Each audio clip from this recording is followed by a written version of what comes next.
Hey, what's up, my dudes? It's Harrier Dorbois here for what might be the last Disco Elysium stream? I'm not entirely sure. After I ended the stream last night, I was pretty confident that's about to be over, but who knows? There might be just like a ton of shit. But I'm all out of stuff to do in the tasks, so I don't know what's going to happen today, but it kind of feels like we're in like the third act of the game, so. Anyways, give me just a minute. Let me make sure everything's good to go, and we'll get started. Maybe there'll be another twist. Maybe I've been lied to, I don't know, the 10th time in a row. That seems pretty likely, yeah. Anyways, hold on. Let me get the game up. Boom, boom, boom, boom. Oh, I got it up too early. Well, slightly out of place today. How did this happen? I fucked around with VTube Studio a little bit, and I think, yep, I'm fucking everything up. Cool. Yeah, it's fucked. Hold on. I grew! Oh my god, I hit puberty. Nice. Hold on. I gotta fix me here. Hi. Okay. Wow. What a great intro. Anyways, hold on. Let me get the game.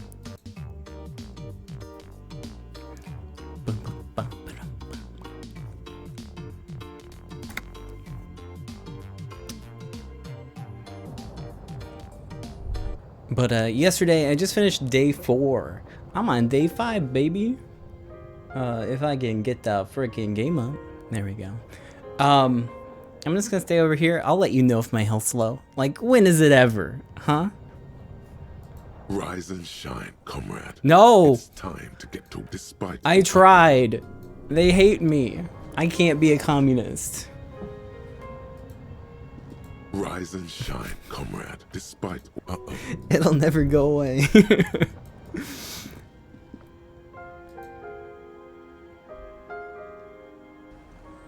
Can't see Harry's sad face. Well, oof. That stinks. Man, I am looking good. Hi, Kim. So I kind of goofed. I ended the day without actually going back and trying to talk to Klasia.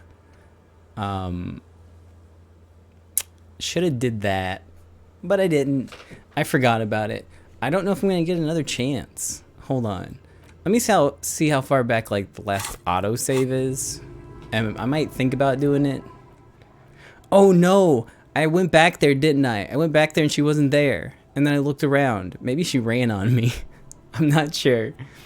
Anyways, yeah, never mind. That's why I didn't do it. So today we're looking for Ruby. Our tenant, the policeman. I hope the waves don't keep you up at night. What can I help you with?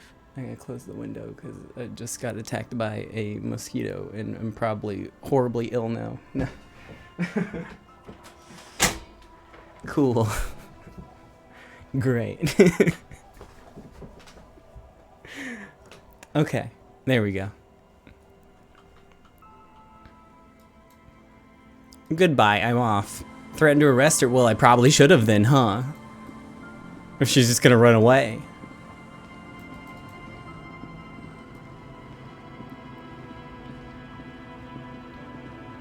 Though, I'm not really sure where she's going to go. She doesn't have a passport anymore.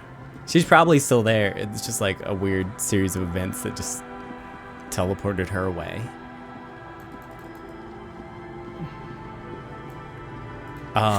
What else? I still don't know about this. Hold on to the spirits and wait for the signal. I'm still waiting. One final interruption. Okay. There we go. And then I just need to ask around about Ruby. Yeah, and this is just the one I can't do.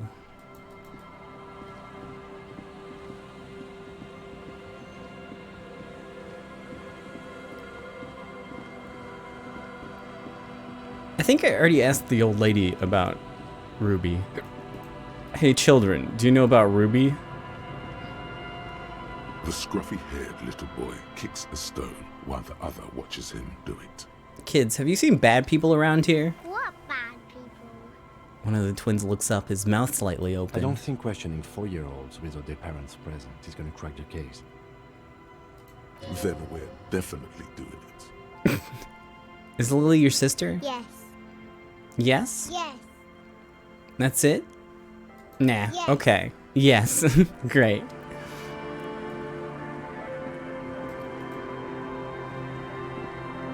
Our tenant, the policeman. I hope the waves don't keep you up at night. What can I help you with? Can you wash this jacket for me? Well, hand it over then, and I'll see what I can do. Even though I'm trying to force you to move out of your home? Must say, I'm proud of this one. It's pretty nice. Oh, underneath yo. all that filth. Too bad I can't hope wear you it. have an easier life in your hands. I got the whole found set. Yeah, oh, that's sick. Pain threshold, half light. Damn. All I got is half light. But I can't take it off. Shoot.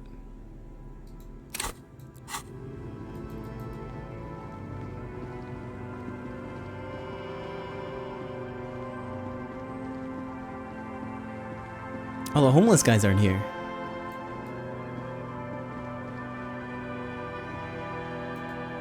You know, before I run off and find Ruby, I am gonna go back into town real quick. Has this portrait always been here? Maybe I haven't noticed it. Maybe it has. Oh god.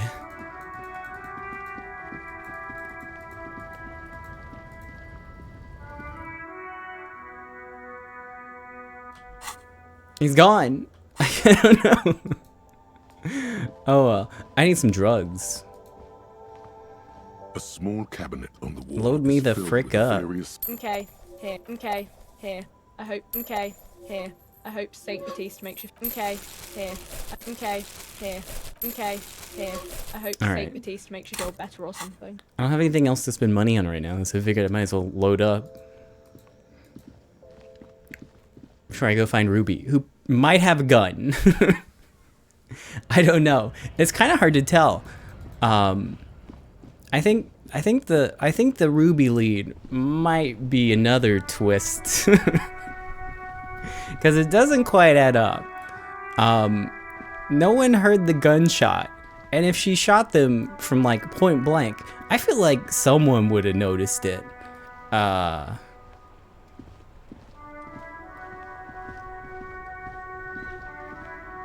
But just in case. I do have a gun, but I haven't used it.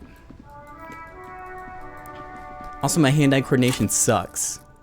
Maybe that'd be a good thing to put points into later. We'll see. Let me do like one little... Let me walk around real quick. Yesterday I said I was gonna go talk to Joyce, and I never went back, so... Let's go now.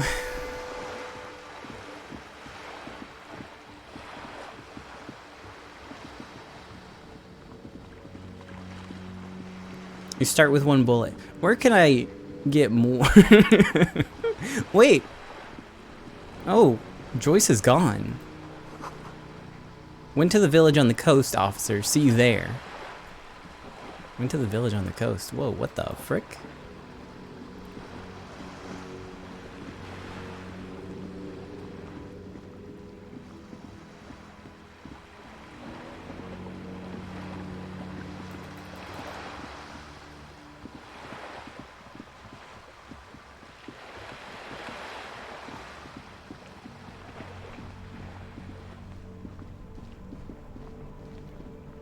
Okay.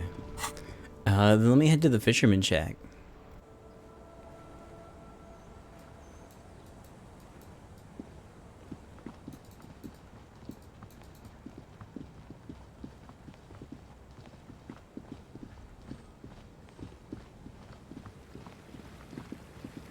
Is there even a place you could park your boat?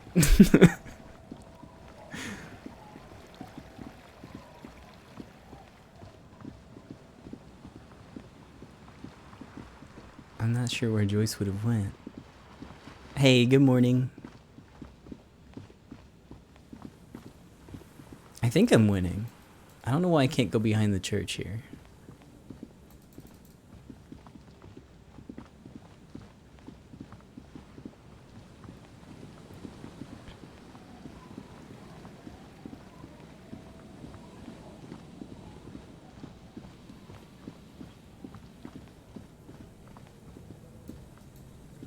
What is this?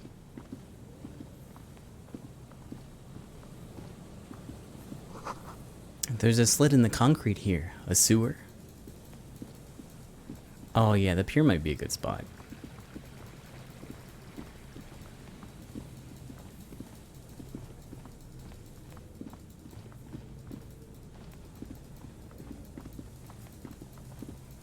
How many cryptids have you caught? I've only found one cryptid, and unfortunately it's a cryptofascist, but otherwise, none.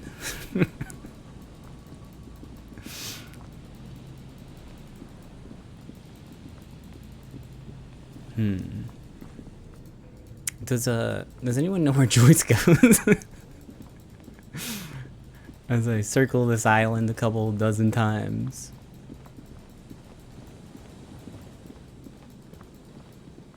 Ran past her.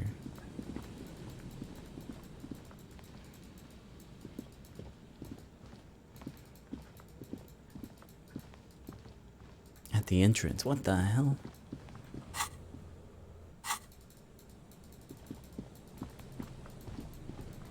I haven't talked to the sword girlfriend yet. Kim's been with me. I haven't been able to get any further. Kim just won't go away. She's in the village. Oh, I thought she'd still be on her boat. I thought they were connected physically.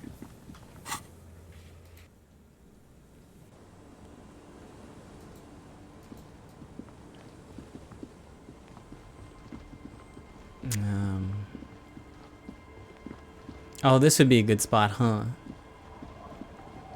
Yeah. Okay. Hey, do you know Ruby? Aye, the sea's gonna calm down soon. I can feel it. The wind is turning southeast. What's on your mind, officer? I could probably do it with Kim here.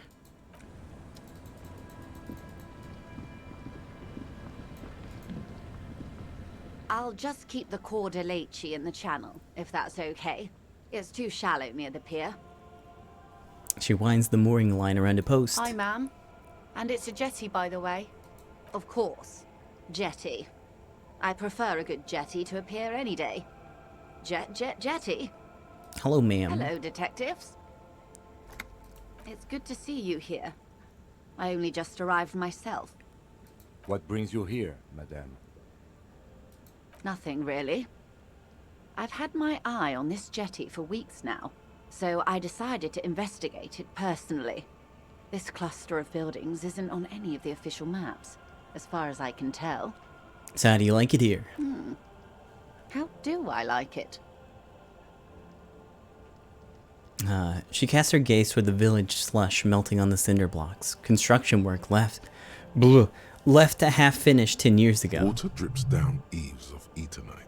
The jetty below her feet creaks to the tune. Hold on a second. I just realized I'm missing a chat. I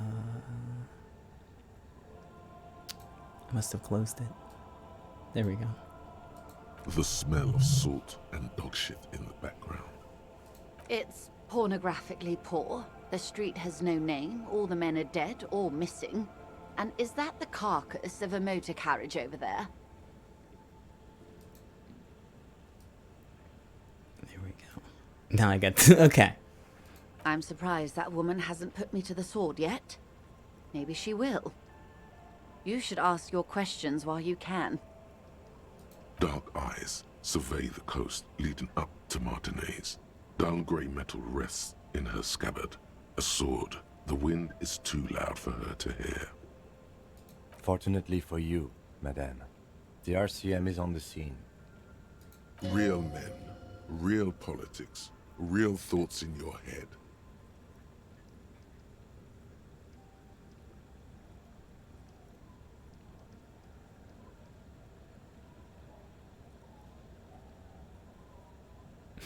You're right to be scared. This is all your fault. Maybe. Above you, there forms a quilt of altocumulus clouds, twisting into each other. The wind tugs and stretches them over the bay. Their cloud shadows slide over the ruins of Revachol West. Wherever they pass, the temperature drops slightly, but perceptibly. It's early spring, and the rains are coming. An officer enters a low hut of stone and wood. Inside, weapons are piled against the walls. Rifles with splintering stocks, and swords, tens, if not hundreds. They're antiques, says Lieutenant John, the archetype McCoy, to his partner. They're digging them up from the catacombs now, fixing them. Old caches from the revolution. The children carry them up. Come May, the streets will be flooded. Outside, the wind rattles the loose hatches, flooded with cheap weapons in angry hands. Have I told you how they discovered this place? This fishing village? No, they're in Sealindian, Isla. What's an Isula exactly? I'm guessing you don't know then. No, you haven't told me how they found it. Well, your condition has left you no worse off than most of these people. The literacy rate is around 45% west of the river. 50 years of occupation have left these people in an oblivion of poverty.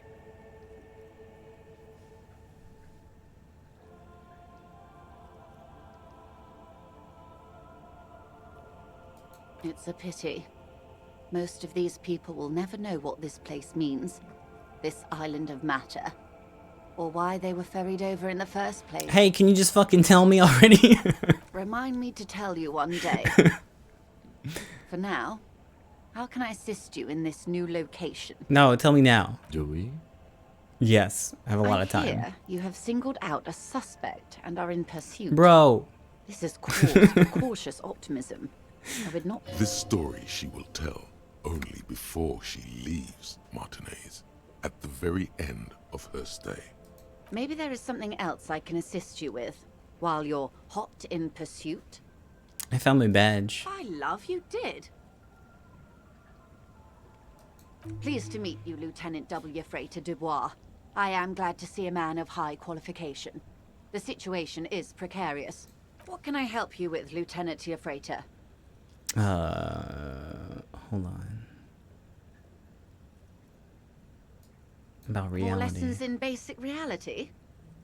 My favorite part of the day. Oh no. Go ahead, ask me anything. Hold on. Conceptualization? I don't think I can do that. Let me back out. I'm kind of curious. Glad to have been of assistance.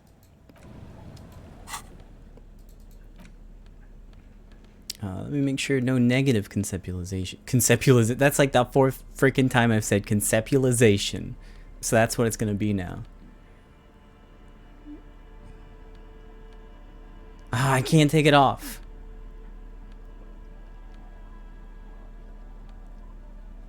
Okay. No, oh wait, that's a shirt? Shirt? Yeah, shirt's fine. I'll put a shirt on. Temporarily.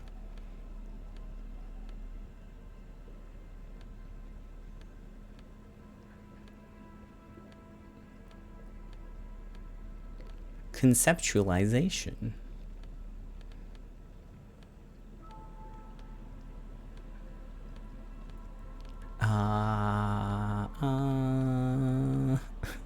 I wish there was a way to like sort through these. Yeah, that's all I got. Conceptualization, I believe, is a smart thing, so I'll just smoke some cigarettes. And die.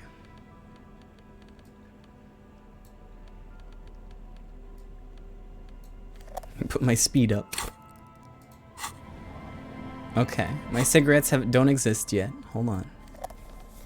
Do they now? All right, there they are.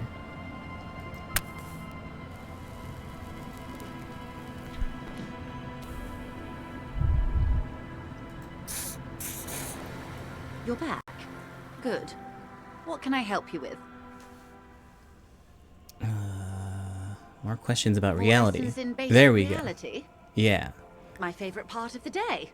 Go ahead, ask me. What is all of this? The scent, the sound, the air. What world is this? What world? The only one, I suppose. The world of matter. And its pale antipode. The camera of her mind glides over the surface of the water. What do you see? Great bodies of water. Forest-covered surfaces. Clusters of light where the cities lie. You've seen the montage. We all have. This world is enough. She concludes. There is a term of endearment they coined for it. In the DeLorean century. When humanity was high on this world. Discovering more and more of it. These archipelagos included. What is it? Elysium.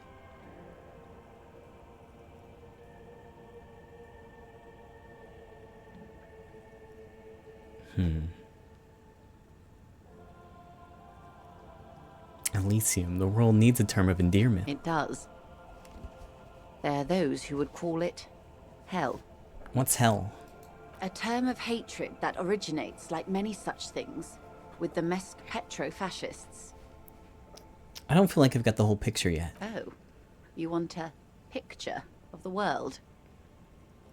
There is no complete set yet, dear. They're having some trouble reaching orbit. How come? Great things are difficult to achieve. For now, we're viewing the world from the inside, sideways. Inside sideways. What shape is the world then? We used to think it was a sphere, but that is beginning to look less and less likely by the day. You wouldn't know it from the tabloids, but the ORG nations have been launching weather balloons into the lower ionosphere since the 30s. ORG, Occident Revachol Grad. There's a steadily increasing trickle of images. Between the big three scientific contributors, they're piecing together a dark grey corona. A dark grey corona? Yes. Pale covers 72% of the surface. There are grey flares and prominences, even arcs above entire isolas. The images are blurry, but if there was a sphere in there, it certainly looks like it fractured a long time ago. A cold fear seeps into you. The pale. And what do you mean corona? They say there is a rarefied envelope of matter surrounding the darkened disk of our planet. That is, if we are still living on a planet. Or, to speak more plainly, imagine vast swathes of land disrupted by nothingness. I am sorry, dear. It must sound quite terrifying through the acute encephalopathy. Even scientific positivism isn't entirely convinced about what we're dealing with here. But this is one of the greatest questions of our time. Maybe when they get the complete set together, it will jolt us out of our rut, bring us together, however naive it may sound.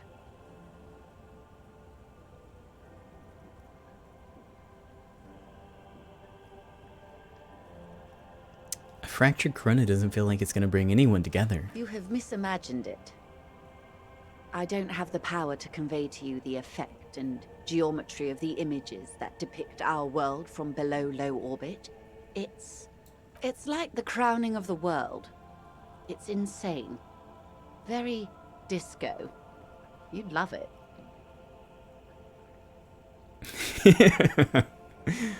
Well, if you say it's disco. See? Everyone finds something worth holding on to in this world, however wasted its opportunities. The cold seeps into you. The air is heavy with 80% humidity. Suddenly, you're conscious of yourself standing there, on whatever this all is. Your arms hang down by your sides. The lieutenant observes you both, silently. He adjusts his glasses. You said pale. What's pale? The Pale is not, technically speaking, part of reality. Yes. Also, I think we've had enough excitement for today. We do have a case to attend to. His voice is low, but firm. All she can say is, Of course, Lieutenant. Let's try something else. I don't want to. I want to know what the pale is. I don't think your colleague would appreciate Well, I don't care. that. Push him off He the dock. has already been so patient with this whole exercise. Let's continue with something else, all right? Oh, no. You Okay. can ask about anything else in the world. Anything. but she wants to tell you. You could sneak back later when he's not around. Oh, I can just ask him to step away. To step aside. Hey, Kim, leave. Good idea. Just ask him. He won't make a scene. Kim, can I talk to the ma'am alone for a second? See? What can he do? You're a grown man. Now, what's the pale? Are you sure you're sure? Your colleague seemed adamant. I don't give a frick. Yeah. Okay. The Pale is the most dominant geological feature of the world, Detective. The separative tissue between the islas. It is the inter-islary mass. Wait, what's an isla? Isla is a Messinian word for a continent of matter, enveloped on all sides by the Pale. Also, isolation, or landmass. We used to believe there was only one. In the last 4 centuries, we have discovered 7. Windy, Seol, Samara, Ilmara, Grad, Katla, and this, Insulinde. And Insulinde is... An oceanic isla. It comprises mostly of water. Muindi is the largest, Katla the coldest, Insulinde the bluest. What can I say? Each is perishing and dear. Okay. What's the pale like? Achromatic, odorless, featureless. The Pale is the enemy of matter and life.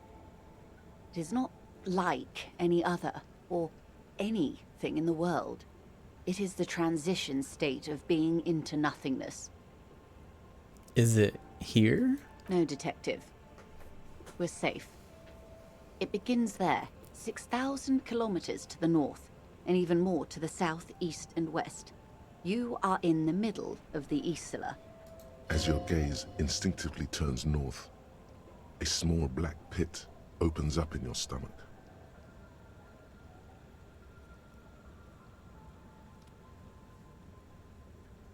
And there? An uproar of matter, darling. Rising into the Pale. Rolling. Evaporating even. A great vision. The area of transition between the world and the Pale is called porch collapse. Imagine a grey coronal mist. Cold vapor marked by spores of an opportunistic microorganism. A mold that's adapted to grow at the edge of the unrest. It's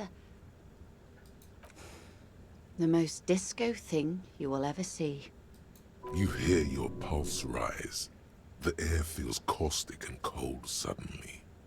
What are its physical qualities? It's difficult to describe, or even measure. Something whose fundamental property is the suspension of properties. Physical, epistemological, linguistic. The further into Pale you travel, the steeper the degree of suspension, right down to the mathematical. Numbers stop working. No one has yet passed the number barrier. It may be impossible. Okay, so if we're surrounded by pale, how do we get from Isla to Isla? Oh, it is so difficult for us. A squall of birds. Hardware operating in the harbor. Firm. Self-evident. It is possible to force dimensions on the Pale. In modern times, we can even compress its latitude, bouncing radio waves from one end to the other, shortening the path. But it is still hard for humans to navigate the Pale without getting lost, or having our minds damaged. The pale can damage the mind? Extensively. How? Some say the damage stems from extreme sensory deprivation. Others argue that Pale somehow consists of past information that's degrading, that it's rarefied past, not rarefied matter. They call it the blend over of the self. The Pale does not only suspend the laws of physics, but also the laws of psychology, maybe history even. The human mind becomes over-radiated by past. What does this over-radiation feel like? It feels terrible. Absolutely terrible. International standards strictly limit civilian travelers to 6 days of Pale exposure per year. You're not a civilian passenger? No, Lieutenant Dubois. I'm entreprenetic business class. I'm cleared and trained for 22 days of Pale transit annually. Perhaps that explains her strange pining after the revolution. Some degraded early memories. Did I finish the church stuff? I've got a couple things there that I haven't completed yet. But they're mostly like, I think, just like some final checks. Do lorry drivers pass the Pale? Yes. Carried in the hulls of airships. It's a horrific job. Automation will abolish it soon. You should ask the Pale driver about this. See what she says. That poor woman must have stories to tell, like you wouldn't imagine. Are you over-radiated? Up to my gills, officer. An acidic smile on her lips. It's getting worse every year. What's entreprenetic? Entreprenetics is the scientific study of the Pale, or a recent iteration of it by way of Grad. The study of the Pale reaches back 6,000 years. The Pericarnassians called it the Western Plain. Did they cross it, the Western Plain? There are signs of pre-modern crossings. Successful navigation of the Pale relies not just on technical know-how, but intensive psychological preparation. Some of these tactics have been known for thousands of years. What is entreprenetics change then? Nothing. We remain powerless before the Pale. The only real advance in Pale transit is the speed with which an aerostatic craft can pierce it. Less exposure leads to less effects later. Aerostatic craft? Hybrid airships, Detective. Conventional rotors or jet engines no longer add velocity after the point of reference for motion is suspended, once you've crossed from near Pale to far Pale. In essence, we throw them in and they come out the other end. If we throw them precisely. If we don't? Then they don't. How much Pale is there compared to the world? The Pale outweighs reality 2 to 1. There is more Pale than there is matter, and the ratio is slipping. Slipping how? Toward a detriment, or? What do you think, Detective? It's growing. There's more and more of the Pale. Precisely. One of the few measurable effects of the Pale is that it is expanding at an unknown rate. An intuitive conclusion of that development is that one day the Pale will cover everything. But this sort of talk is mostly left to extremists.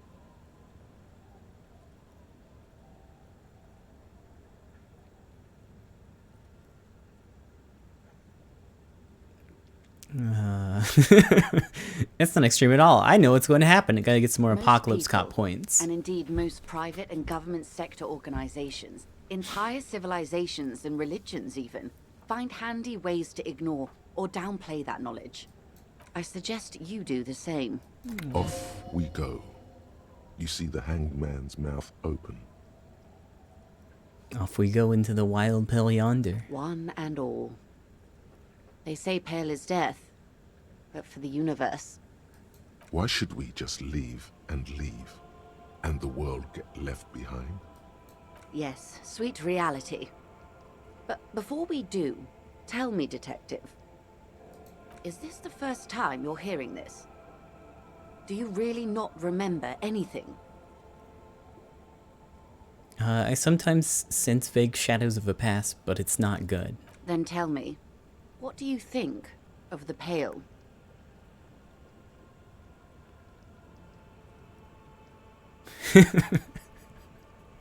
I'm glad there's a communism option. And anti-communism. Cool.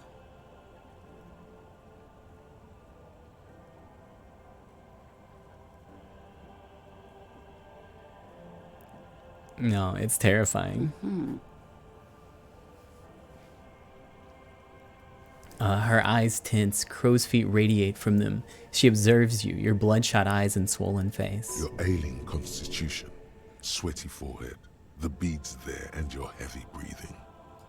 You really didn't know. This does not spell good for the investigation, Detective.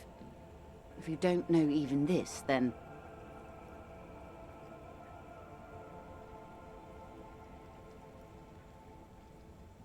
This investigation will be my masterpiece. The only... the one they remember me by. I promise. So, I truly do.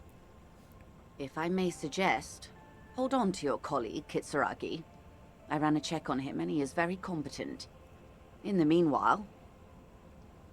Some of that assurance is meant for herself, as much as it's meant for you.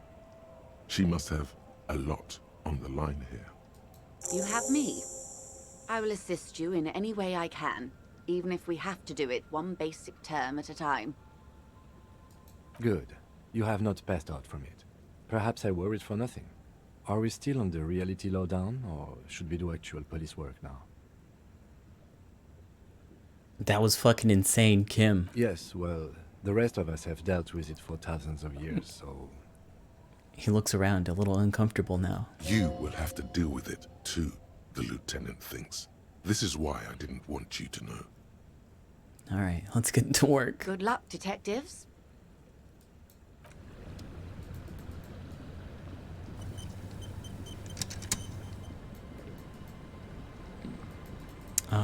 Now that I've done that, let me go back to the church. I have a basic understanding of what the Pale is now.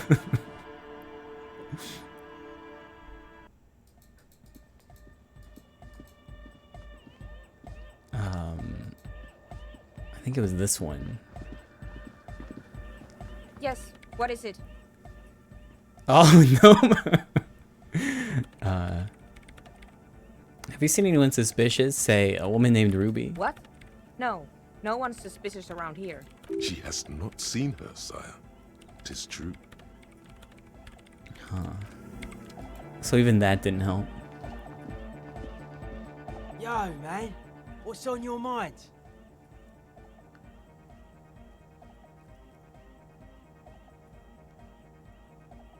Conceptualization. It's a white check. Roll it. Aggressive, monotonous, but also somehow sacred, primitive, yet futuristic, like a machine, man. Nothing exists but the here and now. All are one purpose. All you've managed is a list. The parts don't form a whole.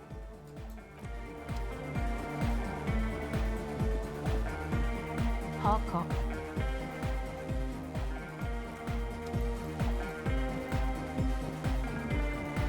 Oh, hey, man. Goodbye, officer.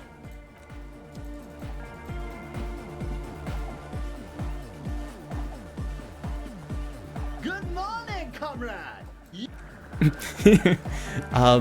Let me see. I got some logic gear. Well, I've got like logic glasses. That's about it. Okay, got those on. +2 logic. Hell yeah. Good.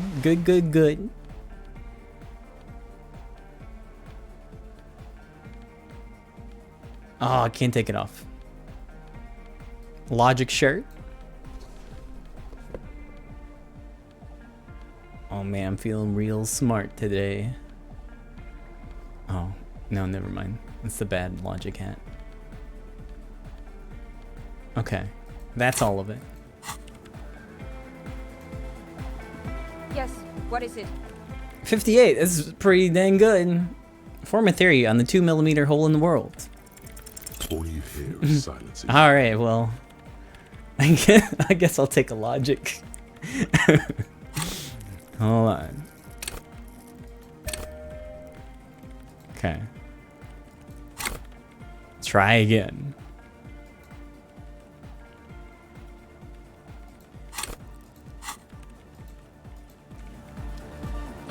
What is it? 72. You don't have to. You already have. A long time ago.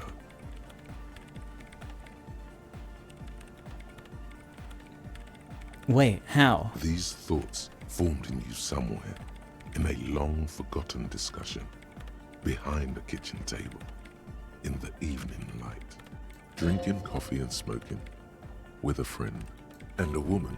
She was there too. Her hair smelled of shampoo and she was smoking. Sona, it's the origin point of the Pale. What? The swallow. It's how it starts. It's baby Pale. But Pale isn't here.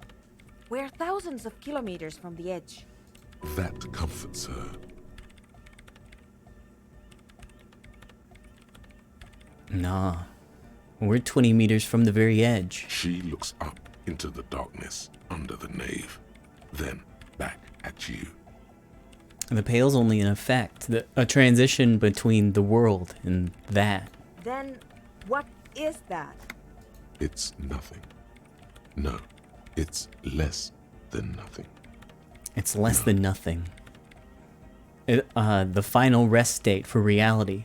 Imagine if all this never was. Then the Pale is... Simply a gradient. But the gradient, it clearly hasn't started yet. We're here, and the Pale is not. One day when it's larger, it will be. I understand. A theory of the Pale where instead of an outer ocean, it metastasizes. Like a cancer or a mold.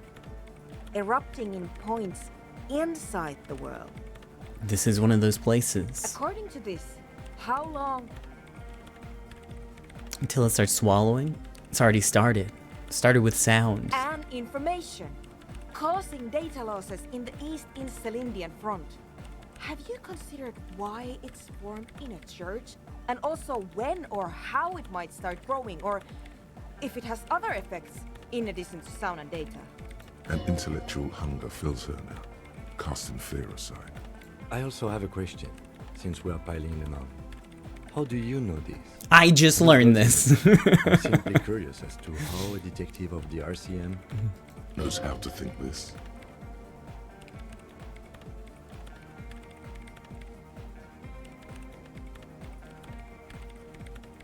It didn't form in a church. The church formed around it. Of course! A pine wood sarcophagus. Or a containment facility of some kind. Built by the first settlers. Yes, acting on an instinctual level. Or religious practices we've forgotten. I have considered the same. The bad news is, there were 7 pinewood churches built in the first decade of provincial settlement. Most of them were burnt down during the revolution, or repurposed before, during the suzerain. I'm not saying all of them have one in them, but... Some of them might. A black grain hanging in the air. I think I've had this thought before. That's how I know. An amateur anthropomedic police officer. I'd like to say I've heard stranger things, but I'm not sure. This is a hell of a guess, however. Well worded, I might add. Yes, it is very interesting. But I wouldn't say you know. This is a guess. One that's going to have to be proved by anthroponetic scientists. All the failed businesses in the Doom commercial area, all the failure in You Martinez. think the presence of that puncture has somehow influenced the outcome of events here? Even say software development? She already made up her mind when she heard it.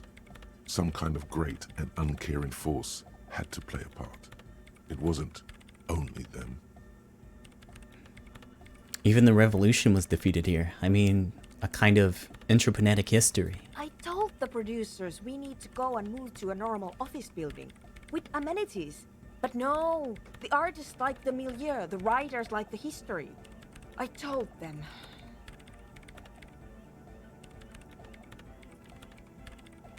I should let the people still working there know about this. They might be affected. You mean Plaisance and the dice maker?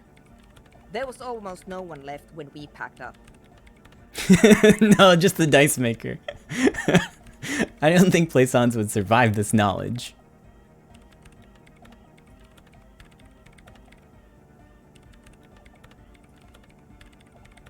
Both of them deserve to know. Then go tell them. I will. One day, all the world will be like that 2mm hole. She falls silent. The wind blows in through the hole in the stained glass window. I'm going to leave that out. But the rest? Some of this I can use to start to explain this to the rest of the Hey, team. Soup. Maybe I'll... Man, Oops. you will certainly someday. One more thing. Maybe a club for anodic music isn't the worst thing you can erect around this particular point in space.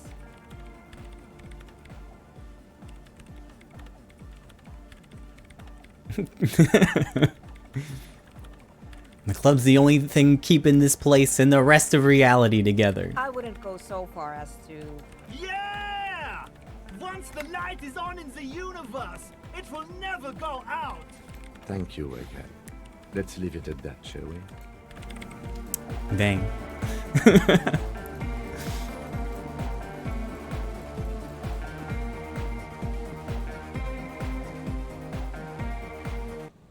Alright.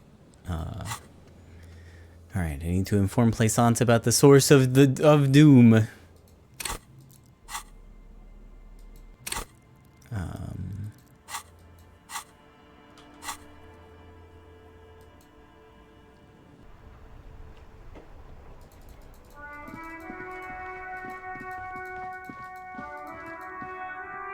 Oh, I gotta get my flashlight out, or I'll never find my way there. Well, maybe. Hold on. Maybe I can just walk there still.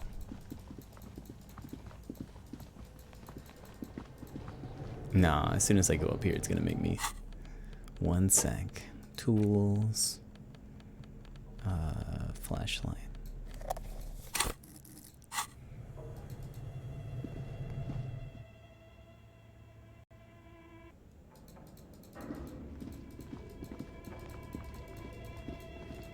Did I ever try to call the businesses in Martinez? I haven't.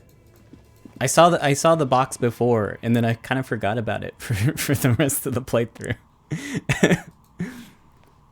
Oh, it's you again. Are you looking for a die?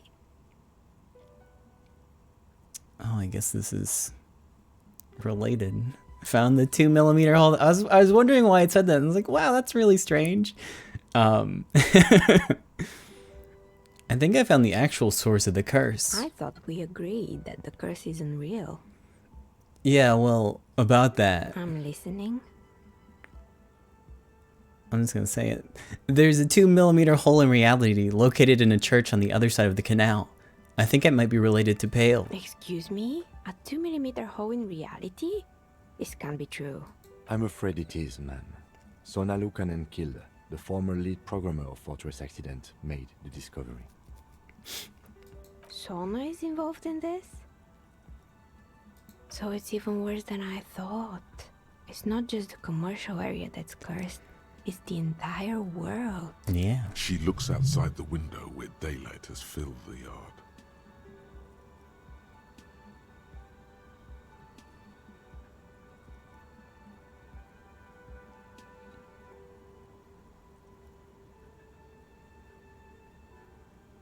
That's what I don't want to say that. What? No, I wouldn't go so far to say the entire world's doomed. Just Martinez? In any case, thank you for stopping by. It's good to have an answer, even if I can't claim to understand it fully. Alright, hold on. I don't know about Shiver's clothes. I've never looked for any, so I'm not sure if I've got any.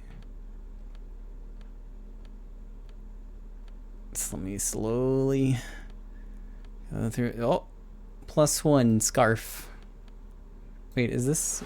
I feel like no, that doesn't have any shivers on it. Wow. Okay, never mind. I thought it would. Shivers. Patrol coat. No, can't wear it. That should be good enough, anyways. I might have like some negative clothes on.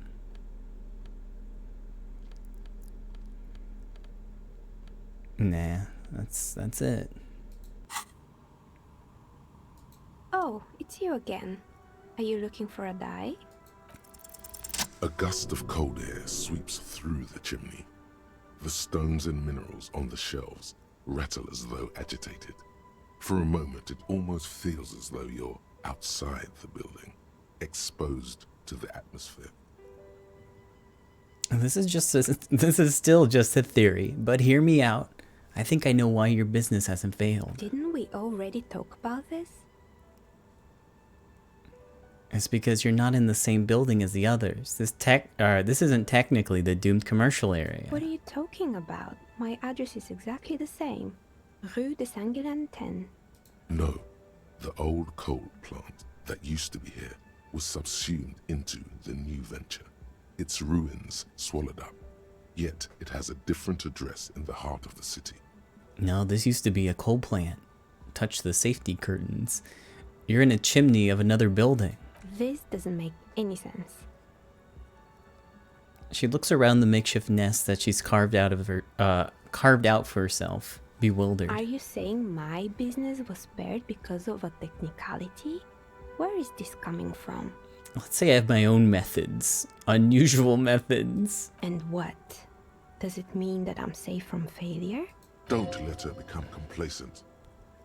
She still needs to ward her soul against the evil forces. No one really is ever safe from failure. She starts laughing, her fingers trying to rub away the exhaustion from her face. What? Do you know what this is? She raises her hand to reveal a piece of metal shining on her index finger.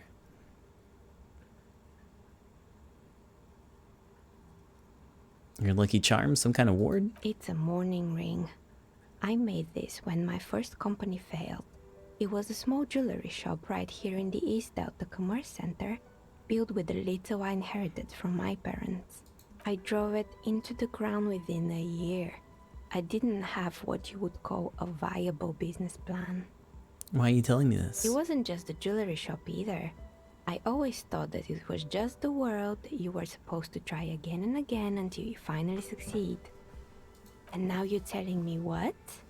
That it was all because I didn't run my little shops and ventures from a dump inside an abandoned chimney?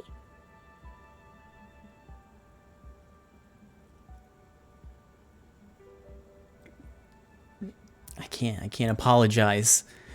Don't call it a dump. You made it nice and cozy here. Yeah. Or maybe it's the entire world that's cursed. It's such a precarious place. Nothing ever works out the way you want it. That's why people like role-playing games. You can be whoever you want to be, you can try again. Still, there is something inherently violent even about dice rolls. It's like every time you cast a die, something disappears. Some alternative ending, or an entirely different world. She picks up a pair of dice from the table and examines them under the light. But anyway, thanks for sharing your theories, officer. She gives you a tired smile. Yep, okay, no problem. Sorry for ruining your day. Bye.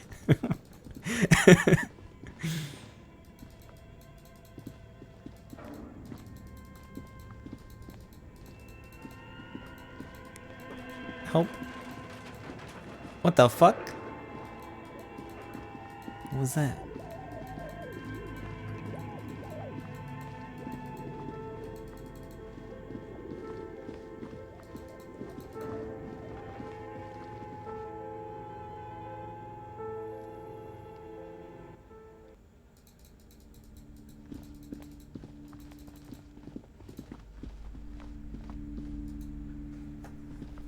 Hello again, esteemed officer. Hey, Plaisance, you're and welcome fucked. to Crime, romance. I have something to tell you. I found the actual source of doom. What do you mean the actual source? Are you here to lecture me about economics again? My investigation has led me to discover a 2mm entropinetic hole in reality. That's the source of doom, both in the commercial area and in Martinez. What? A tiny hole in reality. It might be connected with Pale, an origin point of sorts. It would explain why historically so many things have ended up in failure here in Martinez. Ma'am, what he's saying is true. We found an anthroponetic anomaly in the small Pinewood church down the coast. I don't mean to be an alarmist, and more research is needed, but it's not looking good. But not in any of the ancient texts. How am I supposed to protect my bookstore from that? She's too afraid to even say the word.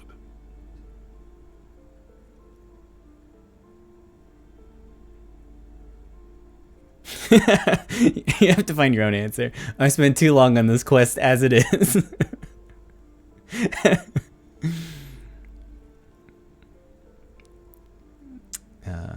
You can't protect it. Not against the pale. Close up shop and try to get it far as away as possible.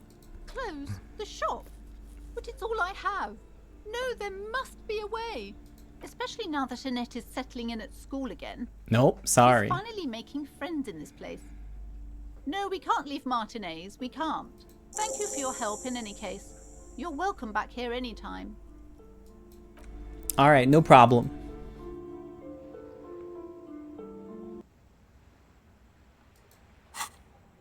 Man.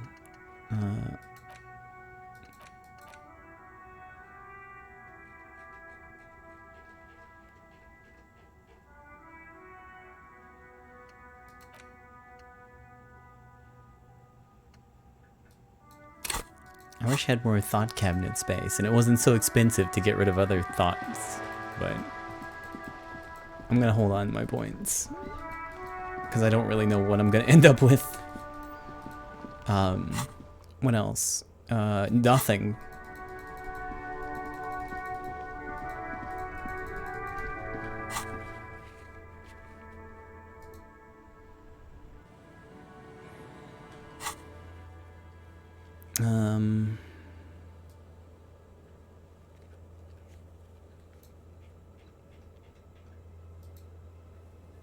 Is the sleeping dock worker even there still?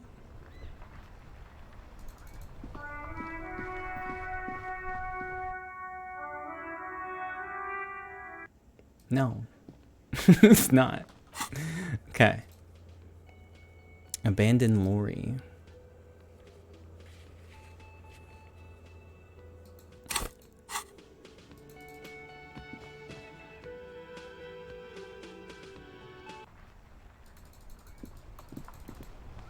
Oh yeah, I want to go talk to the pale driver.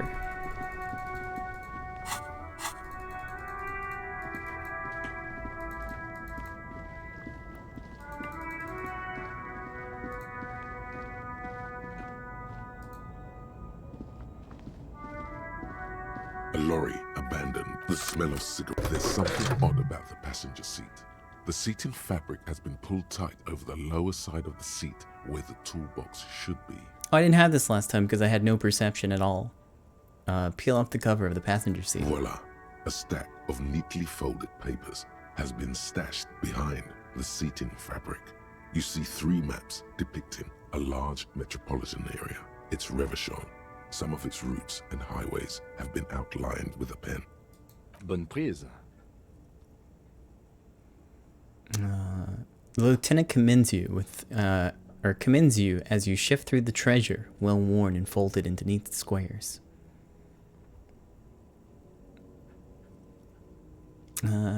Open the topmost map. This large map displays the elevated motorway called 881. The intake leading to Martinez is marked with a blue X. There's another X on the off-ramp at a place called the Old South. Toll booths at the intakes are marked with a circle. It looks like there are scant few ways of getting onto the elevated motorway that runs over Jamrock, and this person knows them all. There, hundreds of thousands of motor carriages roar on the 881. High above the massive brown and red roofs, that is Jamrock. The commuters don't even look down. The world ceases to exist outside the windshield. Did I talk to him about his camera? I don't think so. I don't recall that conversation. Where does the road lead? To Couron, through the middle-income neighborhoods there, by the river, and then to Stella Maris and La Delta for work, while the men and women of Jamrock scuttle to their fates below the road. Okay, fold open the second map. This municipal map from the 30s displays a complex system of storm sewers underneath a sub-district called the Pox. Old military hospital, right adjacent to the 41st precinct. No storm will ever drown Revachol, the great solution to the riddle of history. Wind rips through the empty hallways of the once great military hospital, now just a ruin under an overgrown park. Beneath the hospital, great sewer tunnels hum and vibrate with life of their own. What's that sound? The rattle of motor carriages and lorries driving through long-forgotten tunnels, lit by gaslights. Look at the third map. The final map displays a labyrinth of service tunnels left over from the construction of Motorway 881. A few routes have been marked with a pen, where the tunnels and sewers surface near the eminent domain and a traffic island in central Jamrock by the lake. These service tunnels were probably used during the construction of the foundation beneath the motorway. Looks like the smugglers have infiltrated the road network belonging to East Motor Tract. The smugglers have infiltrated the motor tract. So it would seem. The lieutenant examines the maps with a furrowed brow. The RCM patrols most of these auxiliary roads, though apparently not all of them. Where does the contraband end up? Hard to say. This distribution network looks certainly large, yet still vague enough. It doesn't reveal much about the Besmerti behind it. Besmerti? That sounds vaguely familiar. The Besmerti is a Revacholian crime syndicate. They see themselves as the inheritors of the 14 Revacholian Indo-tribes, but really they're just violent gangs vying for control on the west side of Revachol. With cool names like La Puta Madre and Aura Masta, it's a dark parody. Who do you think's behind this? It's definitely not the Union. They just do some logistics. This operation has spread everywhere in Jamrock. If it's that widespread, then Madre remains the most likely suspect. Here's bad news. There have been attempts at a serious investigation before, but they haven't ended well for those involved. Lieutenant Kitsuragi is a brave man for saying Madre's name without the winces and whispers that usually accompany it. Especially bad news for cops who may have something in their past they don't even know is there. Return the stack of papers. Best not to disturb the scene. I'll have forensics go over the lorry and pick this up later. The stack of maps looks just like before. You close the rusty old lorry door. Huh. What was that prompt for then? These are found white checks. They're white and available to try now. And then abandoned lorry. There was a physical instrument check, but maybe it was a different one? I don't know. Maybe that was for breaking the window. Yeah, I think that's what that was. I think this list might be a little buggy.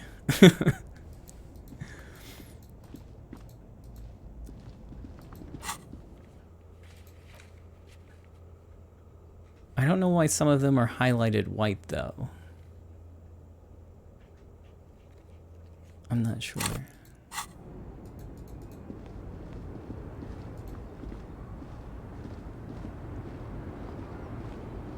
The woman is still hunched over the railing. Huh? What is it? What do you want? I think I know what's going on with you. And what is that? You're a pail driver. You transport goods through the pail. Great. He asked the Pines rep about the pail, and now he's talking to everyone. Fine, then.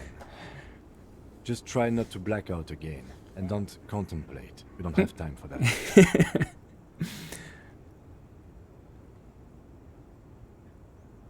Oh, I'm contemplating, Kim. I'm drawing existential conclusions from this. Exactly what I didn't want you to do. It's too late. Ma'am, my partner wanted to know if you work in pail transport. No offense. But your partner? She lights the cigarette, a white and silver cloud of smoke disappearing into her mouth. Seems like a bit of an idiot. She breathes out. The air tastes sweet. Republica, a filterless cigarette from Mesk.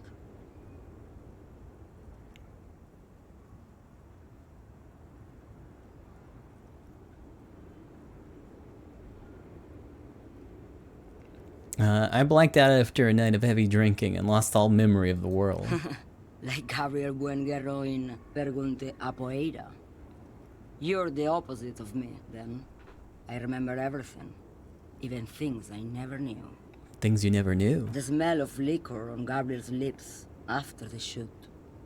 In the motor park. The roses on the day of Franco Negro's coronation. On the grand stairs of Ryle. The smoke from the Fowling piece when Dolores Day was shot. The look on her face, like an orgasm.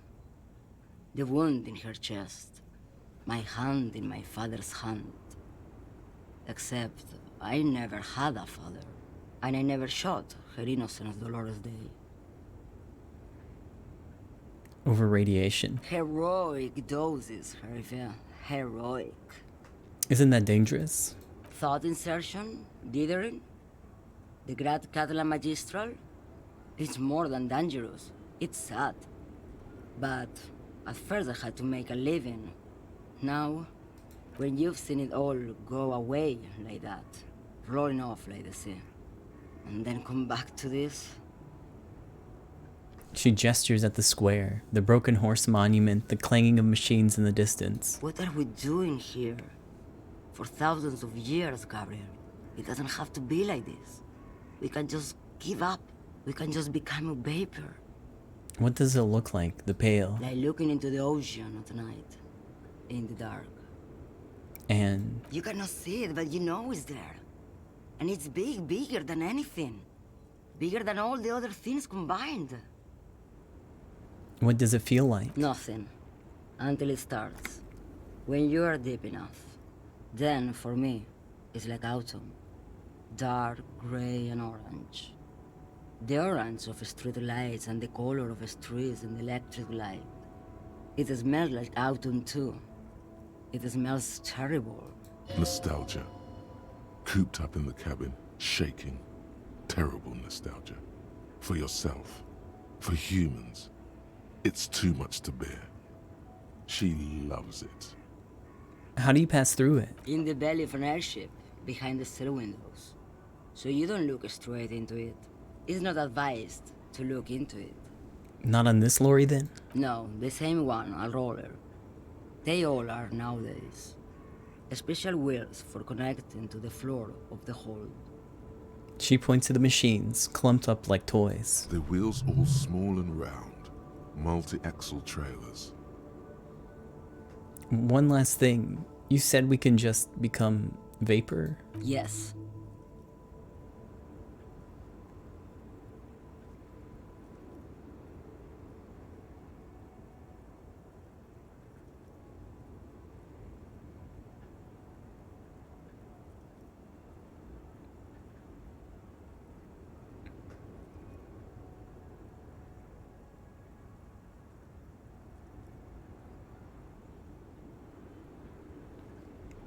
They say there is a point, one that I have not crossed. In the Pale, super deep. If you stray too far, of course, on the U41A, or in Lomonosov's land, where every step you take is one step further from home, no matter the direction. It's a point you cannot come back from. Your mind becomes so radiant with the past, there is a flip. Instead of writing, it erases memory, nearing some kind of indescribable finale. Maybe you've been down the motorway south? She looks at her cigarette. It's almost out. She swallowed it hungrily. Then at you. The motorway south? It's a story as lone horsemen tell. Lone horsemen, Tarife, not Pale drivers. Way beyond the established Pale that's lit by radio frequencies. Where it goes silent and dark, and the process begins, erasure, kilometer by kilometer, in any direction. The motorway south is a road you cannot come back from. What's at the end of the motorway south? No one knows what's at the end. I've only glimpsed the beginning. I've only felt it in the distance, when I was a child. A child rowing on the lake. Man. Josiana. A sigh escapes her lips, then silence as she stares within herself. There is nothing more to do now. She's far away. You've fried both your brains enough for today, detective. He inspects her. No response. Let's get some air. This one's far gone. He shakes his head silently as he turns to leave.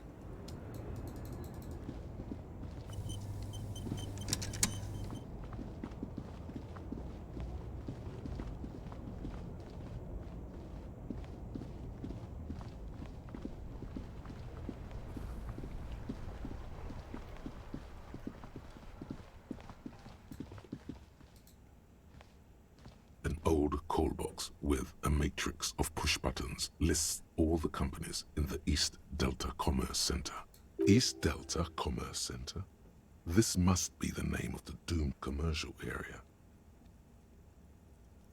Main hall, building A. An off-key melody starts playing after you ring the doorbell.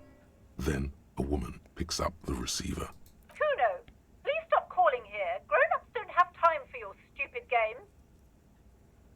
Plaisance, it's me. I'm investigating the doomed commercial area, just like we discussed. Oh, I'm sorry, officer. I thought you were... There's a spot of static that overrides her But words. the doorbell is broken, and the bookstore shouldn't even be on the list anymore. So I can't help you. Please don't call here again. Thanks. A single beep indicates that the line has gone dead. Andre Orlando, here SCA. You ring the doorbell, but no one answers. Just seeing the words Andrew Orlando gets your hackles up. Its very existence is a threat to your masculinity, to say nothing of your hair.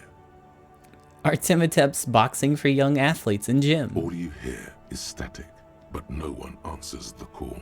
24-hour window. You ring the doorbell, but nothing happens. Emma's Fashion Atelier. You wait for a minute or two, but all you get from the call box is silence. No one answers the call. Fabron's Taxi. Looks like someone has melted half the plastic off with a lighter. The doorbell doesn't work anymore. Slipstream SCA. You hear static from the intercom speaker. It sounds as if someone has picked up the receiver, but isn't saying anything. You can almost hear them breathe. Hello, is anyone there? Yes, hello. This is Tricentennial Electric. This is a woman's voice, crackling and fragile through the static. Have you come to place an order? Hold on. Tricentennial Electrics. I thought I was calling Slipstream SCA. Stripstream. The lieutenant exchanges a look with you. Sorry? It's you. My God. I didn't think I would hear your voice. It's a woman, and she knows you. Your heart beats faster. No, something's wrong here. Are you sure she's talking to you?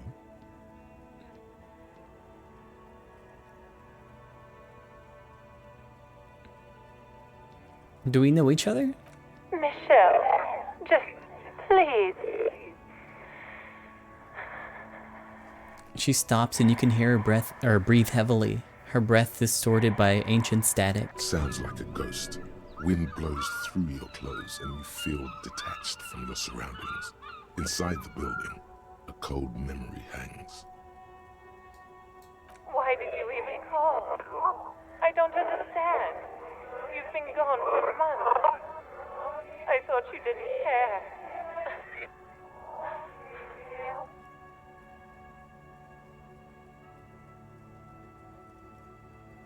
Michelle, my name's not Michelle, I'm Harry. Ever since I came to work here, it's been different. As if my mind's been wiped clean. A spot of static overrides her words. When she speaks again, it sounds like she's submerged. It's so nice. It's so nice to be able to finally forget. Forget about what? She sounds like she's about to cry. The cold is deep under your skin, as if you were talking to someone who's 100 years away. Somewhere inside the building, water is flooding the cellar floor. Hello? She doesn't answer. You said it was nice. What's so nice about forgetting? Silence. The only thing you can hear now is static and waves washing ashore on the bay. What just happened? Another seagull passes by. It's getting cold standing here, staring at the silent call box. I don't know what happened either. We should probably stop playing with this thing.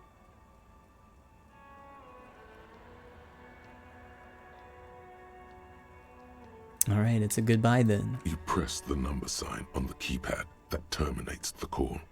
12 name cards on the call box read. Whatever she says, it can't hurt you. You're a different person now. Stronger, healthier, and alright. Maybe not healthy, but it's a bonus that you've drunk so hard you can't remember any of your past relationships. Oblivion's the ace in your corner. Call her again. There's a light buzz as you press the doorbell, waiting for her to answer the call. It's cold outside, and you can hear the wind blowing into the speaker. There's the static again, whispering like a seashell pressed against the air. Yes, hello. This is Tricentennial Electric. Have you come to place an order? Hi, it's me again. I wanted to talk to you. My God. Here come the bad vibes again. Relax. Distance yourself from it. What? It's you. My God. I didn't think I would hear your voice again. Wait. Is she...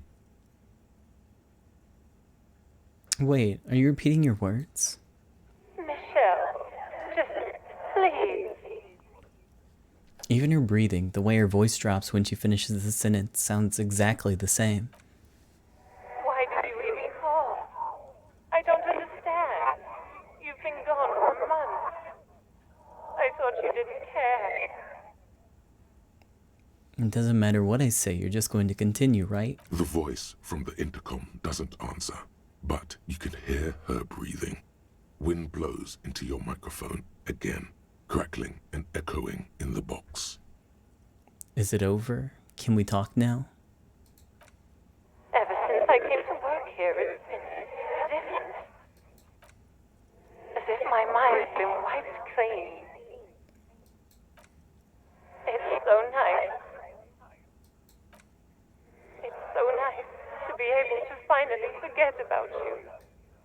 And then it hits you. You're recording. She tries again not to cry, and still doesn't succeed completely. Her quiet sobs sound old and distant, as if her voice is being played off a wax cylinder. Real or not, your mirror neurons react. It feels painful to be listening to this. Anger boils up in your chest.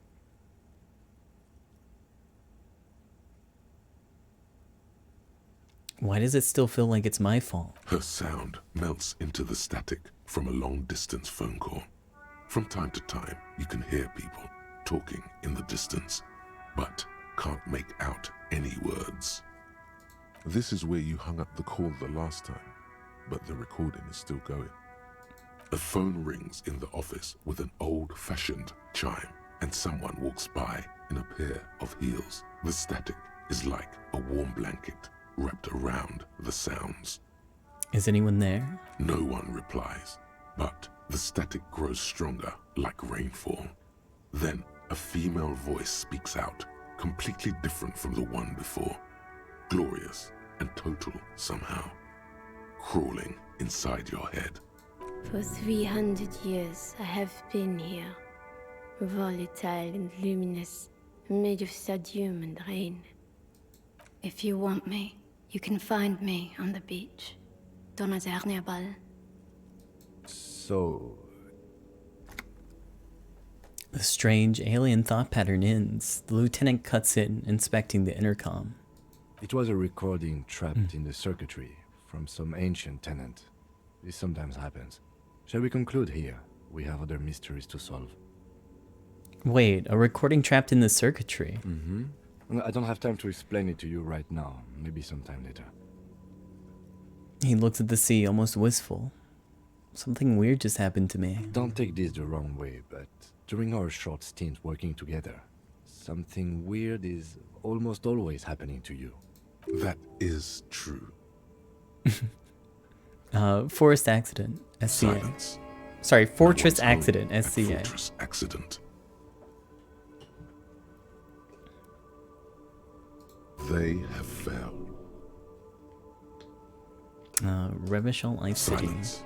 No one answers the doorbell. I'm not sure what to make of that just yet.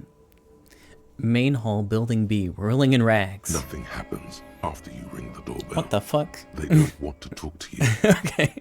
You're going to just stand there and take it from a doorbell? No. I'll show you how a gentleman treats a doorbell. Kiss the doorbell. You're now kissing the doorbell. The corroded metal of the intercom is cold, unattainable, not unfamiliar. The doorbell remains silent. When was the last time you kissed? That's unsanitary. East Delta Pinball. Silence. No one answers your call. Empty card. This button looks new, but someone has removed the name card. Nothing happens when you try to ring it. This button looks new. I wouldn't be surprised if it hasn't been connected yet. Is it the dice makers?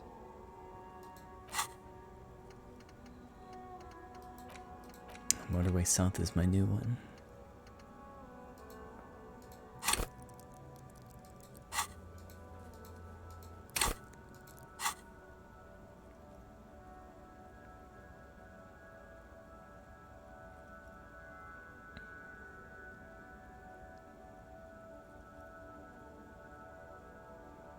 Oh, that's weird. I'm not allowed to press the doorbell again. Code called East Delta Commerce Center. This must be the name of the doomed commercial area.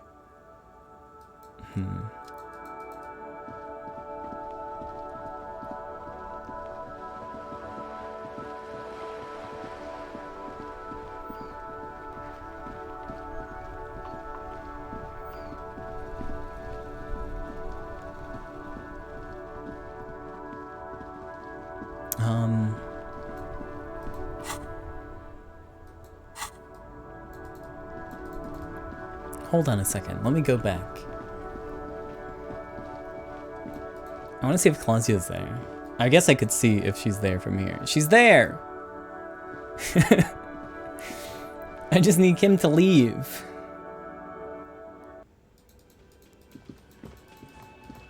But I can never get away.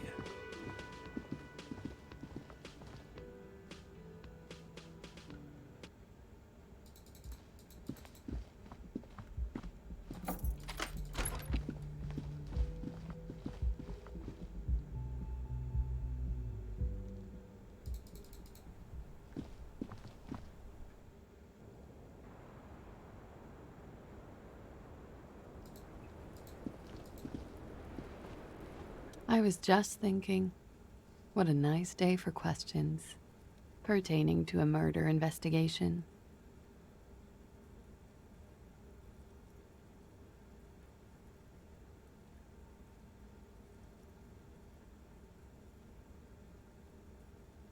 Sure.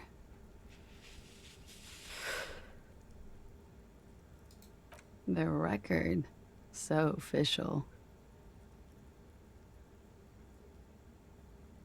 Yes, miss. All right. Coolly, gracefully, she pours herself more coffee.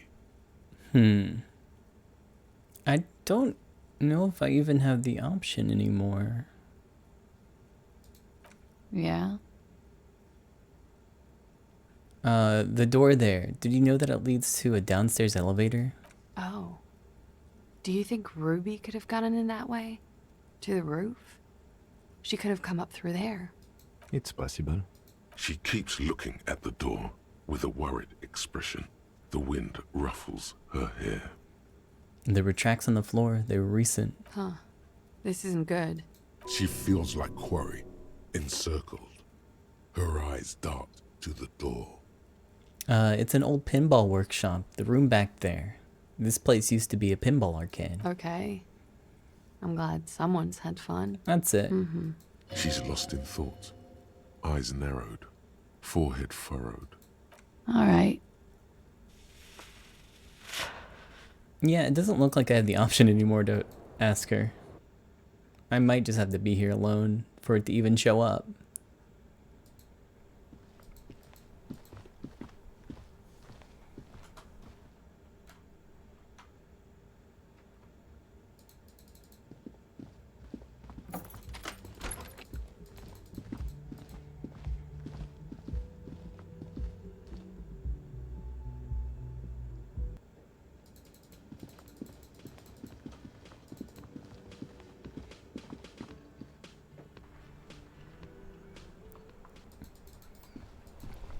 All right. Well, I'll go investigate anyways.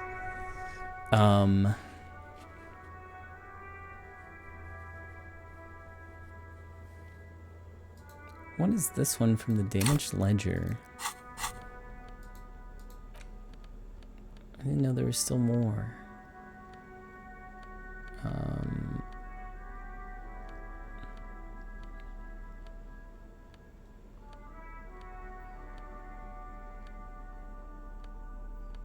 I don't have it anymore.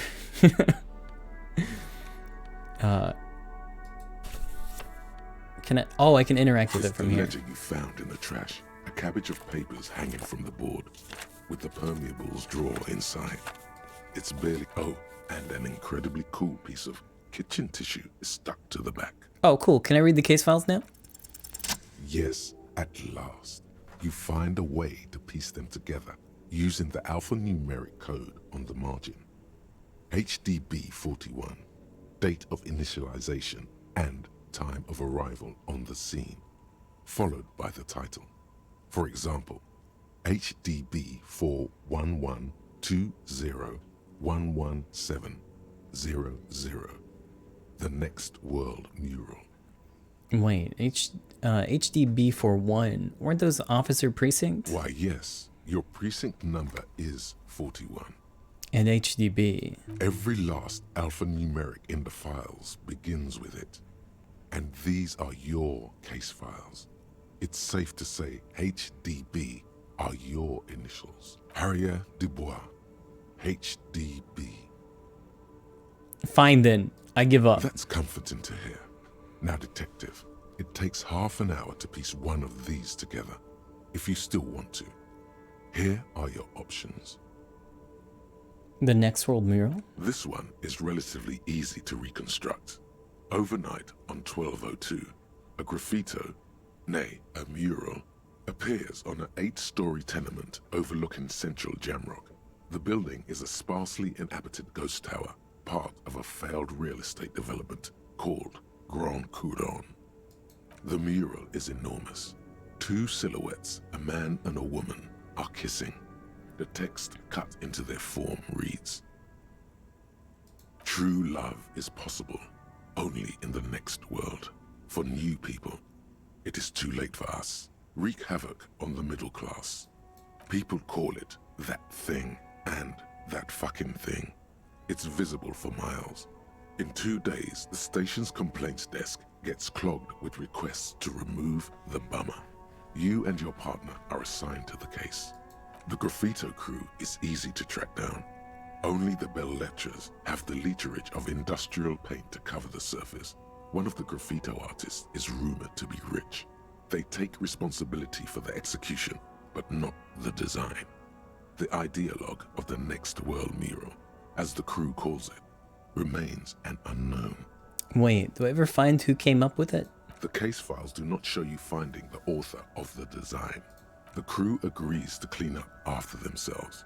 However, your partner, JV, is against the removal, citing public support for conservation. This leads to a debate in Precinct 41, which then spreads to the streets of Jamrock, ending in a rare plebiscite organized by you and the rest of Row 3. The 9,000 people subjected to the mural's message, all of Lakeside, Central Jamrock, and Villalobos, plus half of the eminent domain, participate in the vote. Although the case begins with what appears to be a lot of rambling on the streets as to how juvenile and stupid the mural is, given a choice between two options. Keep the mural. A staggering 78% of voters choose to keep it. Turns out the opposition were a loud minority, and that love truly is possible in the next world for new people, and it is too late for us.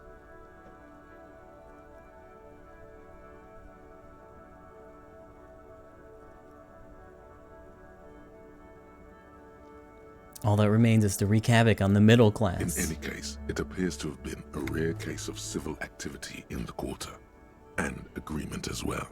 What do you want to tackle next? Tell me about the unsolvable case. AKA Leslie and Burke. AKA the public indecency drunk and the property damage drunk is a cursed case. It has been passed from unsuspecting officer to unsuspecting officer for 10 years. On January 29, the unsolvable case made its way to you. Why you accepted it, it is unclear. Every officer, and indeed most civilians in Jamrock, know it's unsolvable. You were so drunk, you didn't remember what it was when you signed on. That, or you were high. Leslie will always take his pants off when he's drunk. Burke will always trash everything. It's just what they do. It is their nature. You cannot change the nature of a man, and you can't lock them away because public indecency and small-scale property damage are not punishable by incarceration. The only way for Leslie to stop displaying his genitals and for Burke to stop attacking things would be for them to stop drinking alcohol, which in their 40s or 50s, it's hard to tell because of their distorted features, is a medical improbability. Threatening fines, dragging them to the station, locking them up in the hellholes they live in, locking them up in the station, hypnotherapy, even trying to get the local gang of Zemyaki to take them out. The Zemyaki gave them ethanol, so Burke and Leslie would expose and rampage even harder. You tried it all, and still the complaints wouldn't stop, as they hadn't stopped for 10 years. It's plain to see from the files that you, Satellite Officer JV, and Special Consultant TH, had more important cases to attend to. You uncover cross-reference to several ongoing investigations, each brought to a standstill every time you drive down Main Street. Because there they are, on the corner of Perdition. And what is Leslie doing? Sorry, what is Leslie doing? Hold on. Public indecency. Good, you're learning. If the files are to be trusted, that's all there is to it. That and Burke breaking things, and the fact that they're both drunk. But then again, so are you. The case becomes considerably less comic one day when Burke takes a swing at your ledger. He must have it confused with the property he likes to damage. But the joke's on him. The officer is also drunk. Way more drunk than Burke there. And let's be fair, you also have party eyes. You slam the hardened plastic board in his face, then proceed to beat him unconscious with it. In the process, the ledger sustains damage. The compartment within, reserved for permeable documents, is jammed shut. You stop your assault on the now unconscious Burke to open it, but are unable to do so. The officer began to cry, reports Leslie, who, at this point, is tending to Burke. Kill them. They broke it. He came at us, and at us. I think he was trying to kill Burko. While trying to kill Burko, you slowly come around. The permeables compartment is open. You've smashed it open on poor Burko's kneecaps. The good news is, Burke can't walk anymore. Can't get out of his apartment, an invalid. With Burke to tend to, Leslie cuts back on the indecent exposure. Maybe he flashes his genitals to Burke, who knows, but both drunks are off the street. The complaints stop. The unsolvable case is solved. Which is also why the officer responsible narrowly escapes a disciplinary hearing. The end. Do you want to read another one? No, not really. But I'm already too deep. Let's go. The square bullet hole murders. It would be very interesting to read about these. wouldn't it? I mean, there seems to be a square-shaped entry wound in the victim's forehead. She's been sitting there for weeks, on her rocking chair, with a square hole in her skull, staring at the wall, her mouth agape. But? That's all you got. From the half hour you spent piecing it together, all you know is the entry wound was square-shaped. You never found the bullet. And then another body showed up, also with a square hole in his forehead. A sequence killer? Who knows? Those pages are missing. What next? Don't worry. Oh. One day. The couch in an unexpected location. Some assholes brought their couch outside and hung out on it. In the middle of the street, on the roof, on the hillside by the motorway. You know, at an unexpected location. They were young, and they thought they looked cool on it. They looked really cool, like a rock band. Yes, as you said here, insufferable rock and roll assholes. Young people are the worst. So anyway, you got a complaint about the damn sofa, or couch, or whatever it was. They were leaving it out in all these unexpected and whimsical locations. They took it to where they also took photos of themselves on it, and smoked cigarettes, and drank coffee because they felt it's intellectual. Cigarette butts, coffee cups, stupid couch. You had to clean it all up, and you did. So congratulations to you. Case solved. Did I ever catch those guys? No, you didn't have time for that. These notes show that you have what is called a real goddamn job. You don't have time to be chasing down the couch assholes. You have a real job to do. What next? Murder at the hookah parlor. Murder. Tum-tum-tum at the hookah parlor was a case originally assigned to an officer called Joseph Mills, who is now dead, of circumstances completely unconnected to murder at the hookah parlor. Wait, how? Beaten to death by a throng of Villalobos gang members when him and his partner J.M., only initials mentioned, answered a call one night. It's a sad story, and it isn't really represented in your case files. Stop stalling and get to the murder at the hookah parlor. Right. On with the murder. Joseph Mills was on this case that he just couldn't solve. Was doing it solo. Said it was a real nutcracker, a real brain twister. Was on it for, like, a month. The captain got impatient. Shit or get off the pot, Mills. Mills didn't get off the pot. Not yet. He kept at it for a couple of weeks more, racking his brains, running with every theory, as outlandish as they seemed. Still couldn't solve the murder at the hookah parlor. Tough case, he said. Toughest he's ever had.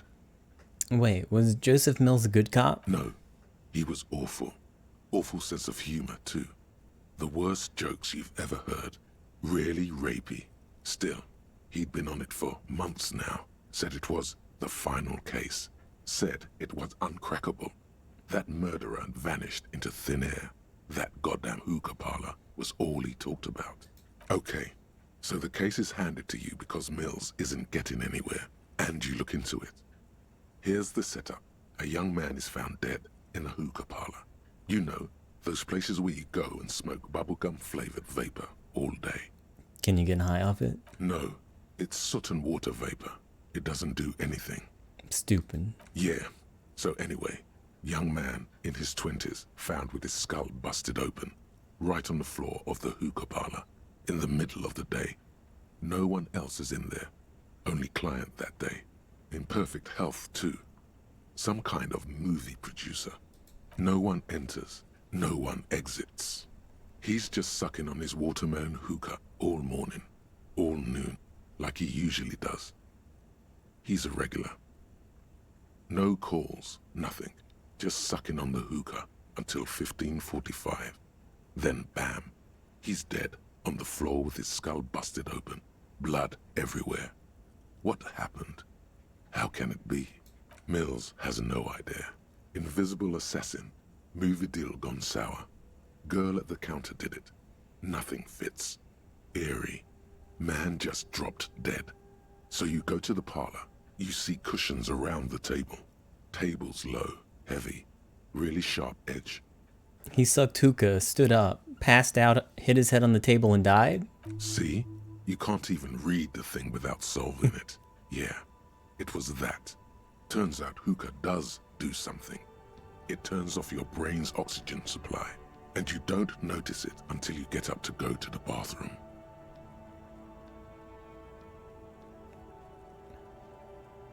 And what was he doing there? For 6 hours? Smoking hookah. Didn't you hear? I don't know. Trying to come up with a movie script, maybe. Anyway, that was Murder at the Hookah Parlor. Joseph Mills wasn't a good detective, and about 30 minutes has passed, piecing it together. Next. That's it. That's all I got. Not much has changed in the meanwhile. It takes about half. Not much has changed. I guess that's a nice way to pass time. Because I can just open my ledger and read my cases again.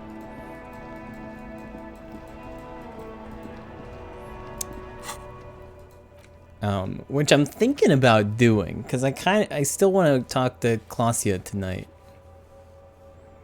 Conceptualization, sleeping dock work, blah blah blah. Mirror, can't do it. Self-crime novels, don't care.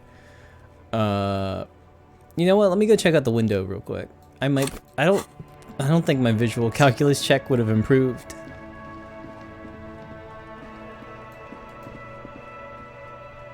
I feel like the little volition event I got as I left might have triggered something. I'm not sure.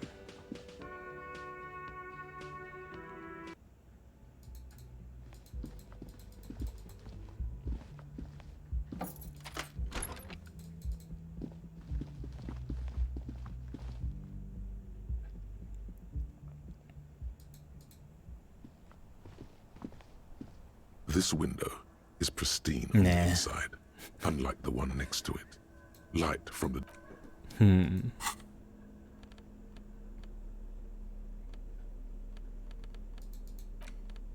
I don't really want to put a point into visual calculus because I've got so many negatives. Don't think it's worth it. I do think it's important, but I don't think I'm gonna get it.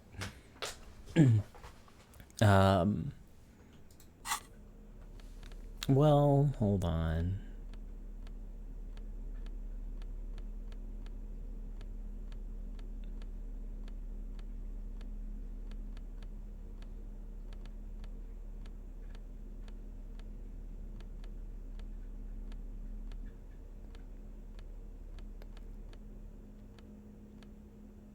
Yep, can't wear it. Yeah, well, that's like the only thing I've got. Damn. Got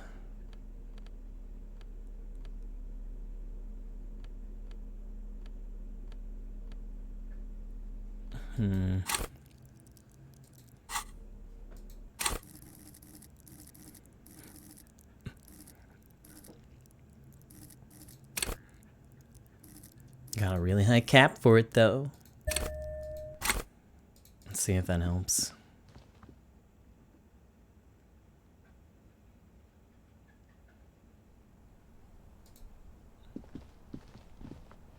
This window is pristine on the inside. That's better. If I can find the pixel to click on to smoke. This window is pristine on the inside, unlike the one next to it. Light from the desk lamp reflects golden light, melts away into the blue, glassy darkness of your mind. In it are two neon-lit shapes, a man and a woman on the single bed. What position are they in? Like the witness said, the man is kneeling, the woman is on her back. It's the night of March 4th and a shot has just been fired. The man looks directly at the woman. The shot's possible directions converge in his mouth. A ray cast from somewhere outside, entering his brain. Where does it come from? From the roof outside, location A prime. The glass fractures around the bullet hole. Shards face inwards like a corona behind the woman's back. Inspect the ghostly figures. The man does not know the bullet has entered his brain. He never will. Death comes faster than the realization. Have a look at point A. The ray cast from the man's mouth unravels into a fan of possible directions, all on the roof at first. The shot could have come from any of them. This is composite location A prime, most likely of the origin points. Shouldn't there be gun residue outside? There could have been. Then the rain and slush and wind washed it away. This was more than a week ago. So I'm what? 80% sure the roof is where the shot was made from? 72%. With a weapon that's good for medium range, like a rifle or sports pistol. This is a good short distance, but not too short. The perpetrator aimed with their back against the railing, or possibly kneeling for precision. This would explain why it only took them one shot. The lights were on in here. Outside it was dark. It was like shooting fish in an aquarium, a well-lit aquarium. The victim opened his mouth to let the bullet in. Neither of them would have seen anything outside in the darkness, too busy with their own bodies. Could the shot have come from inside the room, a closer point? Point X would contradict the woman's testimony, rendering the entire proposition void. These figures would be wiped out, detective. Are there any arguments against A prime, the roof? None that you've found thus far, but that doesn't mean there aren't any. Could there be any other further point of origin? That's a 28%, yes. In this model, the shot could have come from a greater distance. Nothing excludes the possibility. Should we extrapolate to include every possible point of origin in Martinez? Sure. According to your map of the district, this shot could have come from a wide angle of locations, starting with the northern edge of the abandoned boardwalk, ending with an islet in the bay. Let's call them B prime. More precisely? B prime for boardwalk, B double prime for Land's End, and B triple prime for the islet, detective. There may be smaller points in between, but those are too fine to zoom in on. Have a look at point B. 700 meters away. The likeliest of these B positions, 20% chance. A skilled sniper could have made the shot, provided he had a safe sniper's nest. Even with the light on inside, we're talking military training.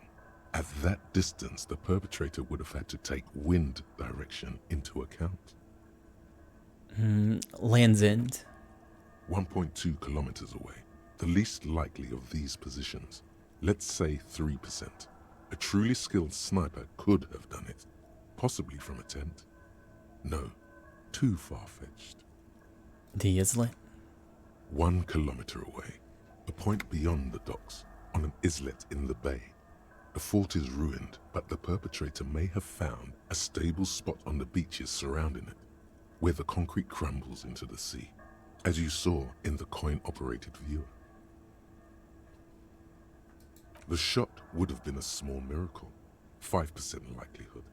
There is an extremely narrow field of view from the bay to the window, between Rue de Saint-Ghislain 10 and 33A.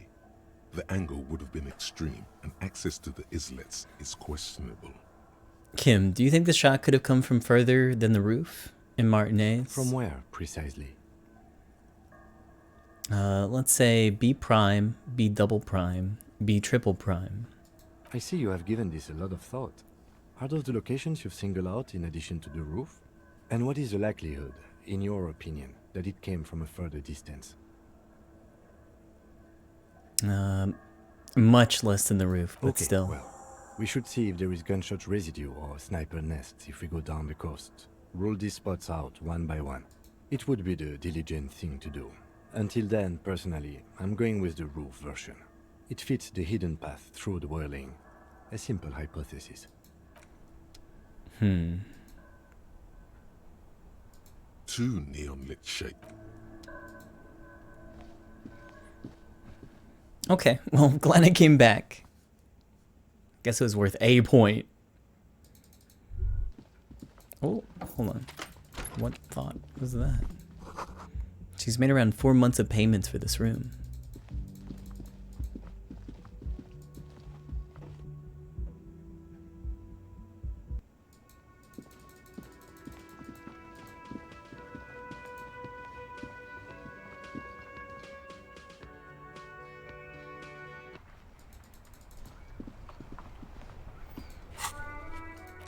Okay. Check the boardwalk. Check the island for bullet traces. Check Land's End for bullet traces. How do I check the island for bullet traces? I guess I'll figure that out.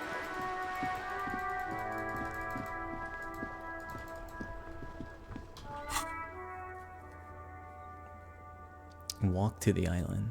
I guess maybe. It might be beyond the church. Maybe I just haven't found the way there.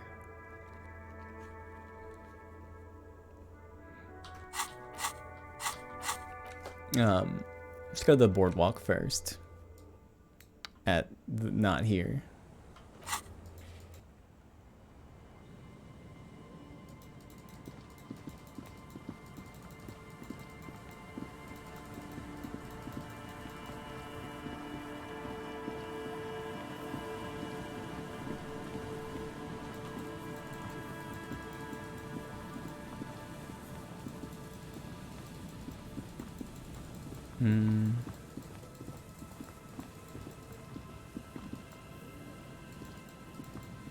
Sorry, I just want to check the corner real quick.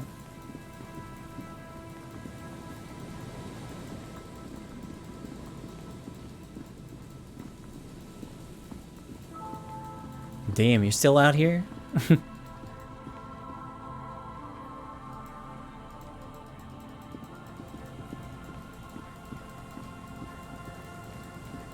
And they picked up the body. I don't remember how to get to the body. It's over here, I think.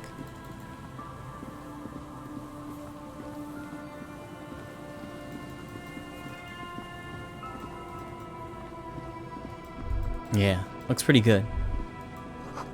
Moonshine probably. Smells like tasty fermentation.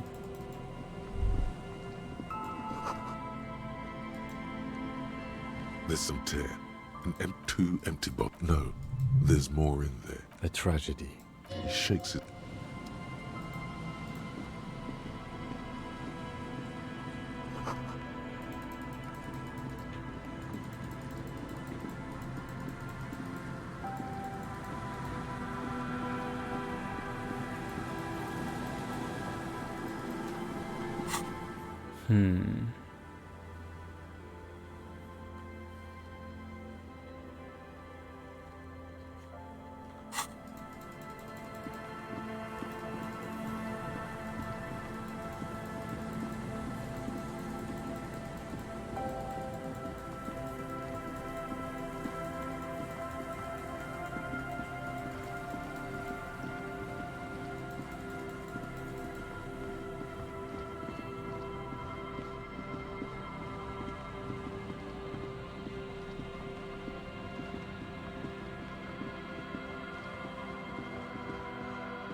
Scattering of bullet holes is spread across the cracked wall. So try it again. One unable to piece together the fine, okay. The scattering of bullet. Yeah, whatever. The door's not only barred shut, it's inaccessible.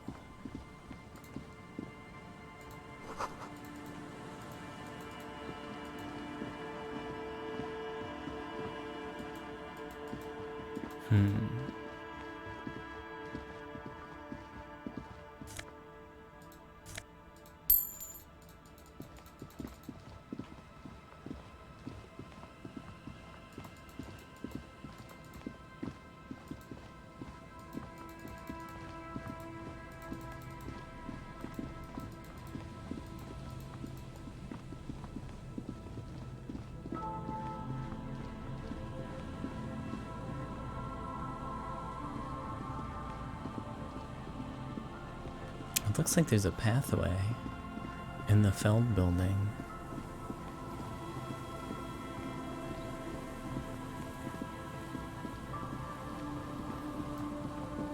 It goes up to the roof. I don't...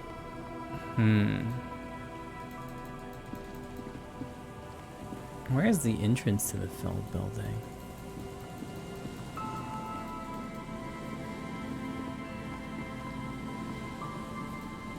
Not sure there is one.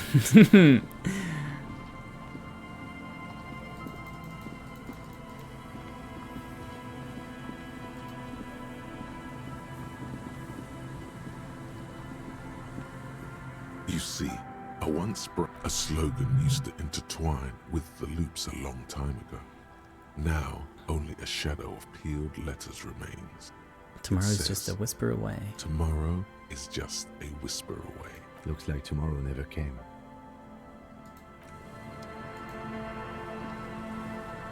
Hello again. I'm looking for a suspect. Have you seen anyone suspicious around? No, I'm afraid I can't help you with this one, officer. It's just a regular day off for me and Mikhail here. So you haven't seen anyone around? No, I'm sorry. As I said, this is just a day off. We just arrived anyway. There's something friendly and familiar in how he says that. Oh, hold on. I don't think that's gonna get us in, but... Or maybe. Hold on. Let me get my pry bar. Oh yeah, drugs. There is a ladder. It doesn't look very safe.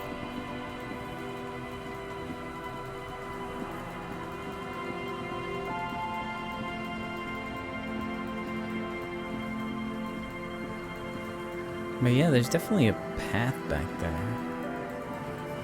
I just cannot see the door. And it doesn't highlight with tab, so maybe there just isn't a door right now.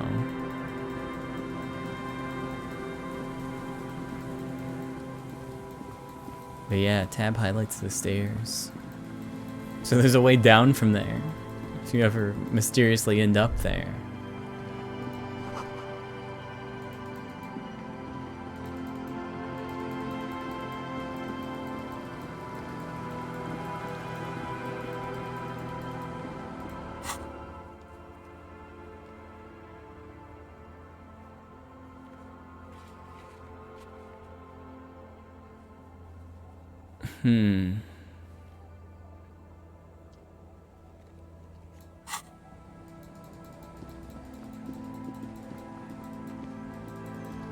That's such a big area to look through too.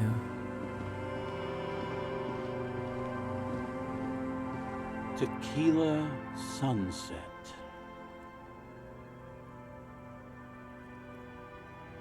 Idiot Doom Spiral. I'm ready now. I've seen it. Tell me the story of Tequila Sunset. Let me take a sip to moisten up my cords. Tequila Sunset rolled into Martinez last Friday. And by Tequila Sunset, I mean you. The man, the myth. Was I alone? Hey, let's not jump ahead of ourselves. This is your story. Stop interrupting. You got here on Friday to solve a case, hoping to be the early bird who gets the worm. And by the worm, I mean the buzz. Because as far as I know, all you did was get pissed drunk. Word on the street is you went around the local hostel telling people that you're a police officer, and that it would be really fucked up if you shot yourself in the head, right in front of them. That's pretty high concept, if you ask me. Sounds about right. Does that sound like something you'd do? The lieutenant's brow is furrowed. He's listening as casually as he can. Very relatable. What happened then? It was a late Saturday night when we, the Union of Moribund Alcoholics, were getting our drink on. Nothing remarkable about this. We get our drink on 24/7. Makes everything warm and glowy. I trust you know the feeling. One moment we hear the sound of a motor carriage revving up somewhere on the plaza, followed by a series of dings and bangs. Do you remember the sound of wood cracking? The billboard? Naturally, loud noises pique the interest of anybody owning a pair of ears. That's just the reality we're in. Naturally. Anyway, there was a brief silence. A gasp of silence, if you will. Followed by a real commotion. We heard the carriage careening towards the coast at top speed. Sounded like someone jumped the canal. We grabbed our brewskis and rushed to the jetty. Never underestimate the speed of an alcoholic. What we saw was a sight to behold. A beat-up police carriage containing you. Right there on the beach. You revved the engine and screamed at the top of your lungs, "The time hath come!" So, naturally, being the curious cat I am, I asked what time hath come. To which you replied, "The time hath come for tequila sunset, the end of all things." Every word I said is true. Tequila Sunset will break the looms of reality. Yeah, looms.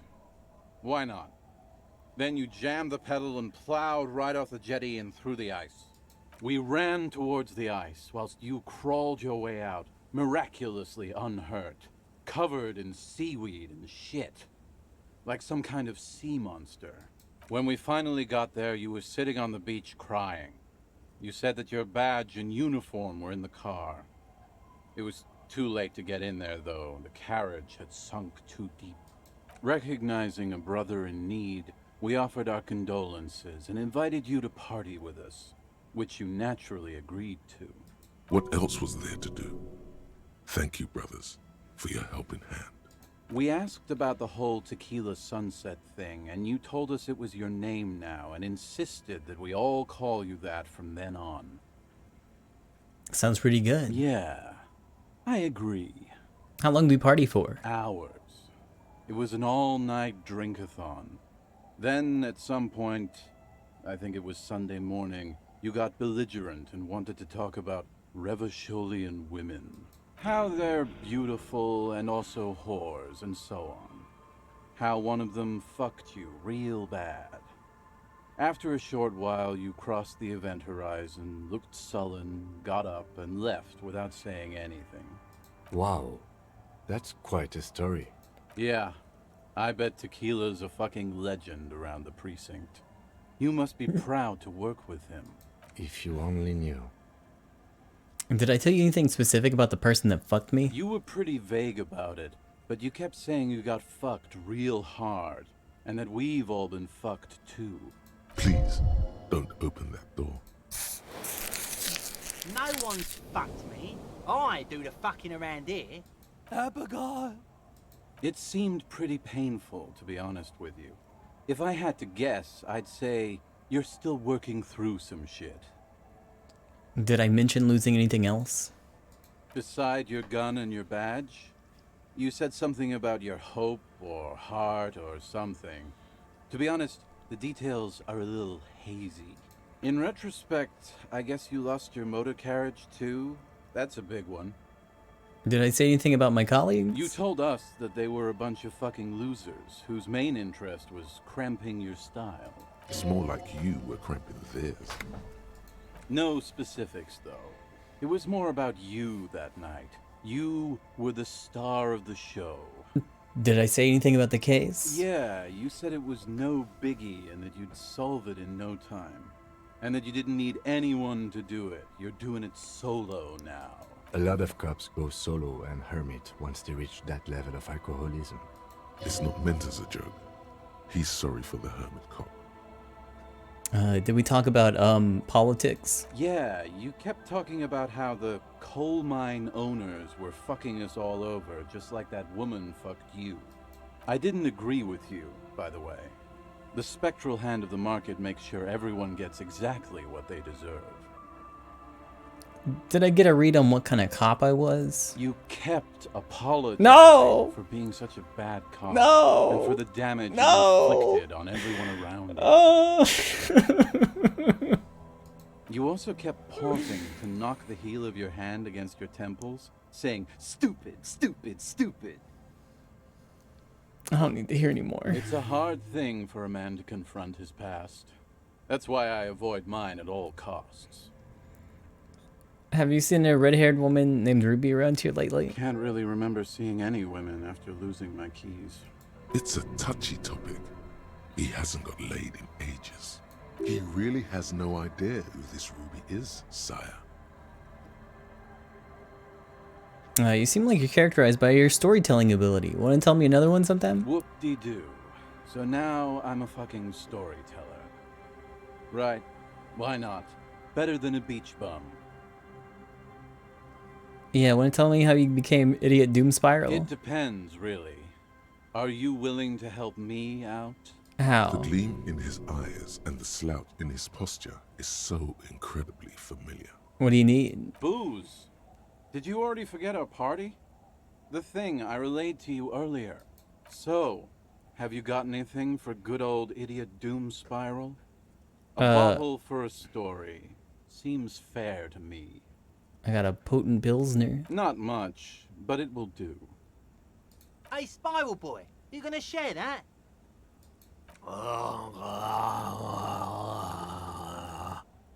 Shut up, guys. I'm telling a story here. Something happened to you. Something happened to me, too. My actual name is George, but around here, you already know. I was once a reasonably high net worth individual, a founder / junior partner at a high concept creative services agency. When my story begins, I had just landed a major contract with an insurance firm. I used the profits from my agency to finance what I called a cultural incubator. Abstract value generation, value per person, high concept stuff. I developed the paradigm, worked within the paradigm, but the burden of leadership weighed heavily on me.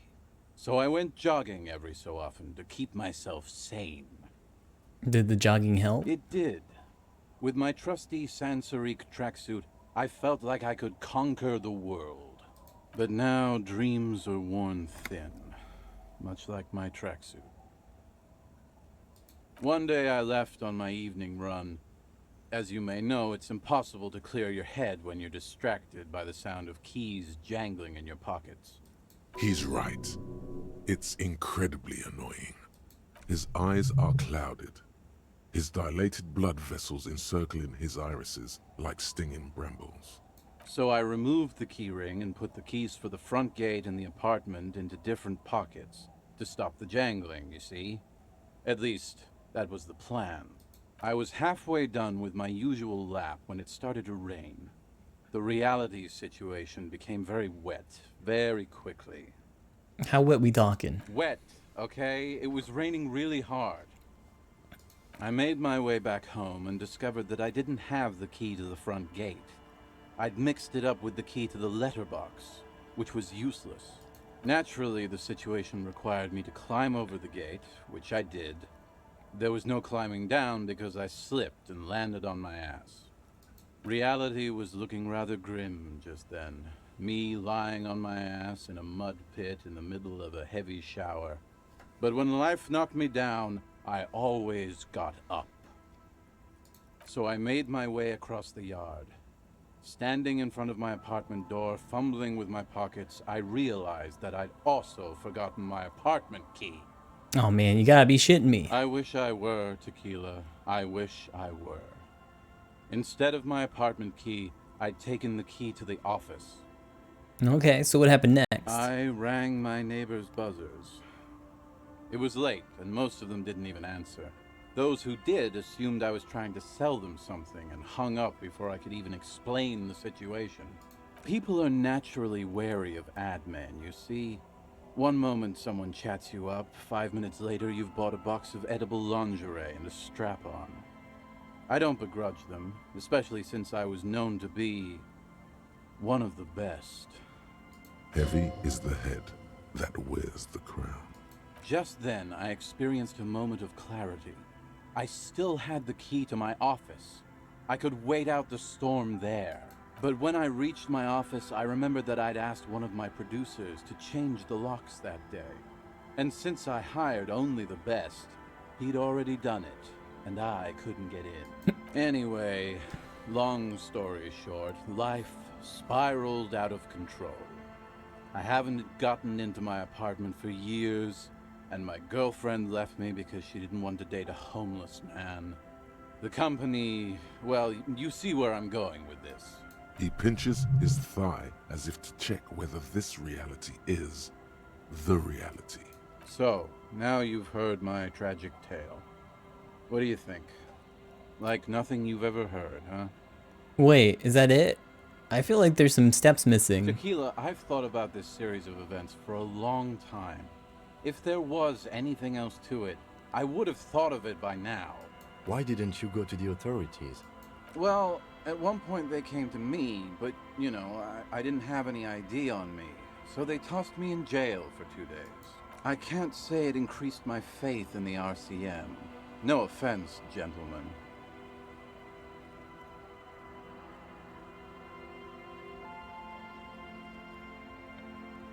There's this black point in the world. A hole. It's already claimed an entire commercial area. Maybe you're another one of its victims. This would explain a lot. I always believed it wasn't my fault that I ended up homeless on the beach with these 2 bums. God bless them, though. I'd be alone without them. Anyway, that was all the story one bottle gets you. Why do you keep losing all your Almost empty, stuff? this one. Good fucking question, Tequila. If I knew the answer, you think I'd be hanging out on a beach in this formerly premium but now extremely dirty 2-piece Lycra tracksuit? I used to own my reality situation. My business buddies and I had our own creative services agency. I had a nice apartment, an even nicer piece of ass. But somehow it all got away from me. Now I can't hang on to anything. Just last week I stole this nice new jacket, but then I lost it too. The only things I haven't lost are these 2 drunks. You of all people should empathize with this. Perhaps this lost jacket is something you could help with? What's this about a lost jacket? Tequila, it's a verifiable tragedy. It was practically brand new. Sure, it didn't really go with my Lycra threads, but it did itch a lot less. Say, you're a detective, right? Maybe you can help old Doom Spiral out. Solve the case of the missing jacket. What do you say, Tequila? Do you mean this jacket that I discovered on the boardwalk and had cleaned on a whim? The man examines the jacket for a moment, a look of consternation on his brow. Nah, this isn't it. Found? That's medium concept stuff. Totally not my style. Wait, so you're saying that there's another lost jacket out there somewhere? It's a big world out there, Tequila. Lot of lost jackets in it. Don't know why you'd think this could possibly be mine. Hey, Doom Spiral. Ain't that the jacket you stole the other week? Not on your fucking life, Rosemary. What's wrong with you people? Like I'd be caught dead wearing fawn, like some low-concept bicycle courier. Tell you what, Tequila. Why don't you just hang on to that one? I'll get another jacket someday. Okay. At least you got a nice jacket for your troubles. Okay, let's step aside for a second. I have something I want to talk about. Oh wait, really? I've been meaning to have a little chat with you about your sense of style. My style? What about it? It's, well, a little eclectic, don't you think? How would you even describe what you're wearing? Superstar casual. Well, I can't say it doesn't fit you. Still, you might try branching out a little. You know the expression, the clothes make the man.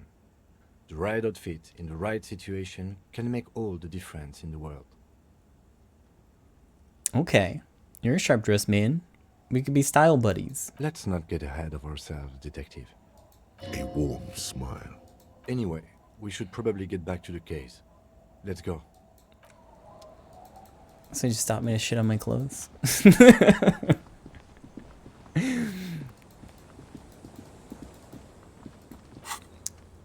Still trying to determine where the shot came from.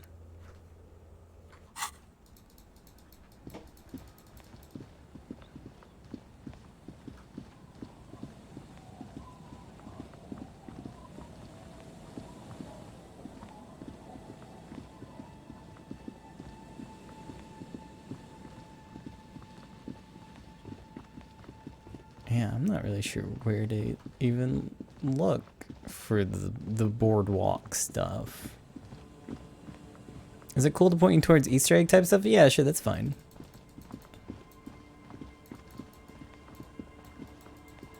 Oh, wait, hold on. What's this? Just some coins.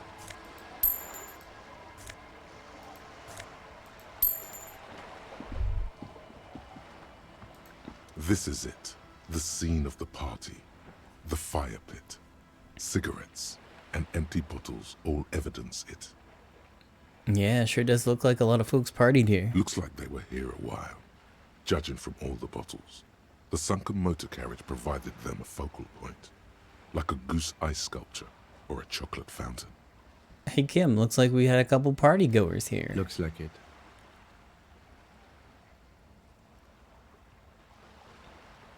This was some kind of theater to them, a circus production by a great clown. Hey, let's keep moving, detective.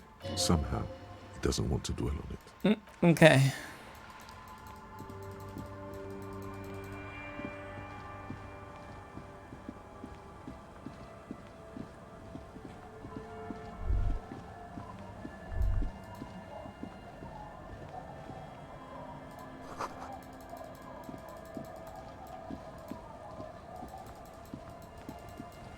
There's a payphone next to the church.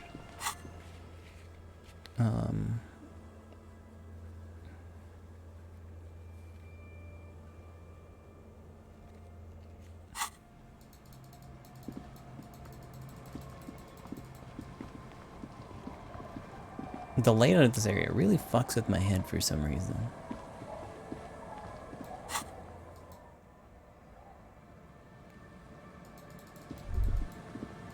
Winter, slow to let go of Revachol. Flecks some more wet snow from above. Look around you. The snow falls lazily, making the beach sand paler still, mixing with the rust-colored sewage runoff. And to think, it seemed as though it were already spring. How does it feel? The melting snow seeps through your thin clothes. Grandmothers don't let their grandchildren out dressed so lightly in this weather. At least your hair is protected from getting wet and sticking together. You look around. What's in the west? More winding coastlines lined with abandoned buildings. Crumbling piers, salt water lapping at their dark piles. Grey and red forgotten city blocks. What remains of the pre-revolutionary effort to gentrify the coast. And beyond that? The waters turn black. Coal City in the shadow of San Martin. A boom town. Back when coal extracted from countless shafts near the city was needed to power Revachol. No more. The coal was supplanted by petroleum from the ocean floor and hydropower from the Esperance. Everything crumbled. These days, only the weakest remain in Coal City. Their hopes of getting rich linger in the defunct shafts under their feet. Below the old mines, L'Océan Municipal, Revachol's underground cemetery. Le Petit Rat braved the underground passageways, trying to get to Le Royaume. Children under 14, they go underground looking for artifacts to sell to foreign museums, and for fabled relics. Their parents let them. They go deeper. After rubies, Melchiorite, lapis lazuli, plundered from Safre and Seol during the time of the suzerain. In the burial chambers of the kings, Grand Old Philip, Guillaume II, and even in the mausoleum of Philip the Opulent. 2 kilometers underground, in a winding shaft along whose walls mirrors have been placed, so that daylight may eternally fall upon the richest of all the kings. The mausoleum contains untold quantities of gold, and that special, purest of the pure magenta cocaine, favored by Revacholian royalty. Did someone say untold quantities of cocaine? Drop everything immediately and go looking for this hoard. How can it be pure if it's magenta? How can it be pure if it's magenta? Snow falls, and there is no answer. Some things are not for mortals to know. Okay. Few Petit Rats return from the shafts. Even fewer find what they're looking for. A small child steps out of the black tunnel with silver trinkets in her pockets. All around her, white snow on the extinguished coke furnaces and on the weather-worn shacks where fathers beat their sons after drinking. The snow melts on your fingers, turning to water. What's in the east? The canal you crossed to get here and beyond it. Martinez proper, the district the police forgot to police. There is laughter, lights, attempts at entrepreneurial activity, cynicism. Someone is scraping snow off their windshield at the roundabout, in the midst of which a statue of Philip III serves as a destination for grade school field trips and a fine perch for winter birds. That's all? Like all monuments, it's also a warning. 6-story ruins on the south side of the roundabout cast a long shadow over the profligate king. And further? A fenced-off yard. There's a truck belonging to a logistics company parked next to the gate. Bright light from a building behind the fence reflects off its hood. An abandoned church that's being turned into a dance club. 4 youths are hard at work there, making it ever harder core. And further north? A serpentine strip of land weaving its way into the Martinez Inlet. Unfortunates on the run from the law, from themselves. Sometimes hide out on nearby islets. Little dots in the ocean that are occasionally submerged when the tide is high and the weather foul. And on the islets? The remains of a camp on a jagged piece of rock. A tent, old dishes and cutlery, long since abandoned. A hermit crab scuttles among the debris, looking for a new shell. Further out, the lights burn bright on Resurrection, way beyond Martinez. A popular spa destination for ample-bodied Ozon kids with equally ample pockets. And on the other side of the inlet? Then there's Ozon, but the snow falls too thick. You cannot see that far. Before that, before the curtains are drawn. The Bay of Revachol. Vastness, great depth. Over 1,200 meters at its deepest. Water, air brinier than here. It is crisscrossed by huge cargo ships bearing company logos. Wild pines. Zam. Morian. And at the farthest reaches of the Bay of Revachol, the shadow of the Coalition warship, Archer. On perpetual patrol duty, ready to unleash artillery fire if you were to rise up against the market. You shudder. No. And in the south? The raised motorway, 881, separating Martinez from Jamrock. Vehicles whoosh past one another day and night, while those who reside in the labyrinthine alleyways beneath the motorway attempt to carry on with their lives in the snow and the slush. And south of the 881 is the Pox. The Pox was once a park, a place for reflection and recuperation for the patients of the old military hospital. In the 20s, it was used as a quarantine center during a measles outbreak that killed many children. Most everyone has avoided the hospital and surrounding park ever since. The Pox is completely wild now. Evergreen thickets covered in snow and industrial dust. Feral dogs and even wolves roaming in packs. The police try to keep the deepest corners cordoned off.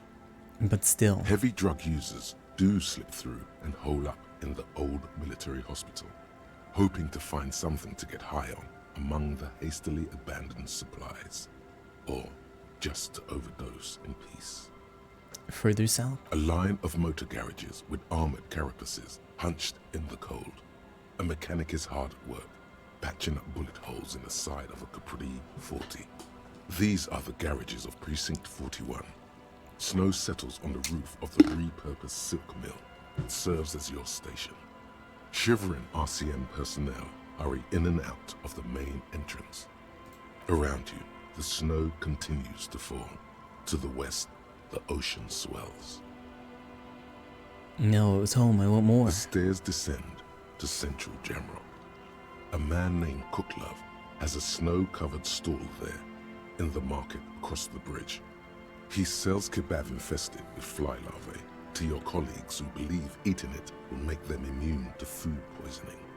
Snow falls on the utility district, the library, the florist, the Sarah Mauritian restaurant that offers homemade wine, and also on the brothels and drug dens, and the chop shops of the Zemniaki.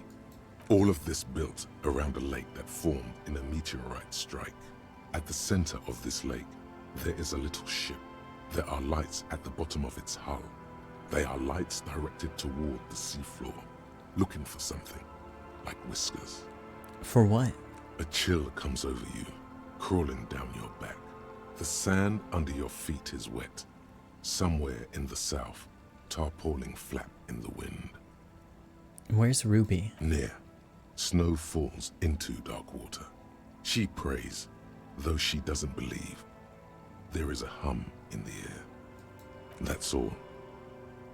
What's below me? Layer upon layer of sand, poisoned with industrial runoff. The storm drainage, hidden bunkers. Rats scuttle. Tell me a secret of the sands, Wind. Someone stuffed a big old polar anorak into a concrete pipe under the boardwalk. It would keep you warm. You would probably never happen across it. But who knows? We should keep moving. Who knows when the snow will let up?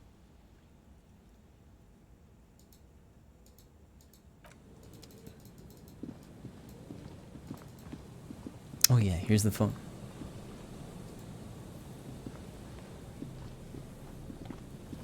A metal payphone under a yellow plastic dome.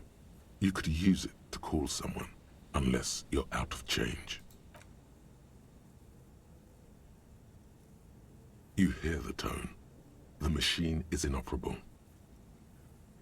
Sure, I'll dial a random number. Calling. Still calling. This feels wrong. Should you be doing this? End of tone. Someone picks up. Pierre? Is that you, Pierre? No, it's not. Do you have any news about Pierre? Who's Pierre? He's my sister's grandson. He used to visit me as a lad. Fine young man. But who are you then? A salesman of some sort? Modern goods are rubbish, and I can't afford them anyhow. It's a shame what you did to our country.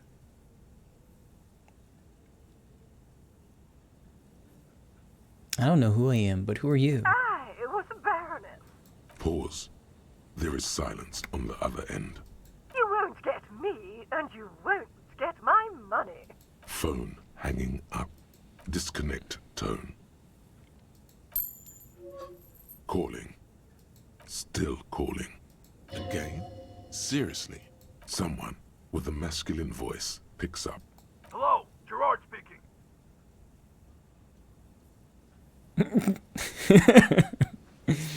Oh man. Gerard, what a douche name. Change it. Change your name. What are you like? Sorry, any Gerards. A woman's voice shouts something in the background. When Gerard speaks again, his voice is hushed. Thanks for calling, asshole. Phone hanging up. Disconnect tone. Calling. Calling. Calling. Still calling. Still calling. Stop calling me, man. Someone picks up. The voice on the other end is slightly hysterical. I'll get you your money, alright? I just need till tonight. Let me work.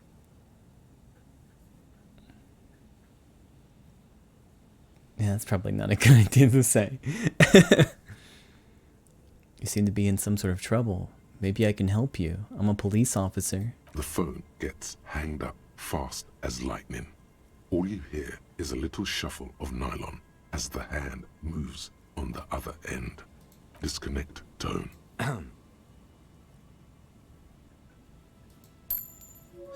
Calling. I'm tired. A man answers fast this time. His voice is hoarse from cigarettes. You hear typing in the background. Sounds like he hasn't talked to anyone in quite a while. What are you tired of? Writing. I hate writing so much. But I have to get back to it. The man disappears with a sigh. You do not hear the customary disconnect tone, just silence in the handset.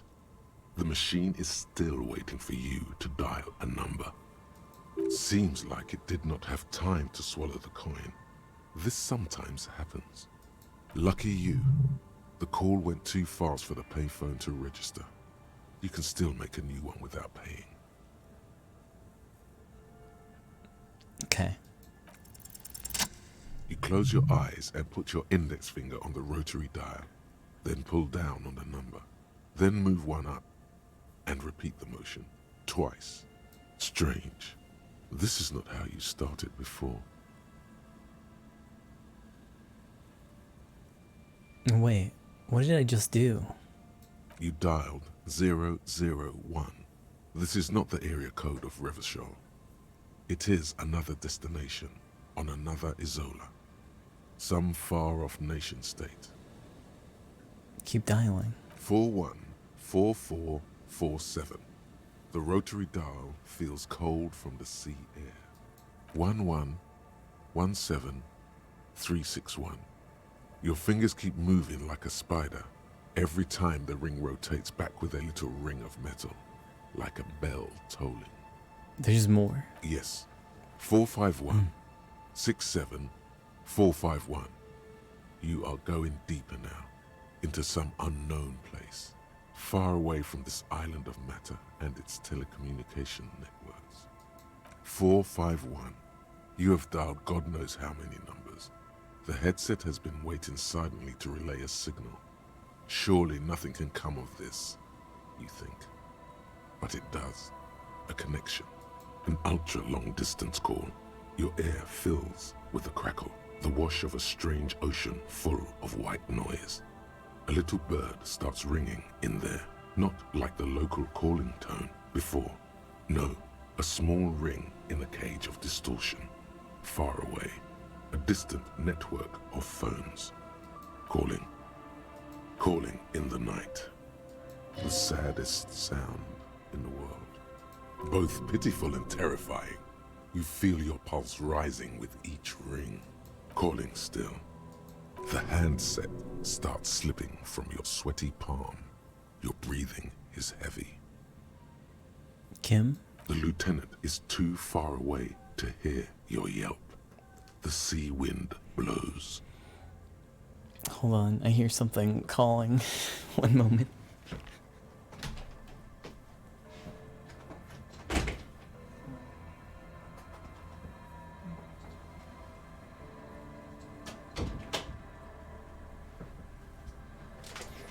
Don't worry, guys, it was just Joker calling.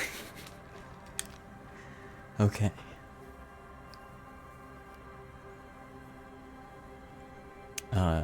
No way that's going to ever happen. You can't. Some strange force is keeping the headset glued to your hand. Your ear listening to the ring in the speaker. Calling. Calling. Calling. Calling. Calling still. Then the ocean breaks. Out of the depths, a woman's voice emerges. Small.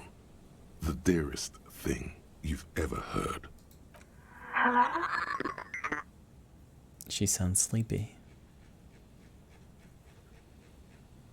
Oh, there we go.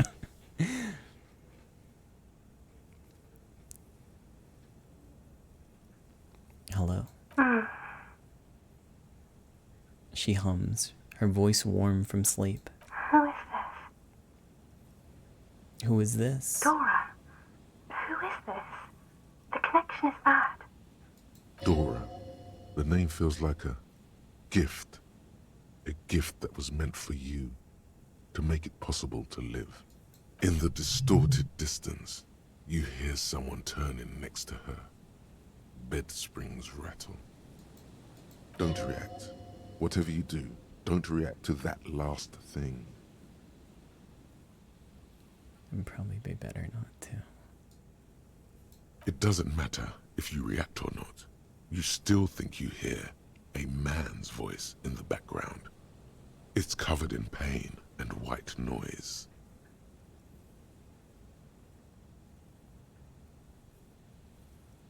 What?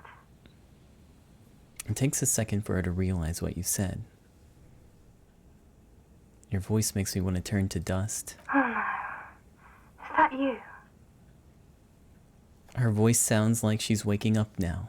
Still plaintive, tired. Your voice is so beautiful. No, no. It's you, isn't it? It's you.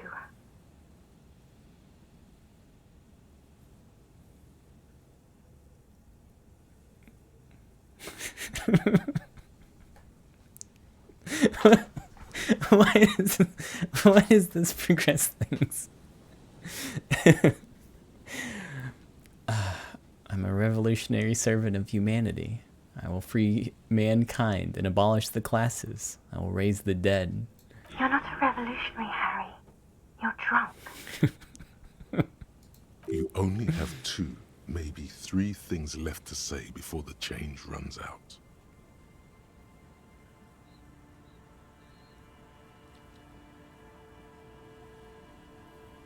Harry, how do you know my name? Because it's me.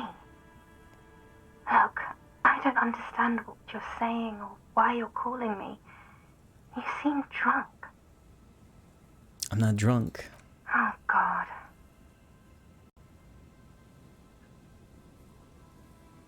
Hey. Do you know what time it is? It's so late here. Sounds like she's looking for a clock on the nightstand. It's 4 o'clock, Harry. I need to wake up in 2 hours.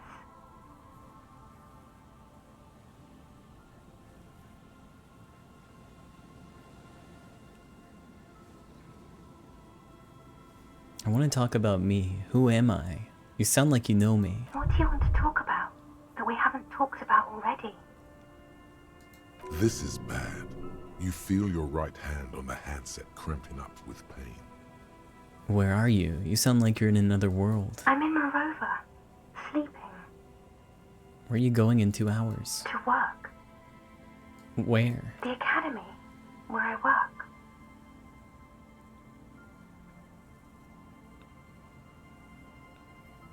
The academy? That sounds better than my job. I'm happy. No response, only a sigh. The connection crackles like burning paper. What are you doing to yourself right now?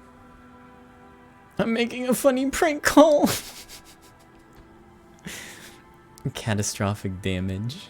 You need to stop, Harry. You'll die.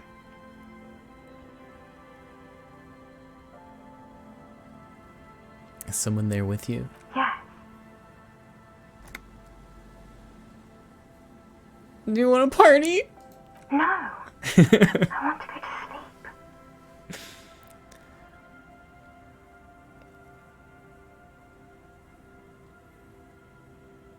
Well, I haven't proclaimed that I'm the law in a while.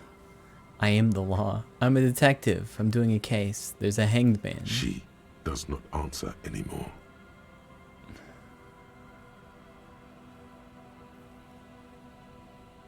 Doesn't matter. Case doesn't matter. Harry. Disconnect tone. The machine ran out of money.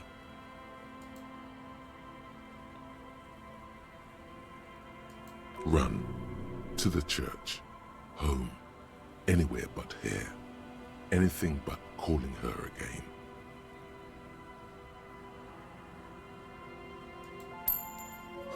You dial the number again. 26 pulls of the rotary dial. The machine eats the coin, and a terrifying ocean of distance rustles in your ear. In the middle of it, a familiar ring. Small, distorted, calling, calling, calling, calling, calling, calling, calling. It looks like she doesn't want to pick it up, Harry. Stop scaring her. Why? Come on, you know why. Calling, calling. Harry, please. Underneath it, she is naked and warm under a blanket.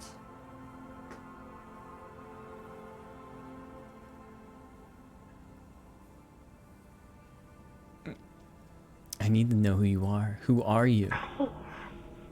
I'm going to hang up now, okay? Phone hanging up. Disconnect tone.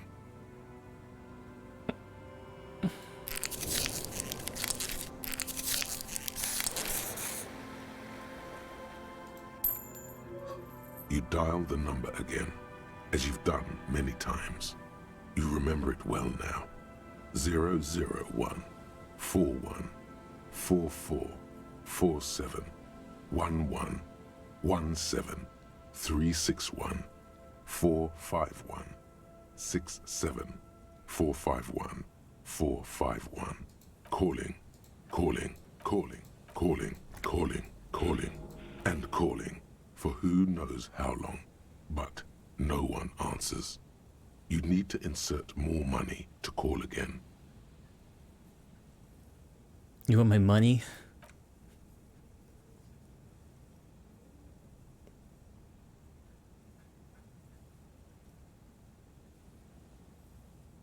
The cold metal is hard and hurts your knuckles. You look at them, turning purple. You want more money now, huh? You want fucking money.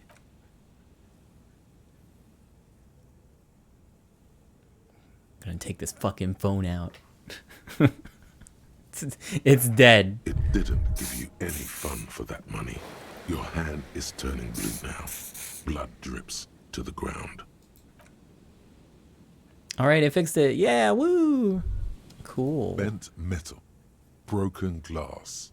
Your path lies strewn with the broken forms of everyday objects. You are the destroyer, the bane of inanimate matter.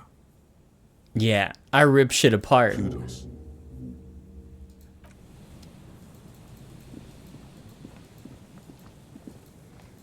Communism's canceled. Sorry.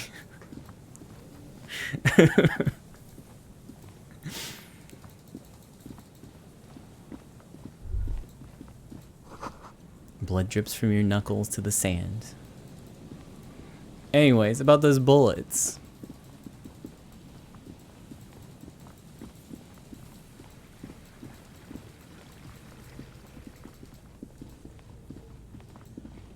I'm still trying to figure out. Oh wait, hold on. I did mention stuff under the boardwalk.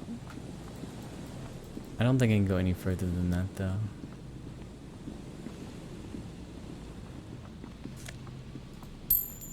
Yeah.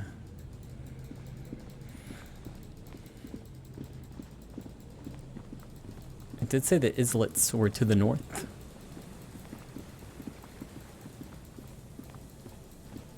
But I don't know. I'll go wander.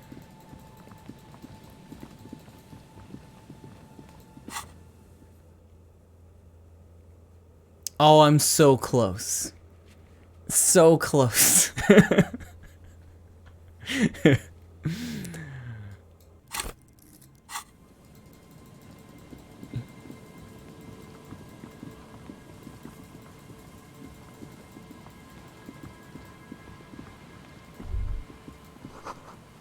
The building before you housed the engine.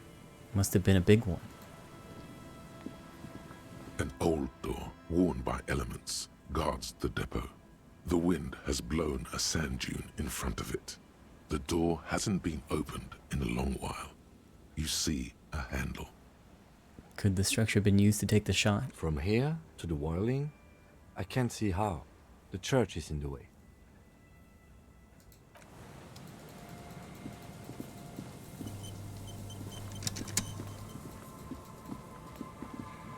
Oh yeah, might as well, huh?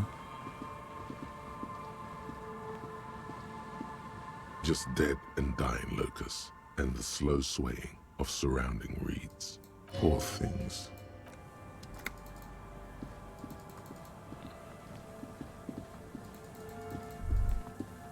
Is there something here that would indicate a sniper used this place as a nest for taking the shot? Just some urban detritus, a bottle, and a dilapidated old comms tower. In the distance you can hear the breakers roar. I don't see it, Lieutenant W. Freighter. I don't see a person take a shot here and hit something there. In the whirling in rags.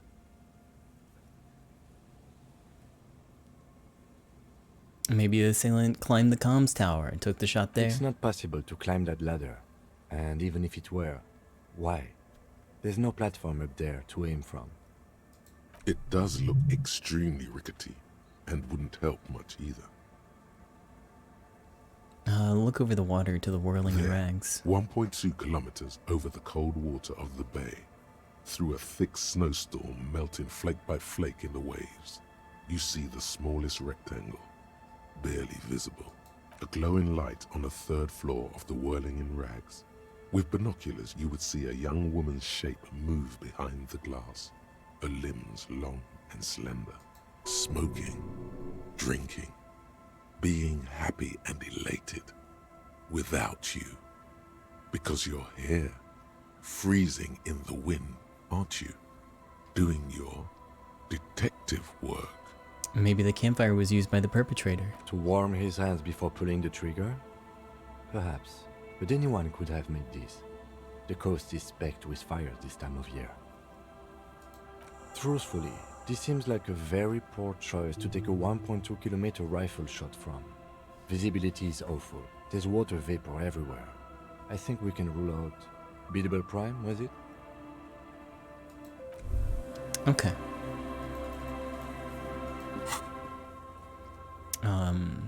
Check island for bullet traces. I have no idea how to get to this place. Wait, which one was that? That was Land's End.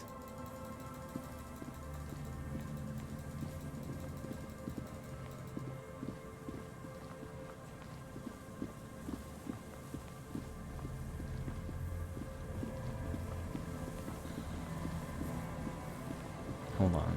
I need to go up here one more time. I just need to look out. Okay. The relay tower coordinates boat traffic in the bay, barely.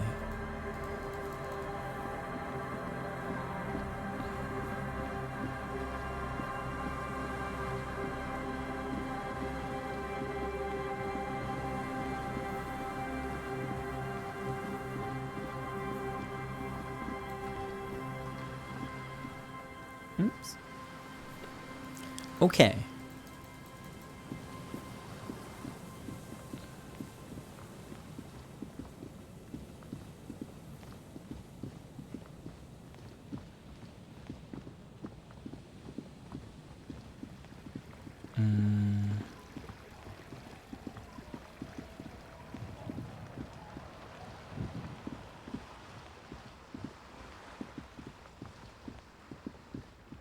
Nothing here.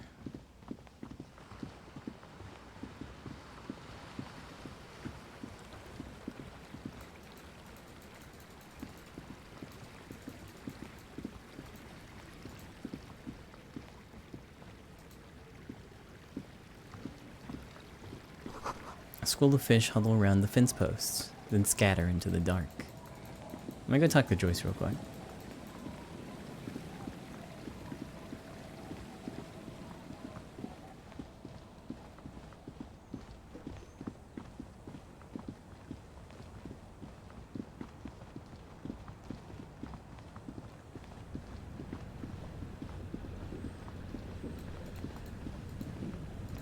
You're back. Good.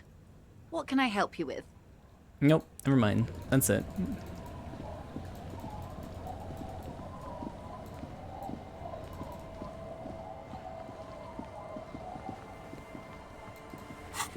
Okay. Boardwalk. I've wandered all over that thing. Maybe I misunderstand fundamentally what's considered a boardwalk.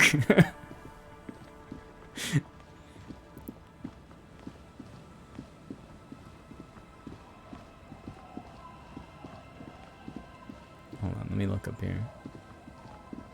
No.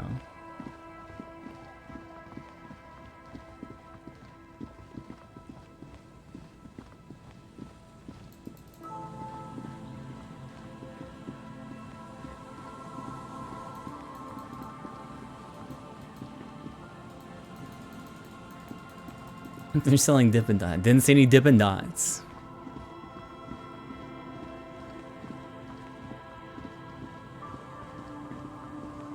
So I guess that's not it.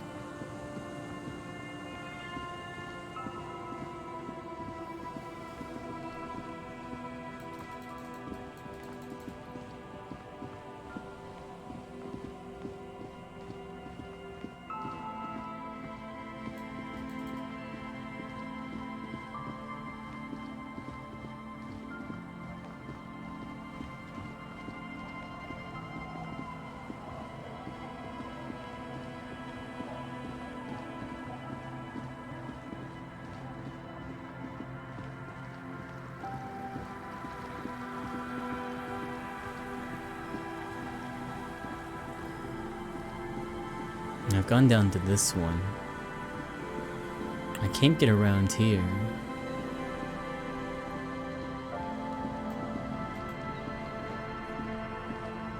A few locusts trudge along the wall of the trap. The rest are piled in a heap in the corner, dead. No phasmid anywhere. Poor things.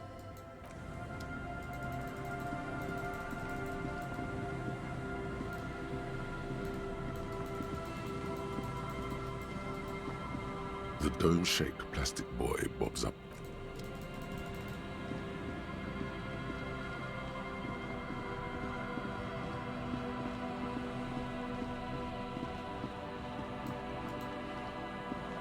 The trap is filled with dead and dying locusts. Poor thing. No phasmid. Hold on, what about... I guess I can't go over there. It won't let me click.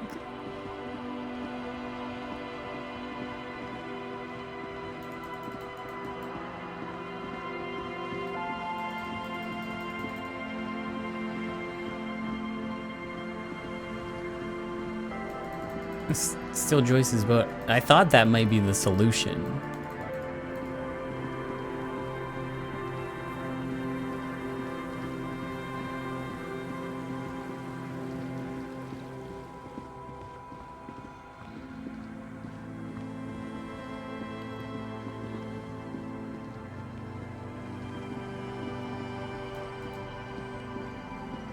Our tenant.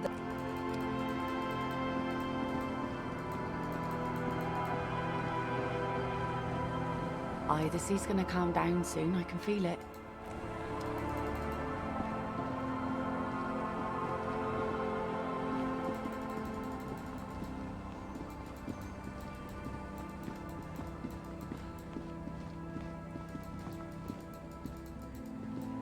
That's the pier with the dead guy.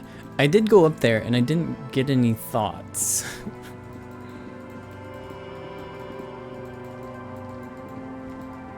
I can try again.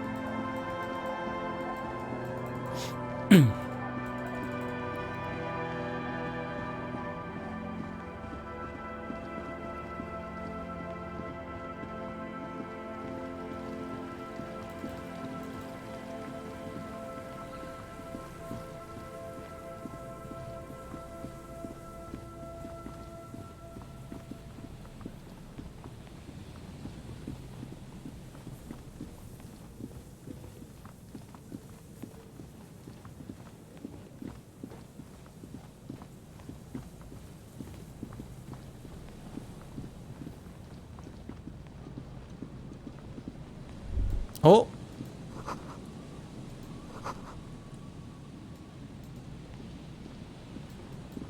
No.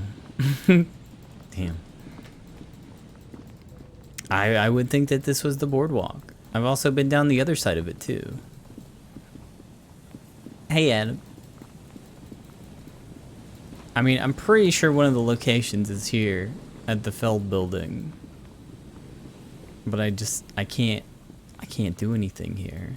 And brain doesn't activate, so. And Kim's running away.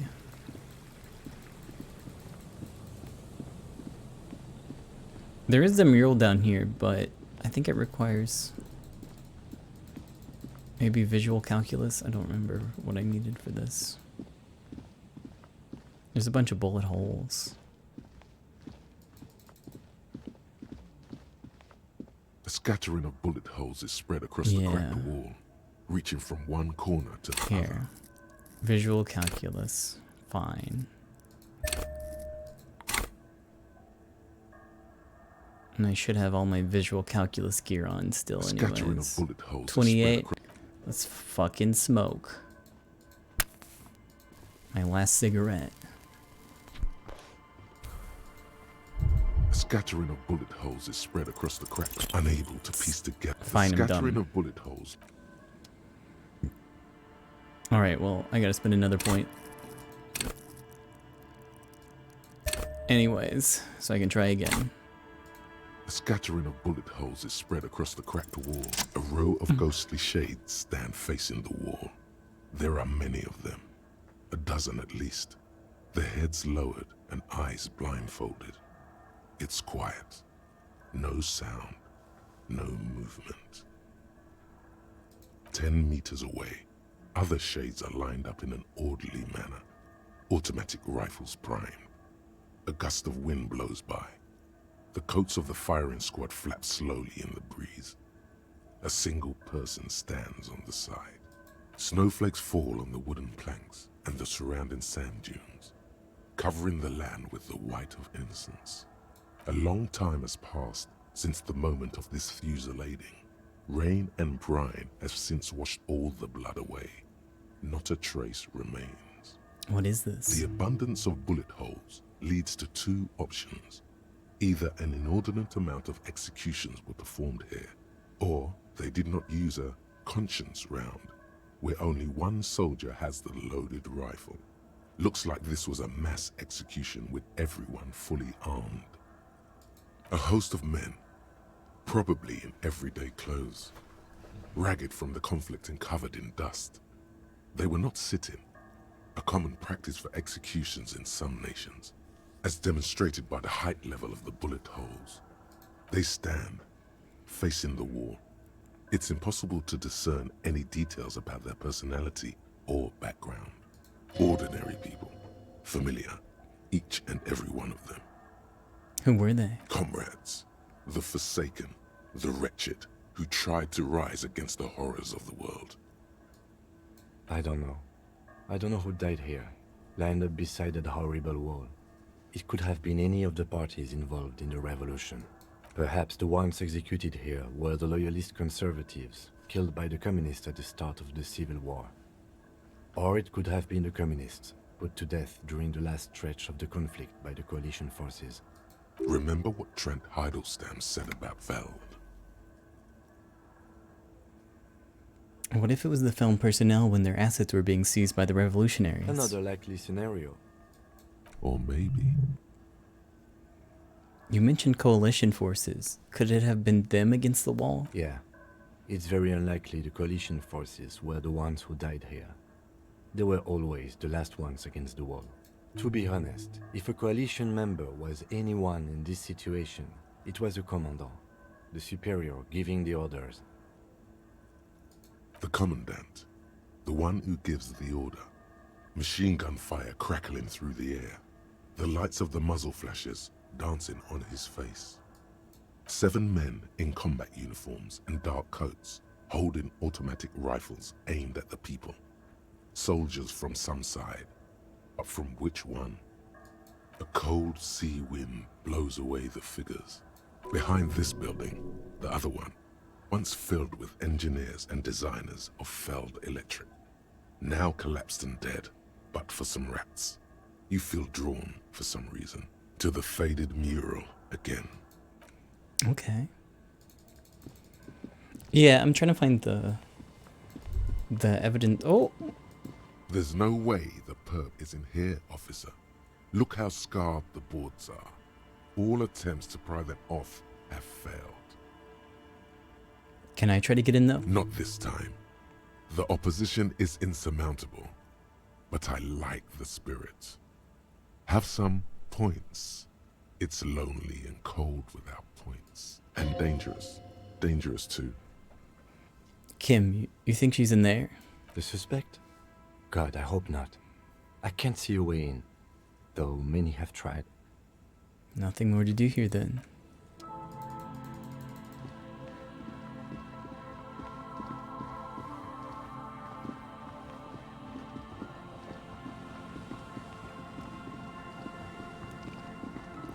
But yeah, I'm trying to find the one for the boardwalk and for the island.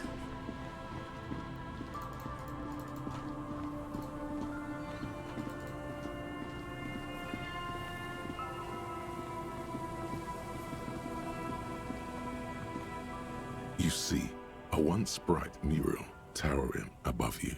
The signage has peeled off over the years, but you can still make out Feld Electrical R&D. A slogan used to intertwine with the loops a long time ago. Alright. So I think Feld is important.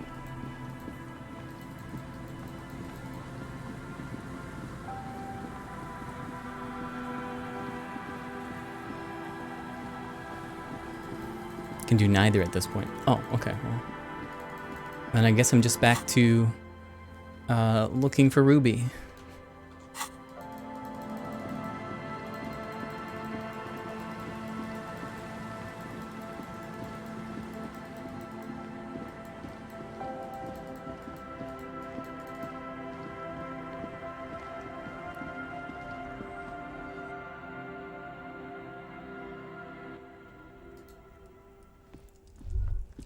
Hello, mister.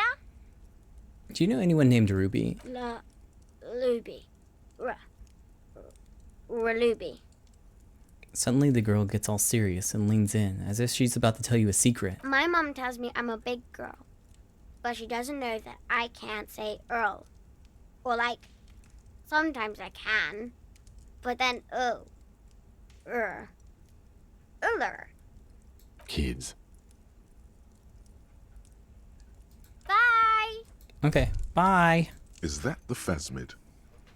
It looks like the phasmid, leaning against the wall. Wait, where's the phasmid? Leap toward the phasmid and clasp it in your hands. It's not the phasmid. It's not even organic.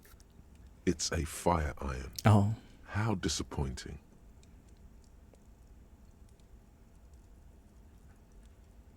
I can't believe it. Right?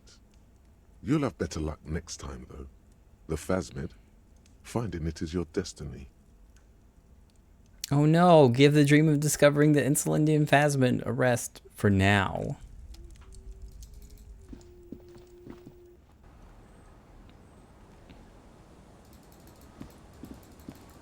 I guess I go bother them at the church. I haven't really talked to any of them about Ruby.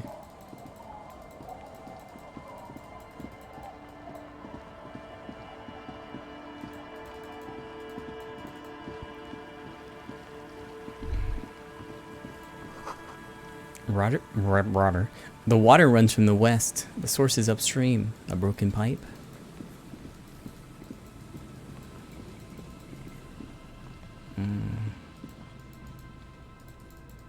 I'm not sure.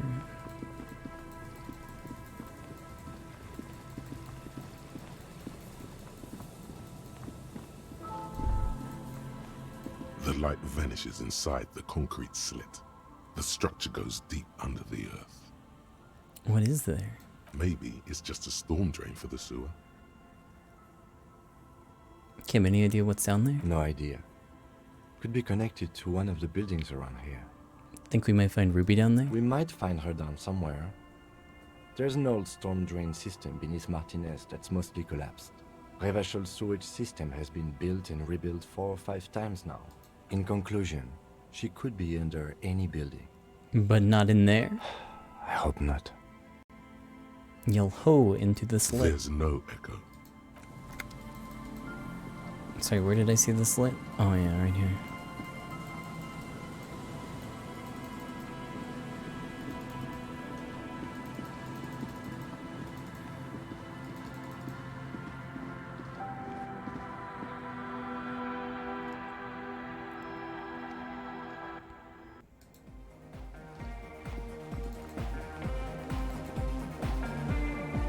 Hey man, it's goodbye, officer. Yo man, what's on your mind? Park up. Have you seen a red-haired woman around? No. Just no? It's pretty desolate here. I only hear the dogs bark at night and see the shadows move down the coast. That's good. No neighbors to complain about the noise when you get the club going. Exactly. It's our chance to turn the grim desolation into an overwhelmingly fun dance party.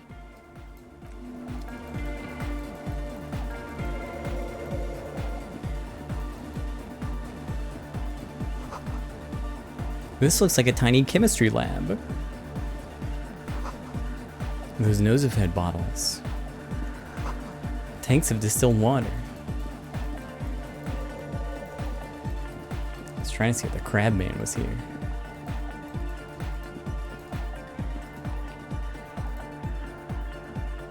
The mother of humanism stands above you. a precious and complex wax painting on a single pane of glass. A crack runs across the length of her body, her face oval and sad. The shards glimmer in the dark. You see little pearls of light on the edges of the crack that splits the female figure. Something was written there. Remains of broken letters line the emulsion. What it said, you do not know. Okay.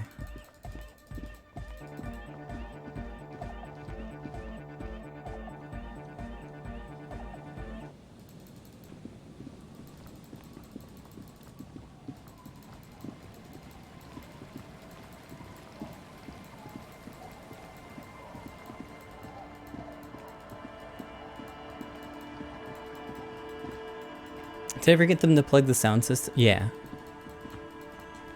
We figured out what the hole in the world was. I talked to these kids. I don't think they'll tell me anything about Ruby. This guy definitely won't tell me anything about Ruby. Don't call. There's no wake. Okay, don't call. The legend! He's back! Tequila Sunset. And they said that they didn't see anyone. I can't go over here.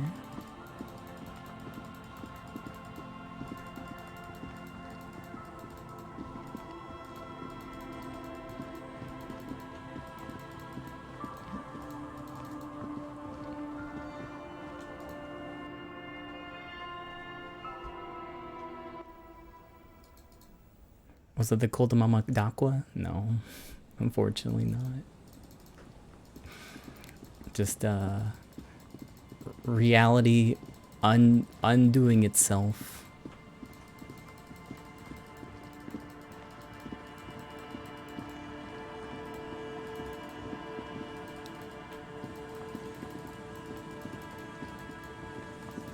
Oh, the Phasma did it. I could believe that. And there's nothing I can do about it.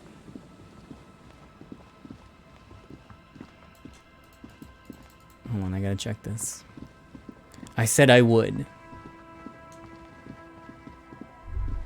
The trap is full of locusts, but they poor things. Can I check my own room real quick? My own room's gonna force me to start the communism quest again. But I will.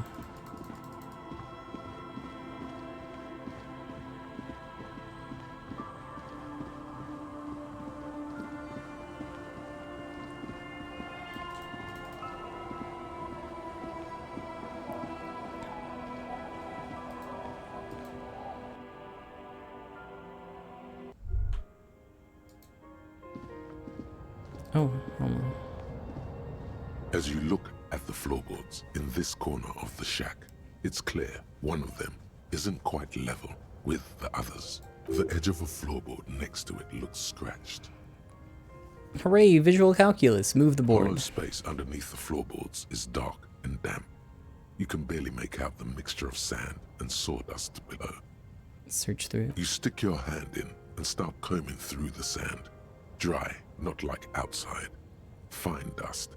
And then something hard wrapped in paper. What is it? A small cylindrical object. You pull it out. A bullet. A bullet. Interesting. The floorboard doesn't care. But maybe the washerwoman does. You have enough to confront her with.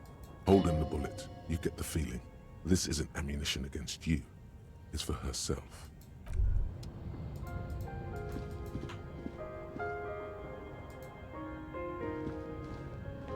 An old mirror hangs on the wall.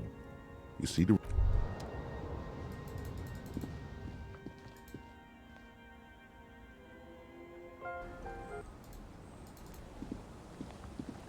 Our tenant, the policeman. I hope the waves don't keep you up at night. What can I help you with?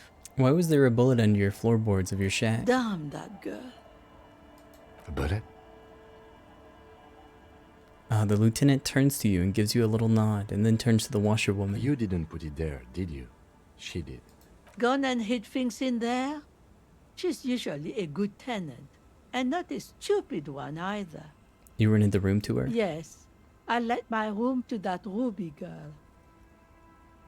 She speaks slowly, wringing out a rag. After a long silence, her hands move into the water bucket. Some water sloshes around the edge. As I've done before when she's been in trouble or just looking for solitude. I've made it clear. We welcome all kinds of people here. When was it? She came last Friday, left on Monday in a hurry. What has she gotten herself into, that girl? She seems genuinely worried about her previous tenant. She's seen her hiding out from trouble before. But this seems different. That's for the police to find out. Right then, please answer each question to the best of your ability. I'm sure we have a few. You said she left on Monday? Yes, early with the dogs, around 8 o'clock, I think. She probably heard the lieutenant's Kanema drive by. Kim, she must have heard your Kanema. Yes. That is a downside of having a 130 kilowatt engine. It lets the bad guys know when you are coming. Is the room exactly as she left it? I cleaned it, like I always do. Was there anything else? No. What is she like, Ruby? She's good company. Knows how to talk to an old woman. At my age, you don't get a lot of quality conversation. So I really appreciate that about her. This Ruby is an old lady whisperer. She knows how to work the village elder, unlike you. Did she talk to you much during her last stay? No, she was mostly silent this time. Kept to herself. What do you mean? She tried not to let it show, but I could tell she hadn't come to fish. Usually she likes to cast a few lines, but this time she mostly stayed in her room. She wanted to talk to her, as they usually do, but she was brooding. Why do you think she left the bullet there? How would I know? She's a gruff one, but not violent. She doesn't go around toting a gun. She looks back toward the shack, thinking. You could ask her about your hunch, that it was a desperate measure. See if she thinks Ruby fits the bill. I have a possible explanation in my mind. Aye, do tell.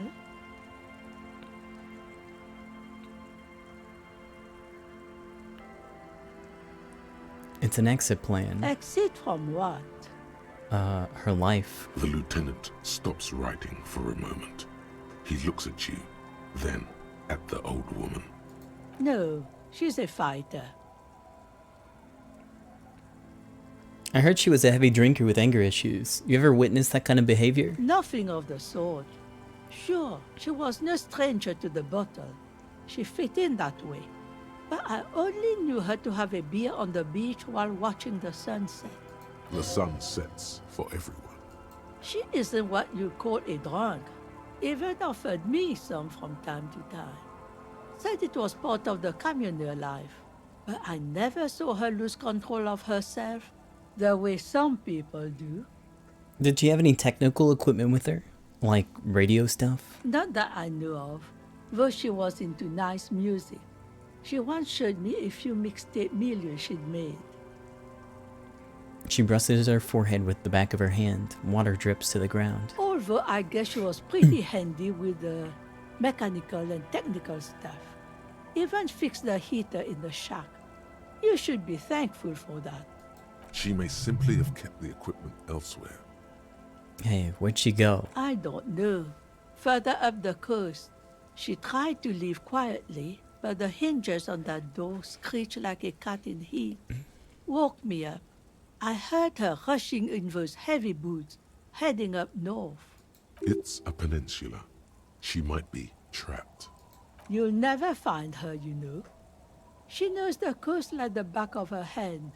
You only just arrived. Yeah, I'm pretty lost. Don't worry about that, ma'am. We are persistent. Further up the coast we go then. Are you sure you would rather stay here?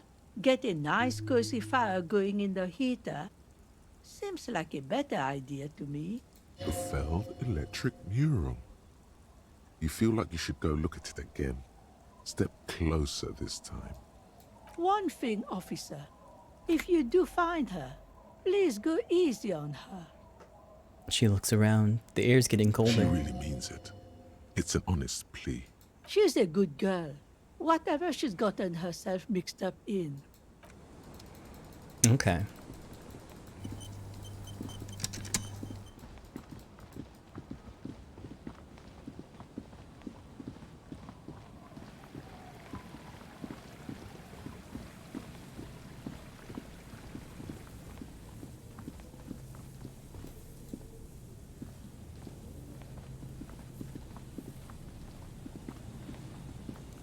You see, a once bright mural, a slogan used to intertwine above the mural, a collapsed roof, broken windows set in walls that are cracking and will soon also fall, and the coastal breeze rustling and sighing in the remains of the edifice.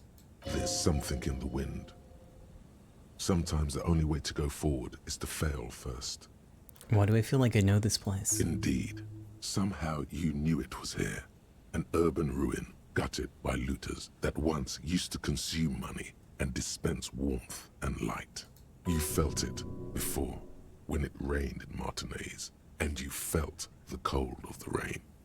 The feeling persists. It has been in you ever since. Could Ruby be in there? In there? She could. Or she could be in the identical ruin over there, or in that boat shack, in that church tower maybe. Why single out this one building?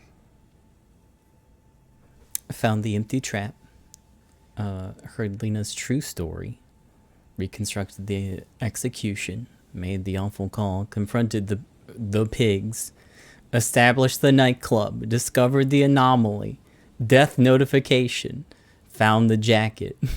Okay. Easy. Even though you're sure you succeeded, all is quiet. There is no cold hand brushing against your forehead, no rustle in the reeds. The wind has died down. The ruin in front of you is silent as a tomb. What was I even attempting to do here? Trying to talk to the wind. The city, whatever you thought would happen, did not.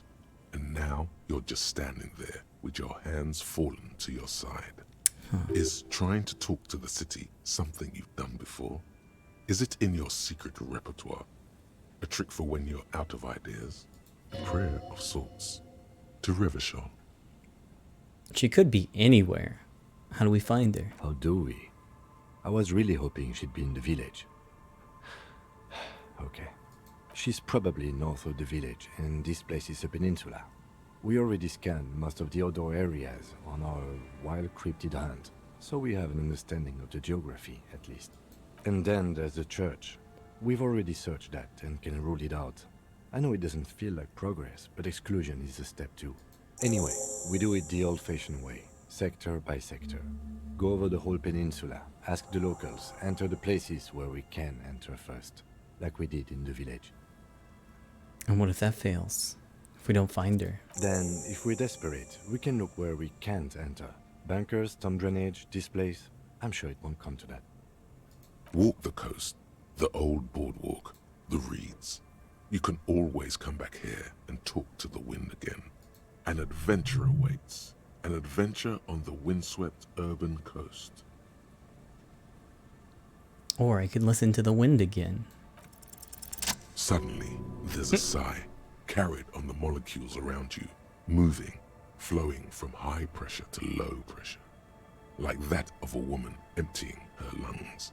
She wraps the collapsing stone box in front of you in her breath, flowing through it. Where does it go? In through the collapsed roof, flowing down a concrete staircase to the basement, sweeping away footprints in the dust on the stairs, and then the beach below the boardwalk, its winding tunnels, a whisper away. What is happening? She's down there. Below this building. Okay. Why? The wind told me, Kim. So, how do we get in there? The doors were on the collapsed side of this building. They're gone, basically. Finally, my time to shine. There's a ladder next to the sign. Perhaps we can climb it. Enter through the roof. Perhaps you can climb them. We are not climbing anything. I'm 43 years old, and I plan to live to see 70. Well, then I guess I'm climbing. Or we could go through here. Maybe.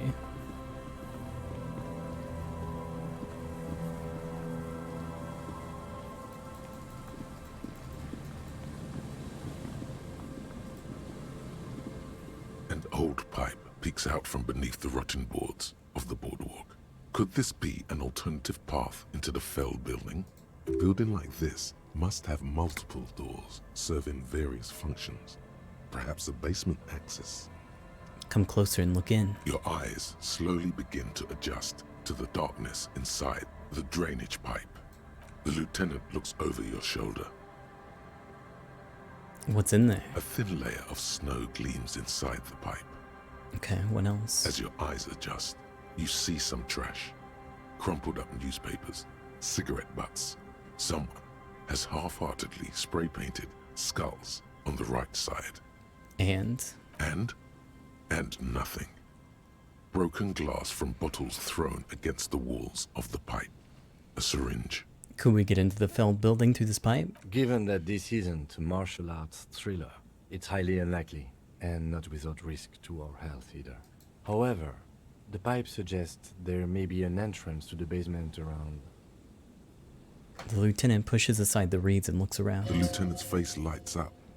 He doesn't usually notice these little things. And it's right here. A maintenance door. Try to pull the door apart. Hold on. Can I re-access the maintenance door? Maybe. Hold on. Gotta rip my shirt off. Oh yeah. Okay. It's time. I gotta have like one more thing, right? No.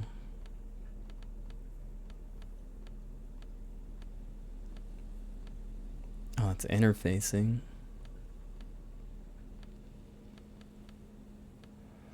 Nope, that's it. It is physical instrument. Behind the pipe, the maintenance I'll door, try. rusted shut. Do I have any half beer? sunken I think in I gave sand. my beer away.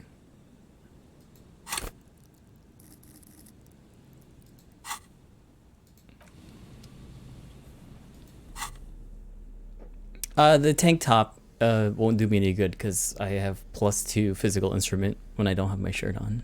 So, otherwise, yeah, that would work. I wish it would organize my inventory. Oh wait! Oh no, I'm sober now! Oh fuck! Ugh.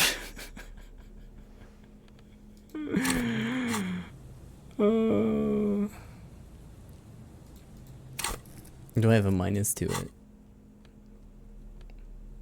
-2 physical instrument. Damn. Alright.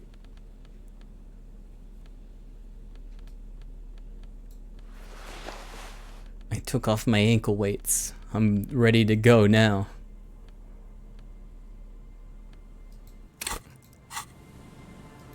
Behind the pipe, the maintenance door.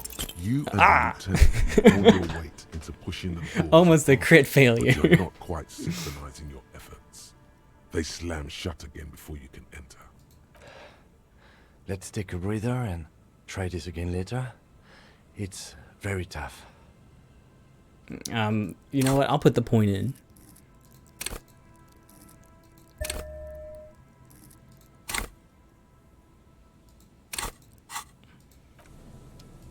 Behind the pipe, the metal doors are heavy and the flaking rust hurts your palms.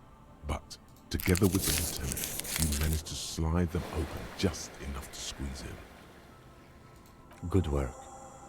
Shall we?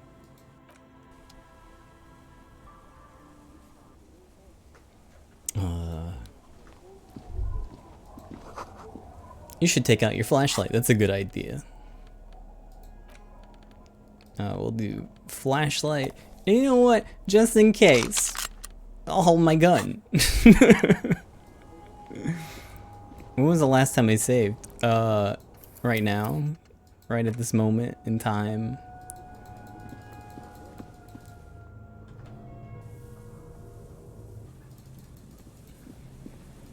Before I go down there,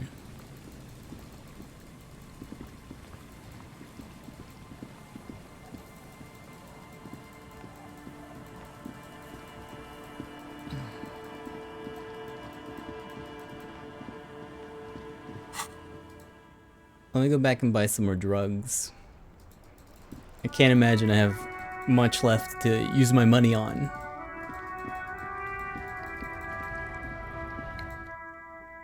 So I might as well get a fat stack of drugs. Those aren't the flowers that were left. Okay. They're not. You're right. A small cabinet on the wall is filled with various medicine bottles. Okay, here. Okay, here. Okay, here. Okay, here. I hope Saint Baptiste makes you feel better or something. Okay, here. I hope Saint Baptiste makes you feel better or something. Okay. Okay. Here.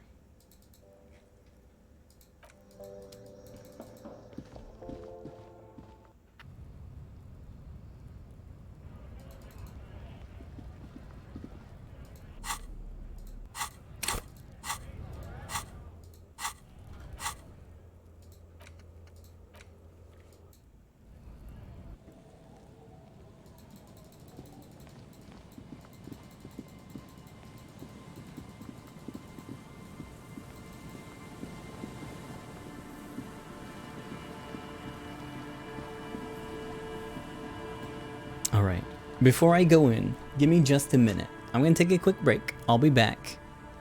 And then we'll go maybe meet Ruby. Hold on.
Hey friends, I hope you enjoyed your cookie break. I'm back. Let me just make sure everything's okay. Alright. Okay, in we go. Oh, I guess there's the door.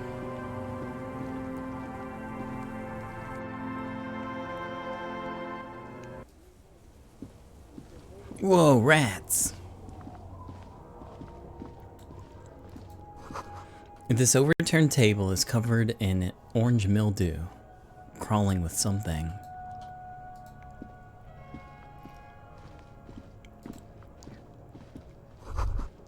Antiquated office furniture, last century maybe. Brought down and forgotten so long ago. This collapse nearly sealed the basement. One can barely squeeze by. But that means I can. Okay. Old filed folders in the cart. Document silvery with mold.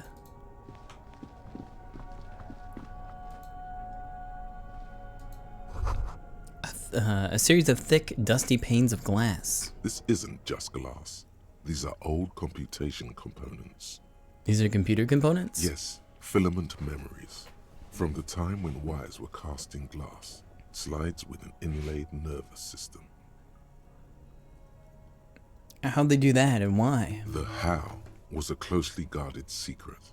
Something that was locked in safes in human heads across the river where they were manufactured. As to why, your fingers don't know. Hey Kim, look, old cybernetics. So it is. I think it is used to form a single system, slotted in the wall. So this is all that remains of failed R&D? The rest of the building seems to have been picked clean. Could this be part of the failed playback experiment? These? No. These are old filament memories. I hope you're not expecting to find a device here. You will be disappointed. All you'll find here is pain.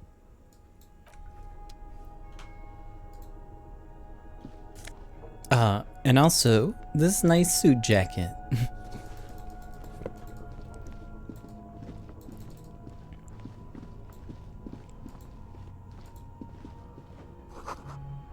In the beam of the flashlight, a crevice in the wall. It's a little, moist. Stale fabric smell and dust. No one slept here in months, maybe years. Revolutionary propaganda on the bunk bed. Ancient flyers and brochures. These pots and plates are full of dust and spider webs. The same slit window you saw from the outside. Neat.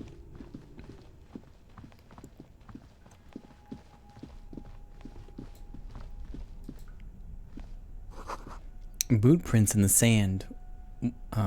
One of the soles appears to be more worn than the other.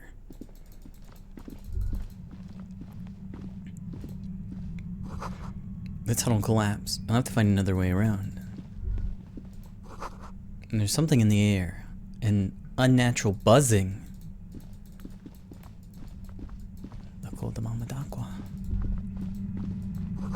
It's getting louder. The buzzing sound.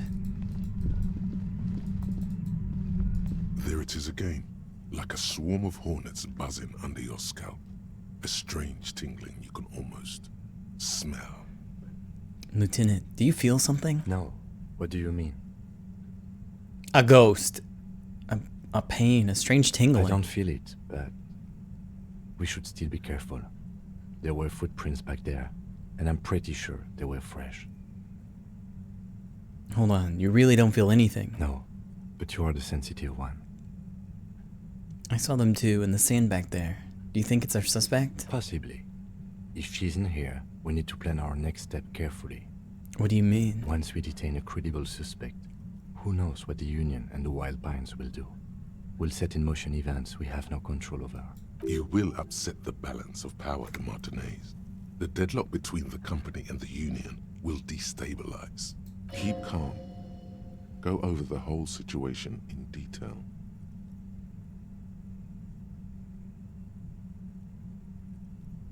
How bad do you think things could get? Well, we are not responsible for what we can't predict, are we? I don't think the entire city will be razed to the ground. Let's try not to worry, he thinks. If you can't predict it, there's nothing you could have done. What do you think's waiting for us there? I think I see a cavern. Maybe more cellars? I think we've been careful enough. We still have the element of surprise. I wouldn't be so sure. You haven't exactly been sneaking. Or maybe not. Either way, once we go deeper, there will be no turning back. Alright, hold on. I thought this would have been the wrong way to go.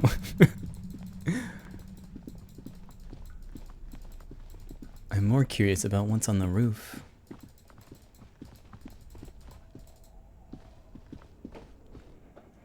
Very sensitive. Ow, wow.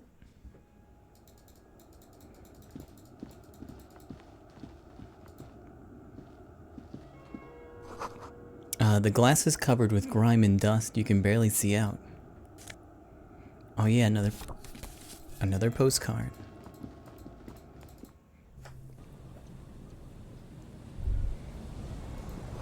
Stones fall. It's a long ways down.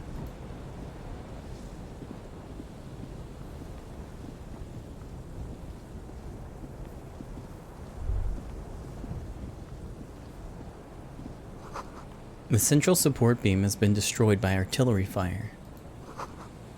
In the gust of wind, the height feels dizzying. Oh, strange. I thought there would be some sort of thought up here about the shot, but maybe not.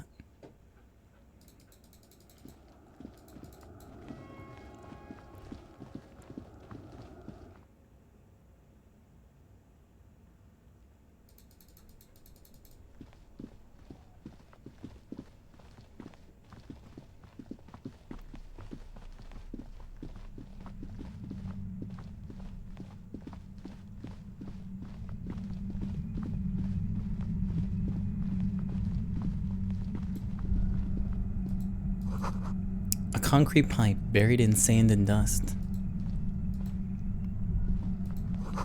It feels strange.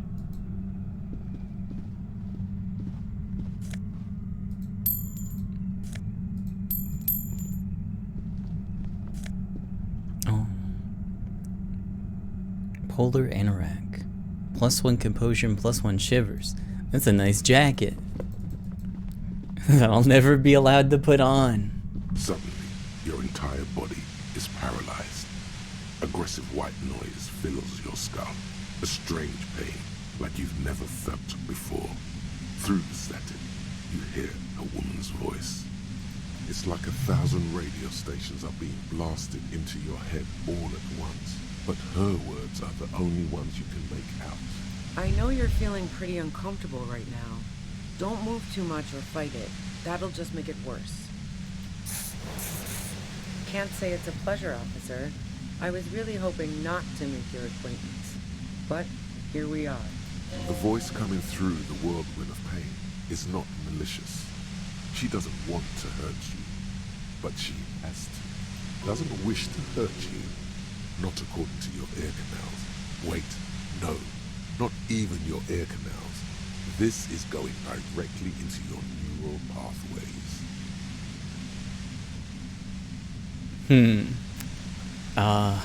Don't cover them. That's an awful decision. Why would you not want to shield yourself from it? It's an entirely new type of experience. Don't focus on the pain.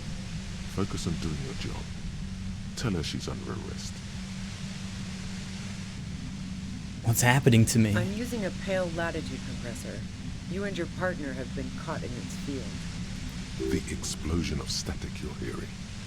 It's the ULAN frequency.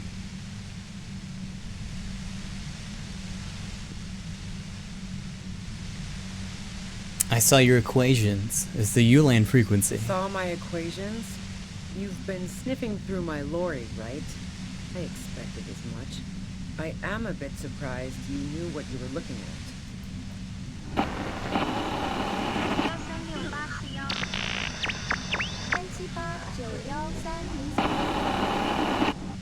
You should probably check on Kim. That's what good partners do. Look back at Kim. Right behind you, officer. Eyes closed, the lieutenant's doubled over. He's still alive and breathing. A pale latitude compressor is used to sort of make the pale more manageable. With a lot of these, you can force a radio signal grid on the pale, literally crunch the distance across it. Signals are relayed across a series of repeater stations fixed to buoys. Not a fun job manning those stations. All alone out there in the pale, people lose their minds in just a few years. Sounds like she knew someone who used to man one of those stations. But she won't tell you about her. Boy, you're one empathetic police officer to have guessed even that right. So, that's me. What we are experiencing is a concentration of radio waves. He gestures towards something with great effort. Precisely. This is an industrial strength paraboloid. It's meant for forcing dimensions on something that doesn't have them. Needless to say, the frequencies used are out of this world. At the upper limit is the large prime number generator station. It's used specifically for pale latitude compression. That's why you may be hearing some numbers.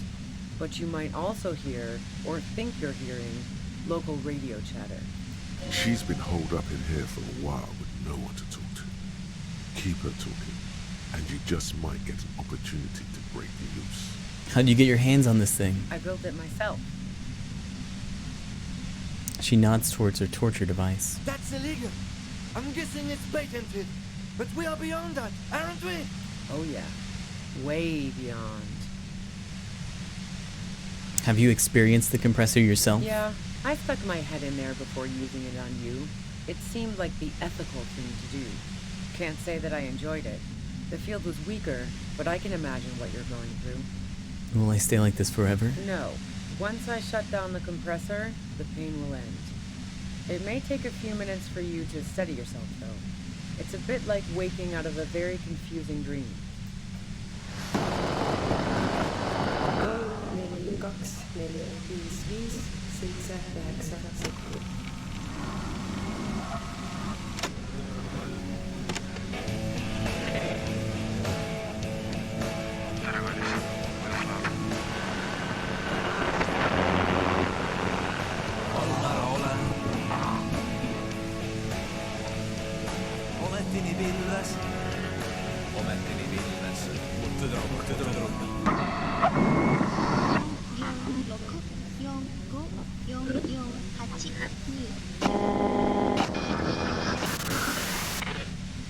Alright, this is all great. But let's talk about the man who was killed. Yeah, let's not talk about that shit. You were hunting me and fell into my trap instead. That's all there is to say about it. Please, could you just turn it down so I can ask you something? If you've got something really important to say, you can do it through the white noise.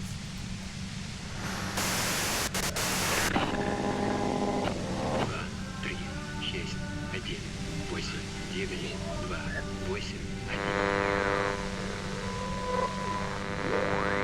looking for a deal with my mattress.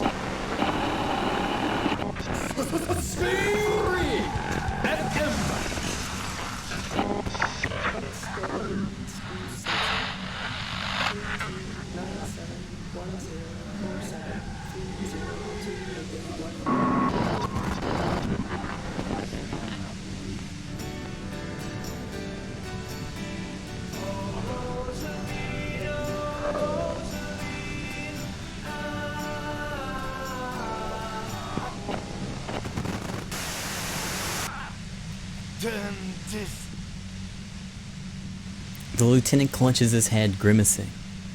God damn it. She regards you and Kim with sudden sympathy. Fine. If you really want to talk, I can dial it down. I've also got a gun, by the way. She steps reluctantly out of the shadows. The pain lessens. She's carrying a 2-barreled front loader. Remain careful. Well, it doesn't feel much better, but you can form sentences now. Thinking doesn't seem to hurt as much. Just keep her talking, and you'll get through this. I'm gonna destroy the machine!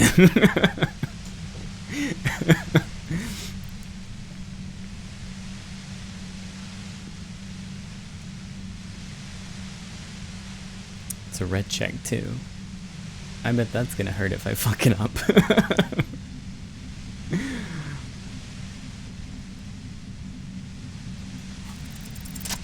Easy. I don't give a shit.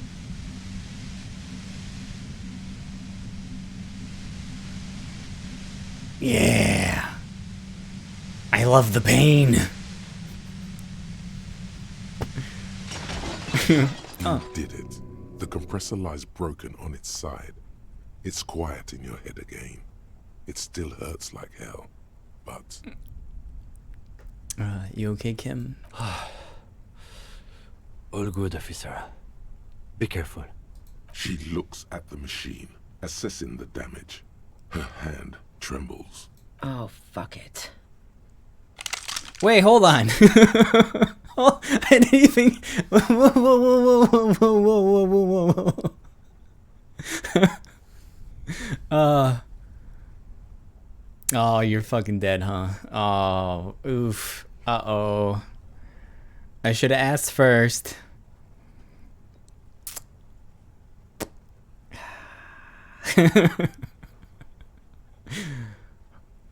What are you doing? Problem solving. Ma'am, put the gun down. That's not the solution to your problems. You are... Oh, yes it is.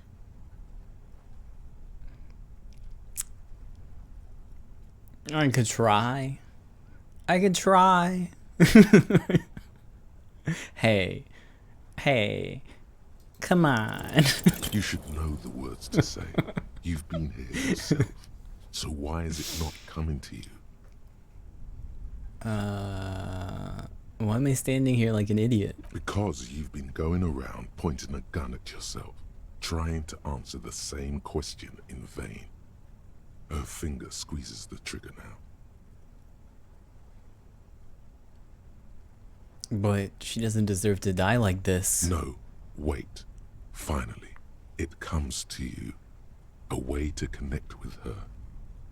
Oh? I know your pain. I've been let down by women too. She flashes you an incredulous grin. Then she exhales sharply, shakes her head, and pulls the trigger. Guess those weren't the words. You watch as her brains trickle out through her neon hair. What did we just do? Our job. It went really bad. And now we need to clean it up. She died. How can he be so cold? Oh god. Fuck. The lieutenant stands motionless, watching the blood pool in the sand. Get a hold of yourself. He needs your support now, too. She killed herself. I failed to talk her down. Lieutenant Yefreitor Dubois, control your emotions. We did our job. This won't be the worst thing that happens on this case, believe me. You can't... There is no coming back from this one. It will stay with you in nightmares. It's our fault. We are cops. Everything is our fault if we let it be.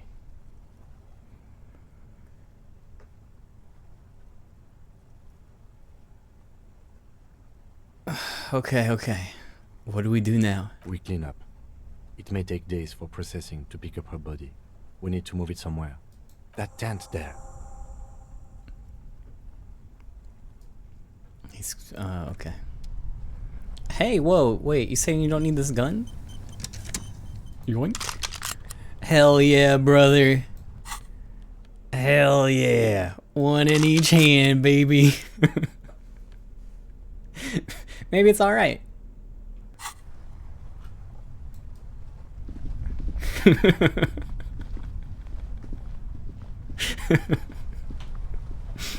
Gotta look on the bright side, I guess. Cooking utensils. She has prepared herself porridge with bananas. Oh, okay. That helps. $8. Did you maybe keep like an extensive journal or diary about your motives? Maybe that's in here. Pitched by practiced hands. She was used to camping out. Look inside. You see a rolled up sleeping bag and personal belongings. We should put her in the sleeping bag, so the rats don't get to her. Okay, let's carry her over here. The lieutenant. I'm not putting my guns away, though.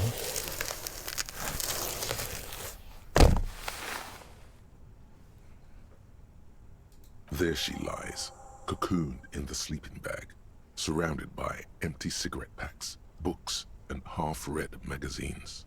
Magazines? You should look through them. Sift through the books and magazines. Assorted soft covers, mostly pulp horror. A motor carriage lies buried in the snow on one cover. On another, a ghost airship. You also see a collection of radio enthusiast magazines. See anything? The lieutenant peeks in over your shoulder. Rager Monthly, Journal of Material Science. More Technological Digest. Hey, that works. Doesn't have images on the cover. It's not a magazine. It's a leather notebook. A notebook? You pocket the worn brown leather journal. She watches by, motionless. We should read this immediately, like right now. All right, hold on. A thick journal. The cover is worn like someone used to carry it around in their back pocket. It's made of full-grain leather. The lower left corner of the back cover sports an embossed brand name, Schneller. This was important to her, when it was still hers. Unwind the strap. The journal falls open. About 2/3 of its ruled pages have been filled. Study the handwriting. The large cursive of someone who writes quickly and confidently, perhaps too confidently. Many phrases and even paragraphs have been crossed out, with tiny corrections scrawled above and in the margins. Flip through the pages. It's a mix of logistical notes, diagrams, and personal reflections, all dated. We could learn a lot from this. What kind of logistics? Hard to tell exactly. It's mostly noted down in code. Looks like contact information, quantities, directions. There could be useful information about local operations in those notes. We have a junior sergeant at my station who's good with codes. I can give this to her after we finish this. Professionalism is his coping mechanism. What are the diagrams of? Esoteric radio technology. The most recent ones probably pertain to the latitude compressor, sketches, calculations of distance and density. You make out a familiar spiral shape. Anything personal? Short, wry observations of people and places. Probably a way to pass the time on the road. Also, what appears to be attempts to sort through some difficult decisions. There are a few passages with many questions in them. Staff issues. Always tough on the leadership. You smell traces of betrayal. How far back do the entries go? The first entry is from August 2nd of last year. It reads simply, I know my position is precarious. All I can do is make myself as useful as I can while looking for a way out. Remember, no one is indispensable. What did she write the day Lily died? Nothing on March 4th. March 5th, though, well, that's bound to come back and bite me in the ass. I'm bad at this. Loyal to a fault. But that's another matter entirely. You have no idea what she means. These are personal notes. Don't expect to understand all of it. What's the most recent entry? The most recent entry is from today. It reads, even when I leave here, if I leave here alive, what's my next move? Staging a lynching is a crime, even if I'm not accused of murder on top of that. Forever on the run. Not really my idea of the open road. Man, I was really looking forward to winning. I don't think she killed a mercenary. It looks like she might have been framed. Too bad we didn't really get to hear her side of the story. This whole thing was a detour, and a fatal one, he thinks. Don't get emotional. So she died for nothing? She was in plenty of trouble, even without the murder charge. Still, it's a nasty business. Then who do you think killed the merc? Glacier was the one who pointed the finger at Ruby. Perhaps she was trying to steer us away from herself, or... I don't know. Either way, we need to keep an eye on her. One thing is for certain. We have business back in the whirling in rags. Questions to ask.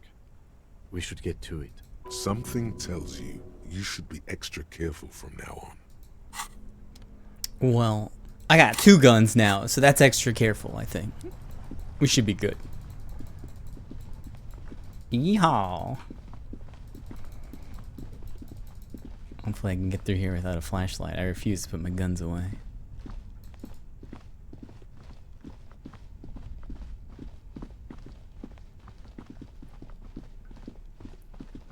Oh, there's some stuff in here. Hold on. I gotta loot. Whoa!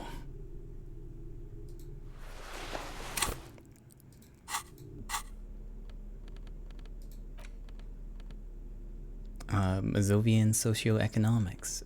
Nice. Better communists now. This hat is so soft, so warm.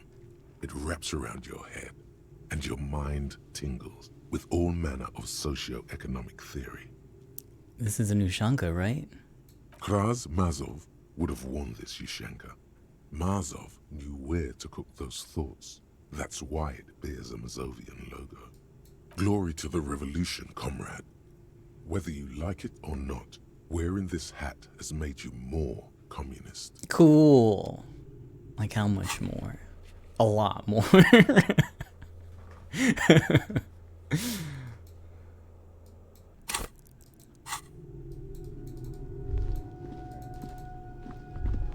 Could this have been the killer's hideout? And this narrow window, the point of origin of the shot that killed the mercenary? Peek out. Outside the window, desolation. Snow falls softly onto the coastal sand, where it melts almost instantly. Could the killer have used this as the hideout? It lingers. It's a great place to hide, certainly. But there hasn't been anyone here in ages. Kim, I can't see the whirling in rags. The shot didn't come from here. Indeed. No one could get a clear view. Well, at least we've been thorough. I like thorough. The lieutenant's voice betrays a slight disappointment, which he glosses over by reasserting control. Okay, that leaves the island, and I have no idea how to get there. Hopefully the answer presents itself soon.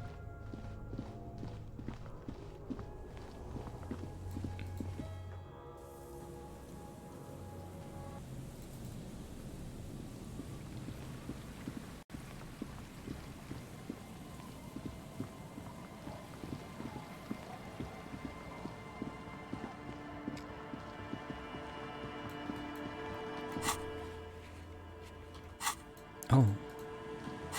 Did they swiped my fast travel points. I guess I'm walking. Save. I'll save. Sure, why not?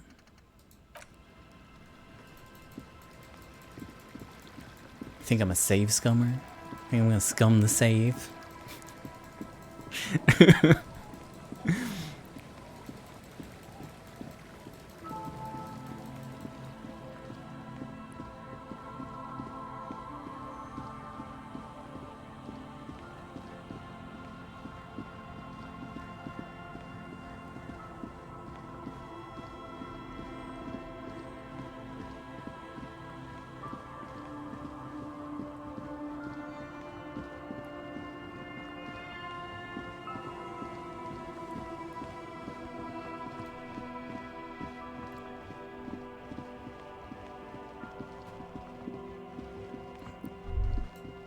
Stop. Just up ahead. Danger. Kim, you smell it? Is that the way you're freaking out? You are prepared. Don't put away your friend, your weapon. Raindrops slip from the barrels of your Villiers 9mm pistol. Kim, there's danger up ahead. Yes, I hear commotion. Let's go. I'm ready to do this. Good. Be ready to take damage. Oh no! I was hoping I could sell my postcards.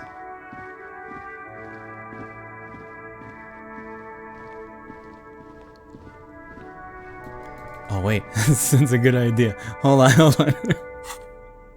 I don't know how much is gonna help. Let's slam those bad boys on.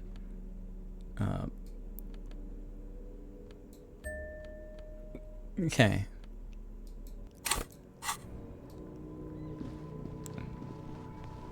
I'm all out of shits to give, loincloth. Welcome to the fucking reckoning. Oh shit. Put your damn gun down. People are gonna get hurt. We need to talk this through. All right? Shut up! You're not gonna talk yourself out of this, loincloth shit fuck. This is the mercenary at the gates. His chest rises and falls under the ceramic breastplate. His fingers reach for the butt of his sidearm. There's something very wrong with him. He's dangerous. This is a misunderstanding. Nothing irreversible has happened yet. You can just return to your unit and forget all about this. The Kipt is merciful, willing to spare us if we just forget about our murdered and humiliated commander. I think we should just kill everyone, Corty. You are all drunk. Come to your senses. You won't gun down 7 people in the middle of the street. This isn't a frontier town or a jungle outpost. Easy, Lizzie. Let me handle it. I know guys like these. I'm sure we can come to a peaceful agreement. Ain't that right, fellas? He is facing overwhelmingly superior firepower, and he knows it. Peaceful. Sounds like the armored figure's weeping. Nest in your abdominal cavity like a little wild mouse. The masked man's words are barely intelligible, but you can hear them. Fuck, there's the third one. How did we miss something like this? The lieutenant points to the helmeted figure. The lieutenant is genuinely worried for his life. You should consult him before getting in there. What do we do? My plan is not to get killed, but we have to intervene.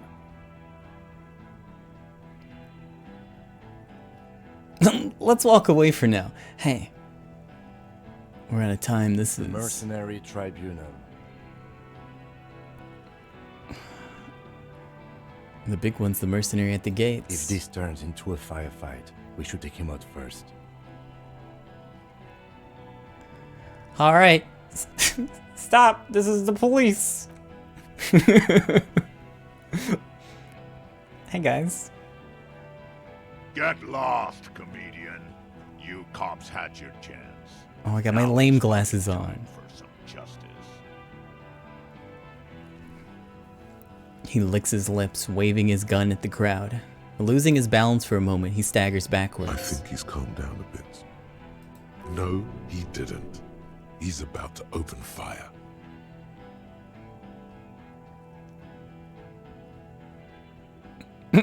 So which one's right? Who's right? He is. I was wrong. Aw, fuck. Pig, fuck! The voice from beneath the helmet interrupts your thoughts. You only make out the last word.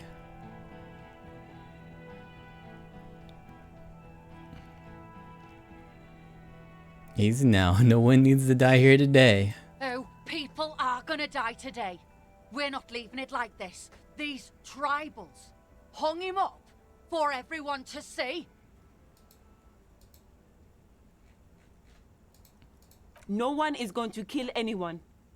Let's just put the guns down and talk like civilized human beings. With a wordless gurgle, the killer loads his long rifle. The leader gives a small nod to the helmeted man. Suddenly, the grip of your sidearm feels comforting and warm in your hand. Feels like it's saying, do it. Even if it comes to a fight, It's always a good idea to drag it out first. Get under his skin. Peace. Always peace. Oh, that's It has not worked happening. Thus far. Start with the first idea you have. Then you definitely- Please. Alright, so I might not be shooting. I might not be shooting on this one. Let's try the suggestion. Let's talk about the Hanged Man. Dangerous. Ask about him first. You don't want personal facts about his dead friend coming out of your mouth. He has to start it. Who are you, Cordy? Sergeant Major Rao Cortiner, reporting in to burn this fucking mud hut to the ground. He points at the whirling in rags. As he moves, the interlocking pieces of his armor click softly. For killing, maiming, and humiliating our commanding officer, you're all sentenced to death while led. Hold on a second.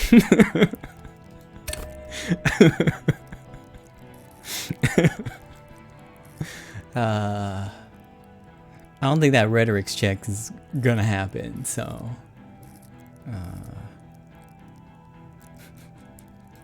you know what? Maybe one more. Just one. Just one. There we go. That looks good. All right.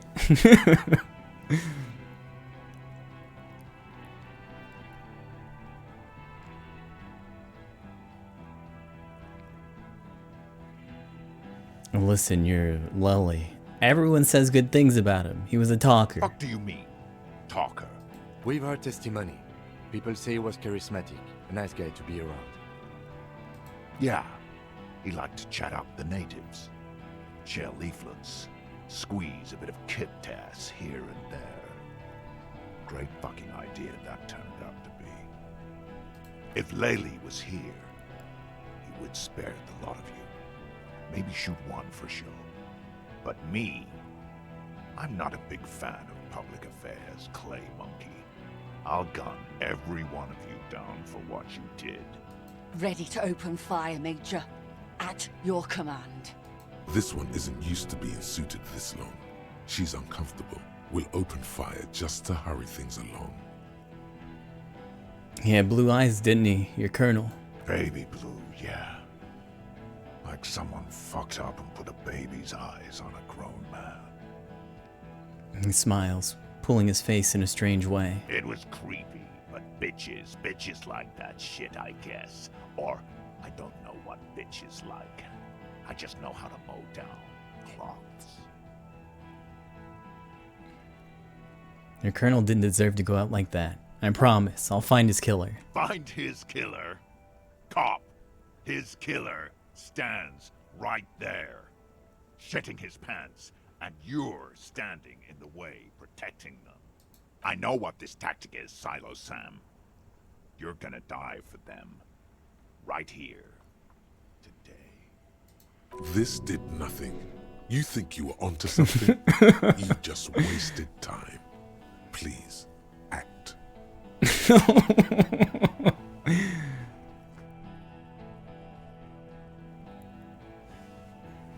Who's that? I didn't know you had a third guy. Rude. Rude is the killer. Rude, the killer. Howen Cloven. He doesn't talk much. All of you cunts inside out. The killer? The gunner. The raddest. The killer. He points to the figure clad entirely in ceramic plate. What do you think he does? There, on the rim of Owen Clerven's helmet, you count little stick figures. 19, 20, 21. I'm a killer too. Good. I kill killers. What are we waiting for? Let's blow Fuck that you. pig fucking mouth off his face. Lance Corporal, just fucking shut up and wait for your... I thought I'd get into his head a little bit. It didn't help. Hey, listen, they didn't do it. Yeah? Who did then? It was someone else, someone who's not here right now. How fucking convenient.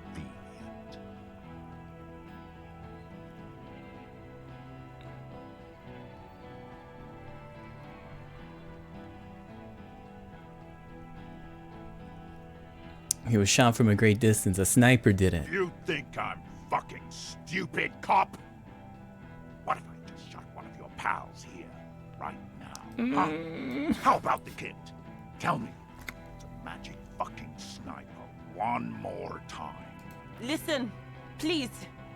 This cop and this drumhead cop marshal won't decide who... He's gonna do it. He's gonna shoot her. I guess I'll try thinking. Why doesn't he believe me? Your mind grinds to a halt. All you can see is the revolver in the man's armored hand, swaying, pointed at her. You move your mouth like a fish gasping for air. Fuck.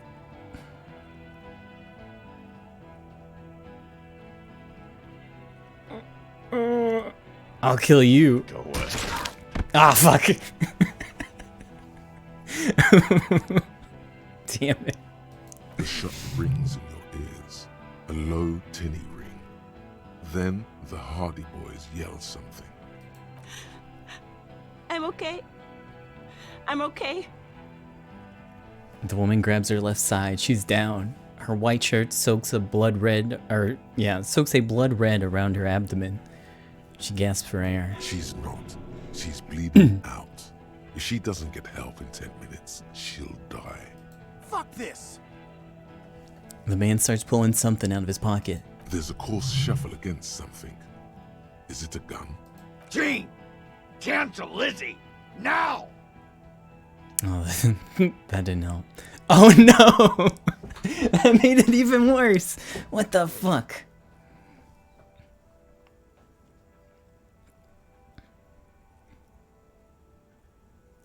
Where's Klasia? She can explain Who the this. fuck is that?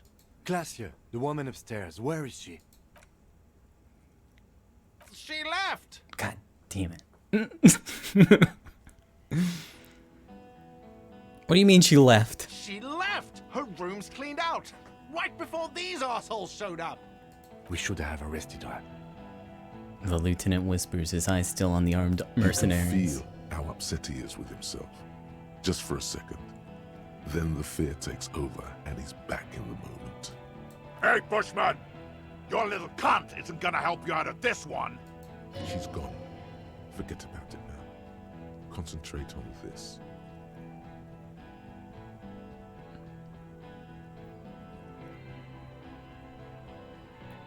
You're all drunk. Look at yourselves.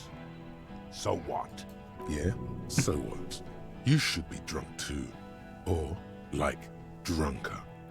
You don't want to die sober, do you? Oh man, I can be racist. Great. I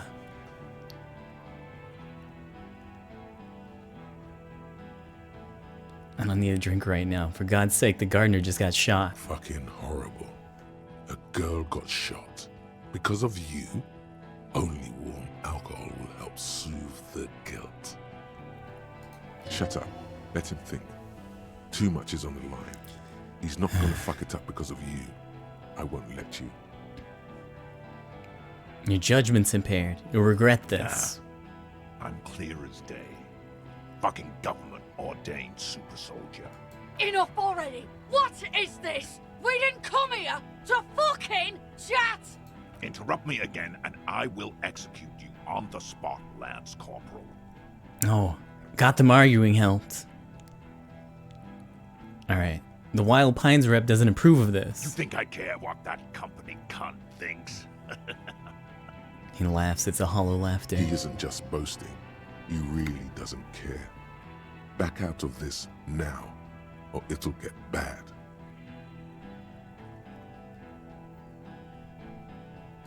Fucking waste this fuck! 28's not that bad, right?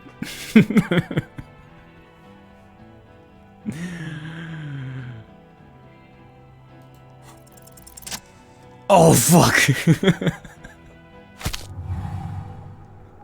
A plume of smoke and fire erupts from the gun, and your hand goes numb from the explosion. He's still standing, though. That makes me a little uncomfortable.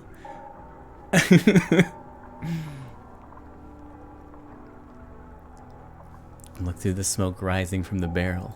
The smoke drifts west with the wind.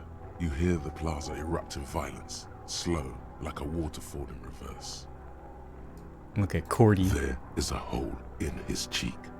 Blood gushes out as he stumbles backward, eyes filled with rage and disbelief, gurgling, muttering something unintelligible.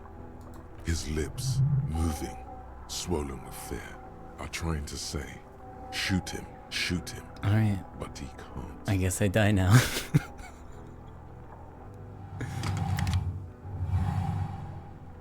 To your right, the killer raises his rifle and puts aim at you. His moves are steady, but the long barrel of the rifle sways slowly. Oh, if only I did a little bit of speed before. Yeah, I'll just dodge the shot. A low shot rings. You feel a tapping like rain on your chest plate. Heavy drops of rain. Then the sound of dice rolling as the cuirass distributes the shot evenly from plate to plate. You got hit. The armor took most of it, but still your ribcage burns. Feels like blood is slowly seeping into your lungs. God, please. The lieutenant says quietly, without trembling. He aims, face pale. 2 shots ring at once. One from the lieutenant's pistol, and the other from DePaul's. It's aimed at the lieutenant, but it misses. You hear a scream behind you. Kim, did he hit the rifleman? Blood gushes from the helmet's eye sockets as Rude staggers back, disoriented. The sounds coming from his helmet are not human. An unbelievable shot from the lieutenant. Who screamed? Glenn, dying in a puddle of blood behind you. His mangled torso has 2 gunshot wounds. Blood gushes out of them like red geysers. That's cool. No big loss. No big loss. Oh God, watch out. You see 2 crazed eyes stare at you through all the smoke and the panic. With blood gushing from his face, the man raises his pistol at you. Then he squeezes the trigger. Look him in the eye. The look of vengeance, framed in blood, lips shaking.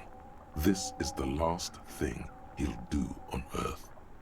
But he will do it. He is your end. Here it comes. Death. I mean...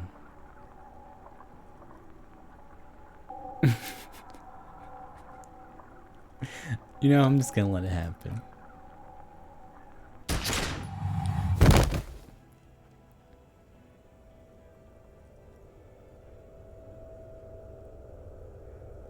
You simply blink, then something inside your pelvis explodes. Your entire lower body is on fire and your legs can't support you. You fall down like a rag doll. The pain is too immense to scream. It pushes the air out of your lungs. Everything goes dark, a distant blur as you recede into it. Listen, through the darkness and the pain. The Hardy Boys are screaming, fighting, dying. Someone jumps over you. Nearby gunfire shatters glass. Stop! The cop! Protect the cop! He's down! Touch your lower body. Feels slick and warm with blood. The pain is too strong to know what has happened there. Even clutching to your consciousness takes everything you got. What parts of me are missing? Most of what's down there. Oh God. It's all gone. Open your eyes now. You have to see what's happening. No. It's just a fear. Even if... Who cares? No one wants you anyway. Try to open your eyes. What do I see? Nothing. A persisting darkness. Dancing lights of pain. Distant shadows cast by them. Like a hellish play. You're bleeding out. Out of it, a silhouette appears, crouching over you. You hear a familiar voice filled with urgency and fear.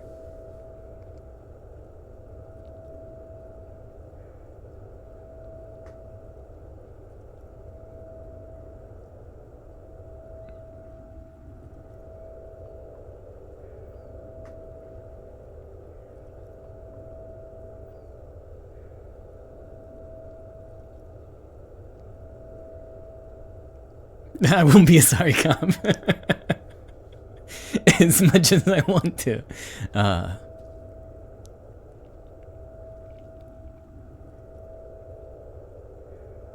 There's a white shadow that smells like apricots. It's always there. Stay with me.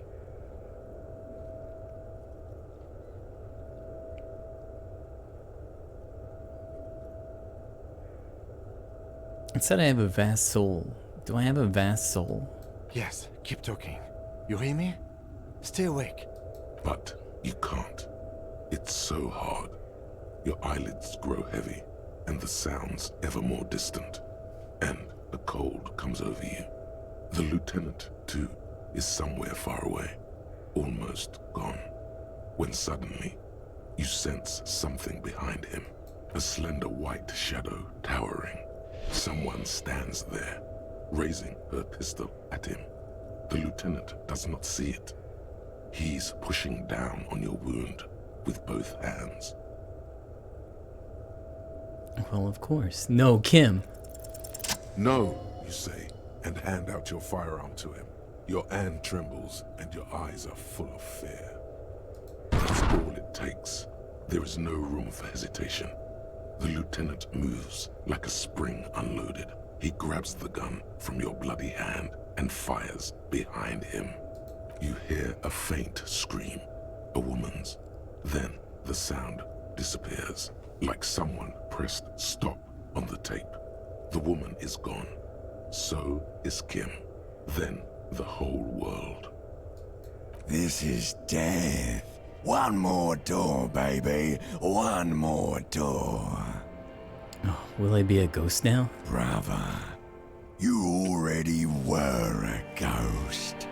Up there screaming along with all of them, scaring each other, haunting each other. It's the living who are ghosts. The dead are silent. They don't rattle windows or write letters in blood. The living do. Leave them behind. Rest. No, let me back into the fight. The fight? There is no fight. The fight is over. It was lost 1,000 years ago. You have laid here forever. Keep falling deeper. He's not taking it. His body is not taking it. Oh God, no. He's not disintegrating. He's swelling up instead. Over the hours, hurting, moaning in his sleep. And rotting, and being disinfected, and smelling of drugs, and feeling saliva in his mouth. Drifting in painkillers, thrashing in his wound sleep. He can't go. Not before the case is solved. There is a radio in the distance. A radio of the world. Playing sounds. Good morning, Elysium. Soon you will return to the world. Hours turn to days. Soon we will get up again and go through it again. Finally we know what the infernal engine was outside. The clarion call. It was him. He is the infernal engine. He never stops. He only gets worse.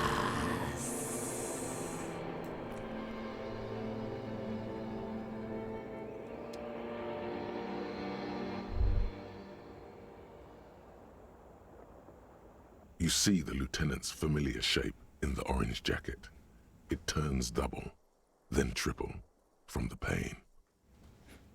Kim. Sunrise, Arabellon.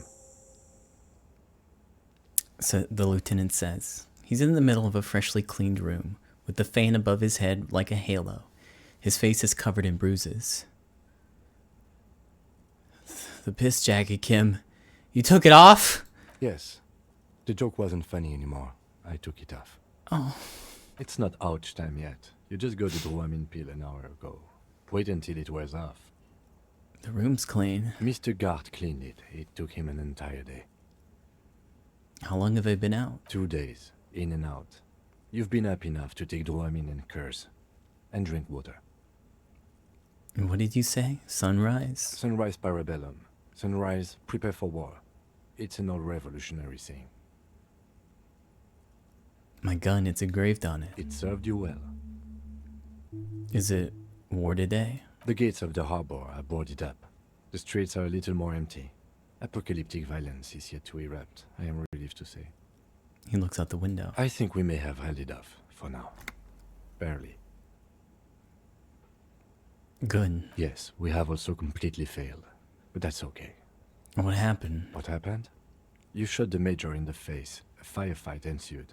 Is he dead? Yes. Thank goodness. You're a real killer, Harry. A blood-stained killer. I warned him I'm a killer of killers. That you did. The lieutenant looks at you with a peculiar expression. Then he continues. A man of his word. This killer of killers. As retaliation, the rifleman tried shooting you. He hit the cuirass. I heard it go off.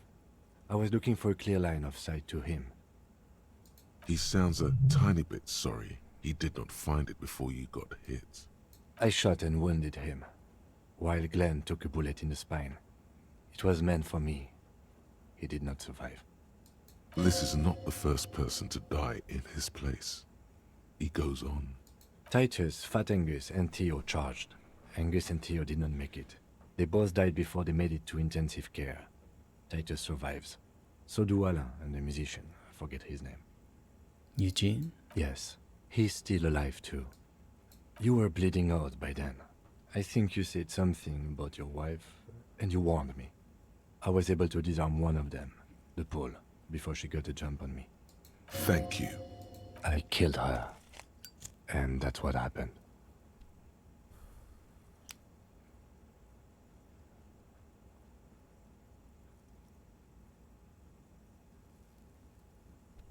I thought you only smoke one a day. This is the one. And they're all dead, all three of the contractors? The Pole was the last to die. Everard had their bodies returned to Connell for a funeral. The company is yet to retaliate. Why? Because we deterred them? Or Joyce did? Maybe the harbor in full lockdown is too costly a target.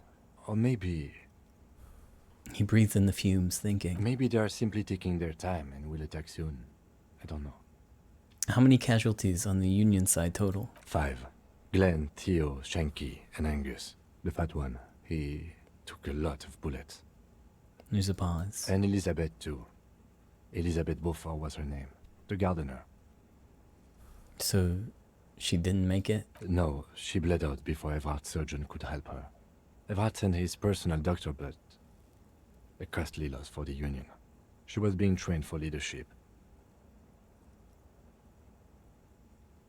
If I would have presented the theory better to their leader. She never had a chance. She should not have been there in the first place. There was no way to convince them. Stop this line of thought now.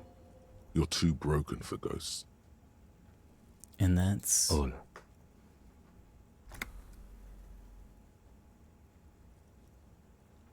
The total shit show, Kim. Yes, officer.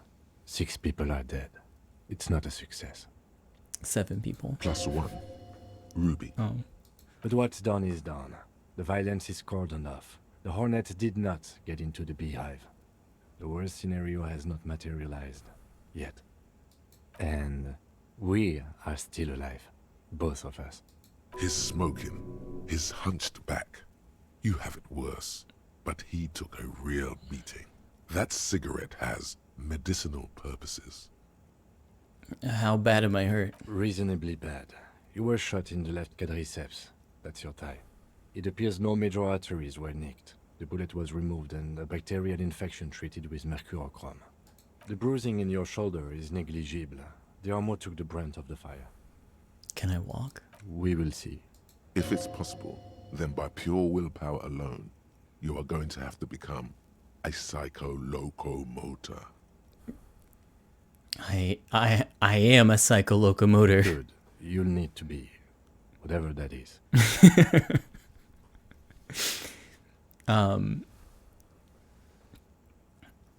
Has anyone from my station been to see me? No. A man and a woman sit in the front seat of an armored motor carriage. The woman is driving. The man lights a cigarette. Jean Vicmer is his name. The asphalt vanishes under the wheels of the machine. Ahead, harbor cranes rise to the sky. Back to that shithole, he says. Good. I don't need him. I called your station after the fight. The injury was logged in. They told me they've sent officers to join you on the site.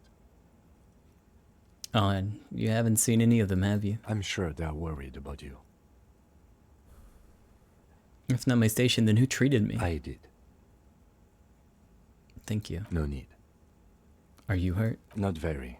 I have a concussion from that woman beating me with the butt of her gun. I tried to not move too much. Things would be worse if you didn't warn me. Thank you. I did not see her coming. Stupid of me. Okay. Oh, looks like we missed a couple days there. Easy now. How are you? I feel fantastic. Let's rock. He nods.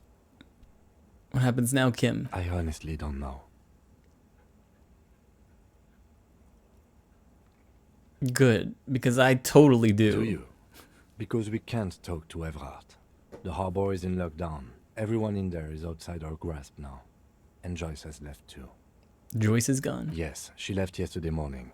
To meet the board of Wild Pines. Or that is what I've heard. There's a pin somewhere in the machine that keeps Connell from sending in a death squad. He looks out the window. Maybe it's her. Maybe she kept her hand. Either way, Ruby's gone. And Classio too. We really should have arrested her, you know?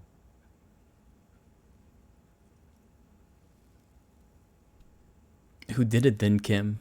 Who killed the hanged man? I don't know. I think the theory you presented, it's someone else, outside our circle of suspects, was right. It better be. Everyone within the circle is either dead or gone. Honestly, I think our investigation has not produced a single credible suspect.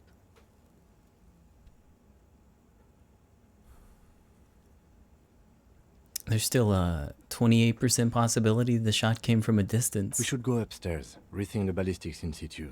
I agree with this. What else? See? There's that. You can do ballistics. The fucking Maybells, Kim. The flowers. What? This one, remember? Every piece of garbage in the city is not connected to the case. You don't have to keep everything.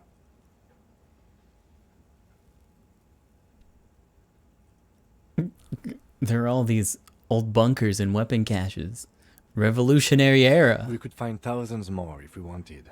All of Revachol is full of them. But they seemed so mysterious. I'm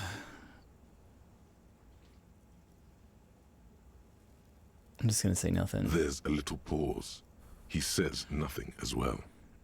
You know what I think about solving crimes? He arches his brow. The ceiling fan patiently spins overhead.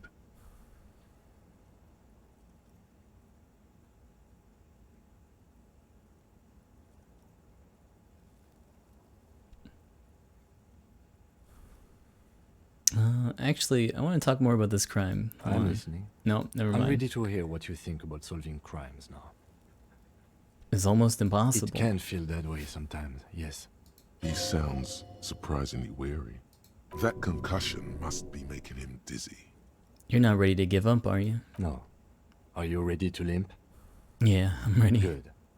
Where do you want to limp to? Let's check out the room upstairs. Why not?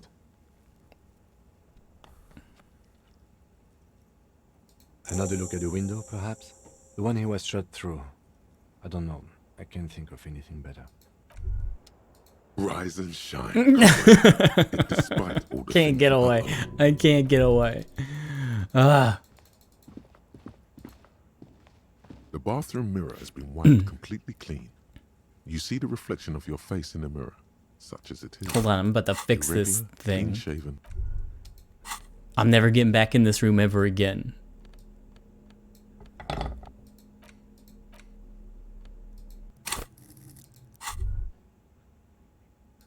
The bathroom mirror has been wiped completely clean. Oh wait, You I see need the the chain reflection cutters. of your Oops. face in the mirror. Oops, wrong one.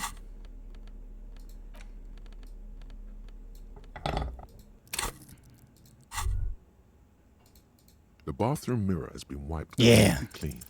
The faucet is quite terribly mangled, but you just might be able to twist its parts into place.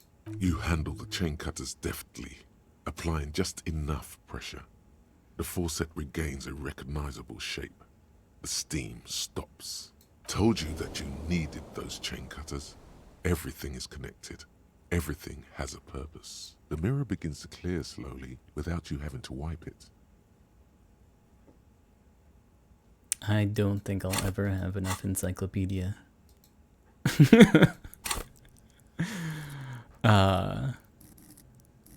-1.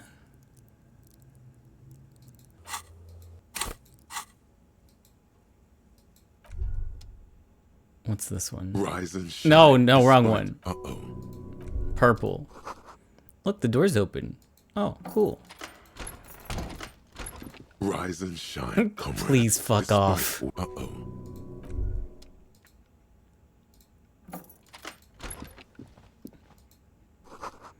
The alarm is set for 6:50 a.m. Medicinal supplies are on the cupboard. These papers bear the stamp of the RCM. They appear to be fragments of the lieutenant's paperwork, half finished. You make out notes on this and other recent cases. I had Garth open the door to your room. You were running a low bacterial fever the first night.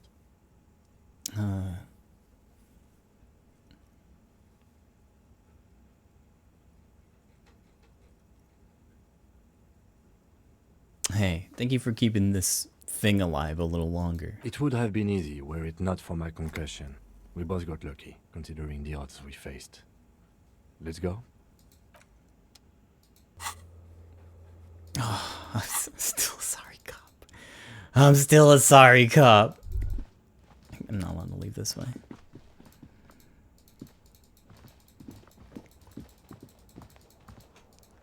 Didn't make good. You didn't miss out on much, it seems. Maybe if you don't run, it'll be okay. Wait, what is this? Looks like she left something on the table. Next to the stack of bills, you see a note. A few lines jotted down in large, uneven handwriting, just as the writer was about to rush out the door. I'm sorry, I fucked everyone over. P.S. I didn't kill him. P.P.S. Gift upstairs. A gift? What could the gift be? I am not drawing my gun. Yet.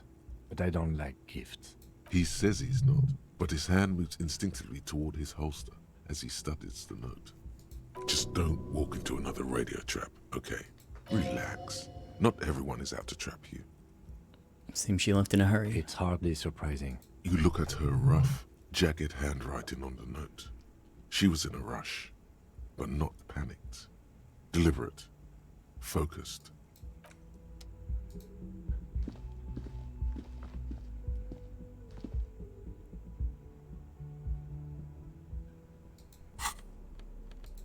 Wait, did I get the jacket back?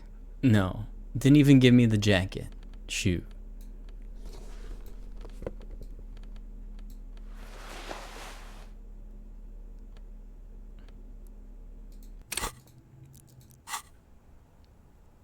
What the fuck is this? A red thread made of nylon that leads out of the room and onto the roof. You see the same two neon-lit shapes. A man and a woman. Only now a red thread bisects the room, pointing from the antenna outside to the cupboard on the wall. This is ballistics. She's left a trajectory for us. A ray of backward motion explodes from his mouth to the roof outside. A prime to then widen into a radius of locations in Martinez. B prime, B double prime, and B triple prime. Where does the thread lead? It suggests the bullet came from the extreme upper quadrant of possible angles, from a point beyond the roof. B triple prime, the island in the bay. Is she trying to tell us this shot came from the island? Unless she thinks the perpetrator was standing on the ring antenna. That is where the thread seems to point. There are ruins on that islet. I remember. How'd she know how to do this? She was there that night. She would have known precisely where the bullet hole was in the glass. It also looks like there may be more to her skill set than we know. The question is, should we trust her? I don't know. Indeed. Neither do I. This is the only point of origin we haven't ruled out yet. So it is. For a second he seems tired. Maybe we need to go to the island. He is trying to justify it to himself. He sees danger. Another trap, perhaps. He must be cautious for a reason. This man has decades of experience. There, across the grey water, amidst crumbling concrete, a birch tree, and the half-sunken ruins of a flak tower.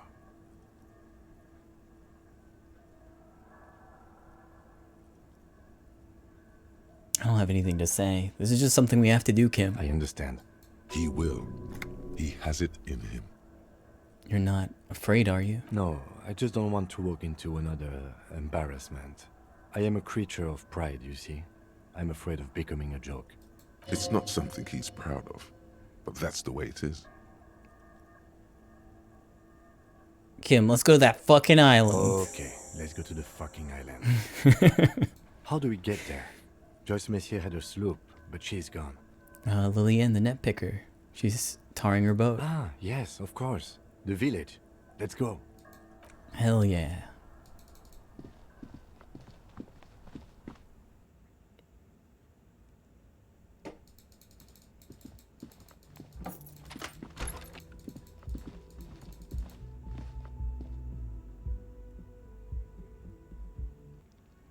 I haven't actually like went through and like read each individual one.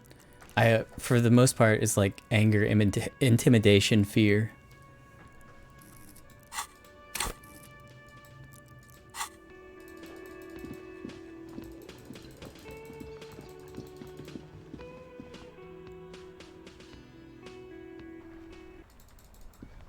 Oh.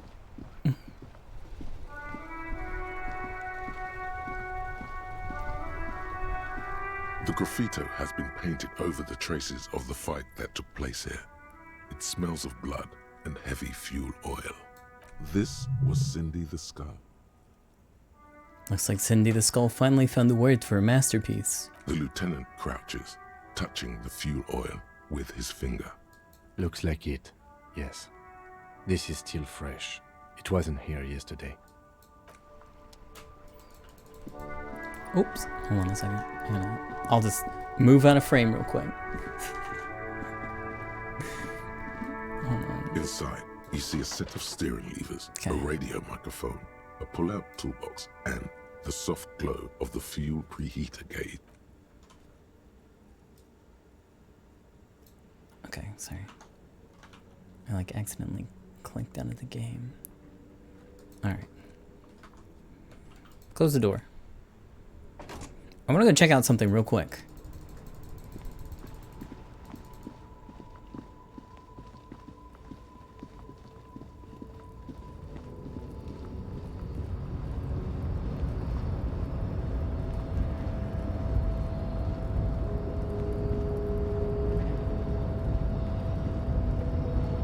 They're all gone.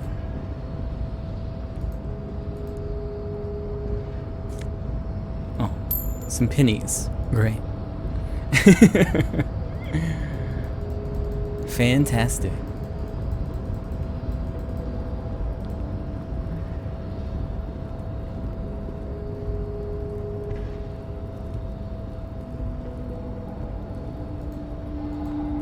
The boyadero stares at you with respect. Then gestures towards the trickles of blood adorning your clothes. Dangers comes with the Boyadera lifestyle, right? There are types of danger. The one I'm usually concerned with is lung cancer or getting mauled by wildlife. Not bullets. It calls back to an older era where this was commonplace, though. You have a true Boyadero heart.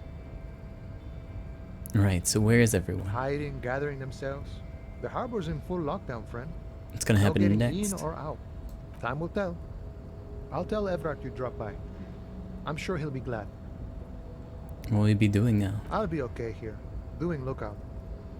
Quite the sight, aren't they? Getting to like that rare I am.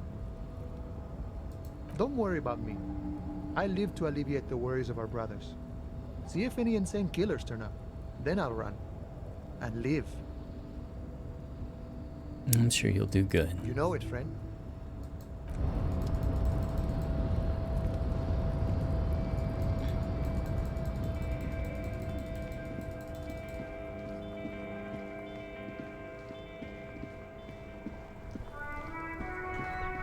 Am I allowed to fast travel again? I can. Cool.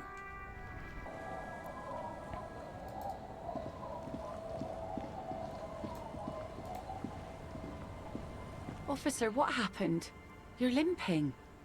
Why are you limping? You look terrible. I've always looked terrible. She sounds almost disappointed with you, reprimanding you for falling and hurting your knee.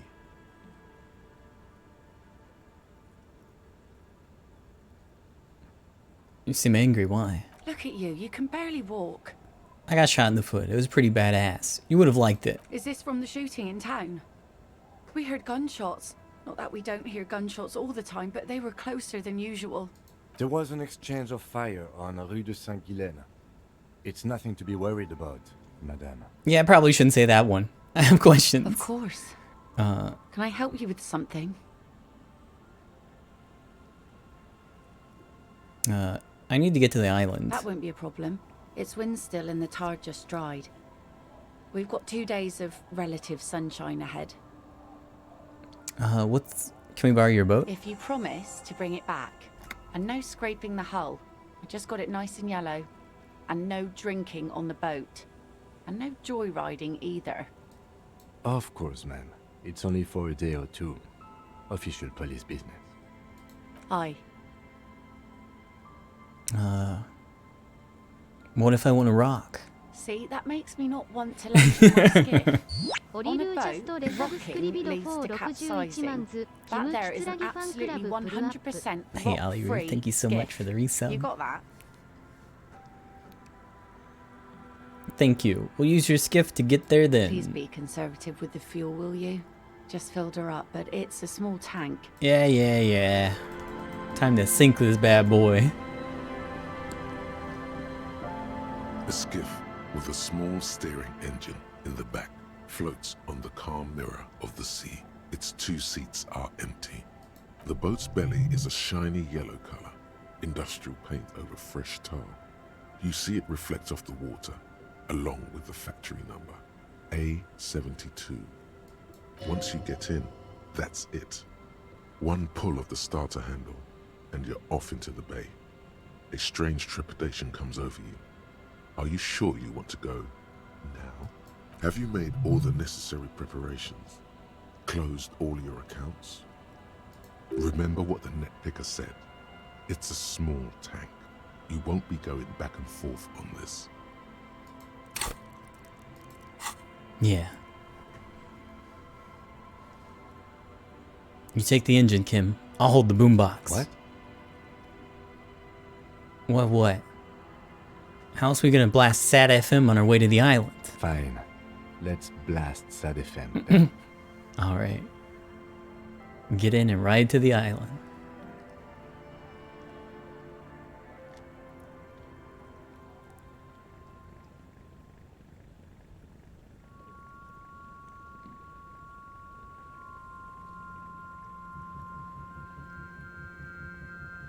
Want to be free.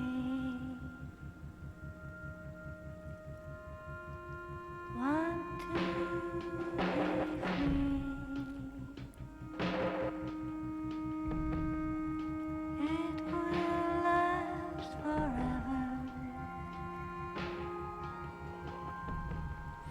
If only Kim put back on his jacket, it'd be such a cool moment.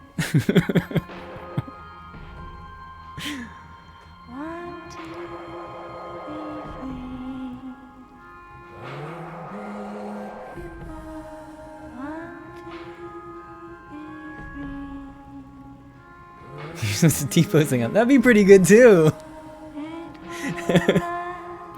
Hey, how's it going?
The boat comes to a slow stop. The lieutenant turns the engine off. Then there's silence. In the silence, a sputter of wings. A flock of quails takes off in the distance. Let's go.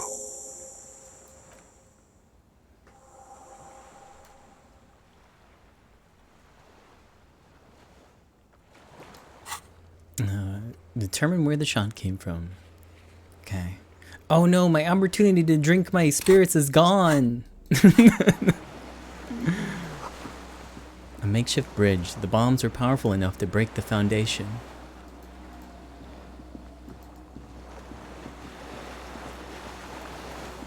Now it'll just forever sit in my inventory. These tires are falling apart. They're at least 50 years old. I can't seem to go this way, I don't think.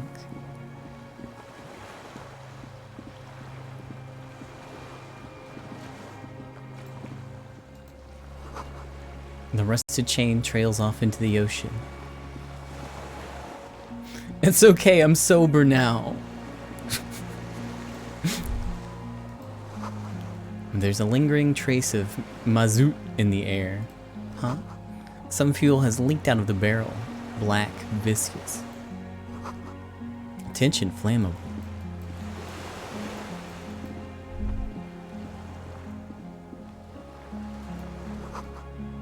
The barrel says, I see him. You see a star with little specks in it.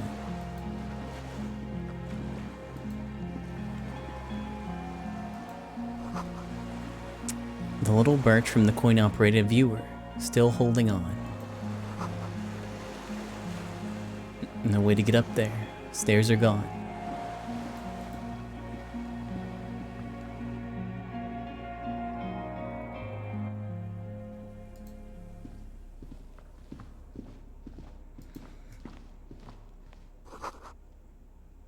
This was once an armament rest.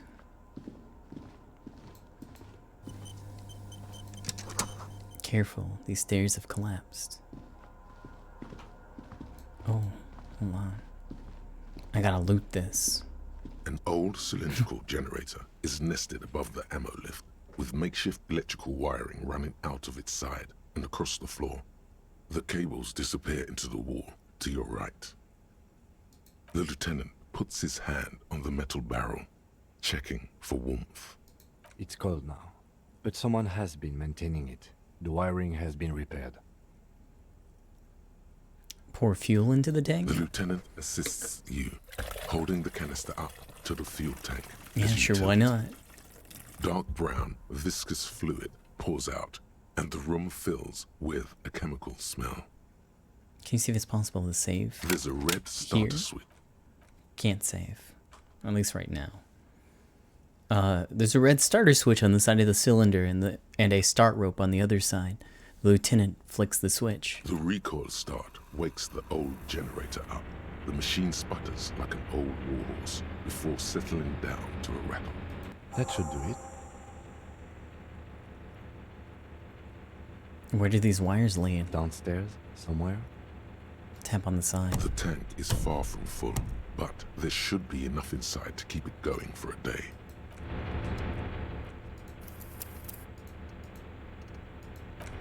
Yeah, I can say.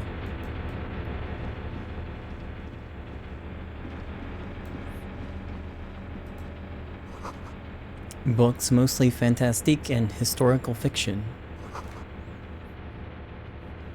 Dishes stained with sauce and fire.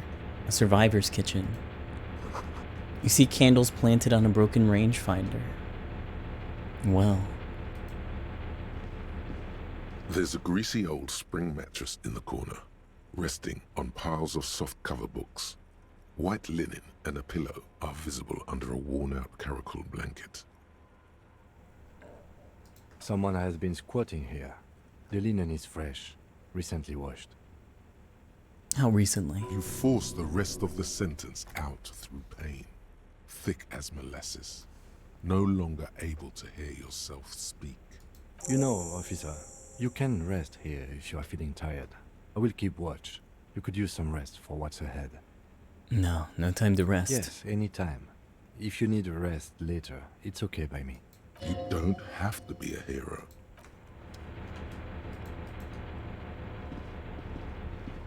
Books and magazines lie scattered on the floor and on a makeshift cupboard. They are not particularly well organized. Most are soft covers, serialized fantastique and detective stories from the 20s and 30s. This disparate digest includes the classic Animal Adventures. Oh, nice. Among what is mostly commercial fiction and serialized stories, you find a magazine cathodique for electrical engineering. Then it's back to pulp. Light erotica, an international thriller about circuit benders. Someone's made themselves a home. Well. Does anything stand out as unusual? Not that you can tell. This is a digest of someone who's dead bored. Most of it is for entertainment purposes, fittingly right next to the radiola on the floor. Nothing out of the ordinary? Maybe it's a little old-fashioned. There's a nude mag. More than that, you can't say. I've got a few remaining points, but I'm going to hold on to them just in case.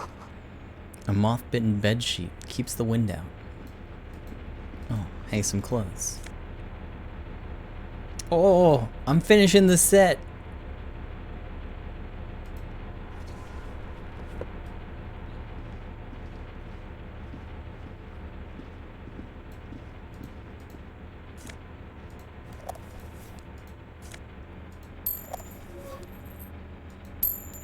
Oh wait, orb.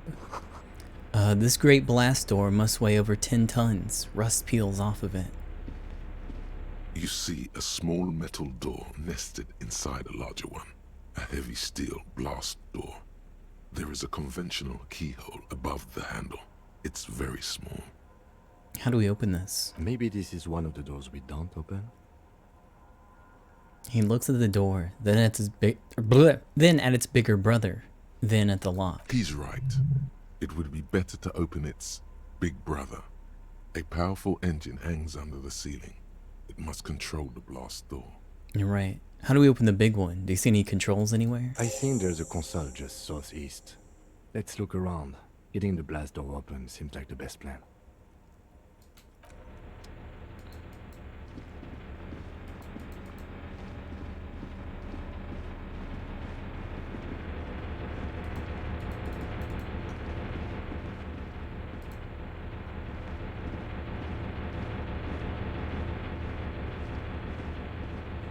Wait.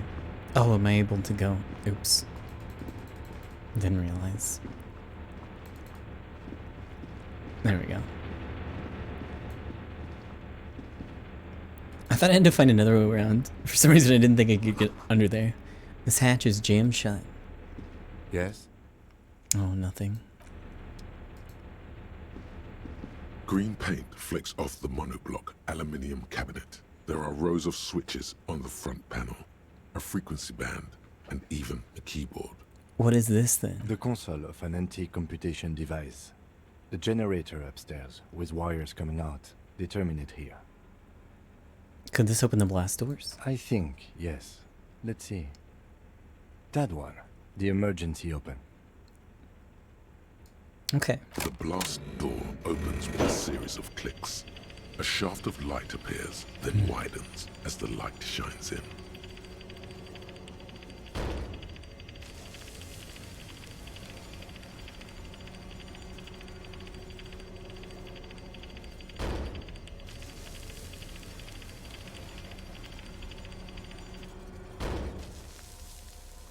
A sudden wave of anxiety makes your skin crawl. After you. What's there? I don't know. A thin wisp of smoke rises from a charred black fire pit. I'm scared. The wind picks up, then dies down again. Don't be. I have a gun. I also have a gun. I know. It was not easy to acquire. Alright. Let's go. Hold on, let me press the other buttons. It's on. Automatic boot. Slide radio dial. The dial slides under the glass, dark and silent. Restoring electric power has not breathed life into it. Alright, light interior. The lighting in the room turns on with a sizzle, a dim ambient orange. Cool. Hold on. Let me get my new gun shirt on.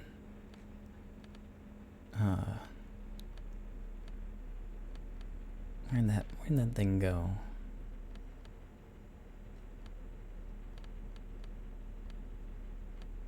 It shouldn't look like the other found stuff. Oh, here it is. Okay.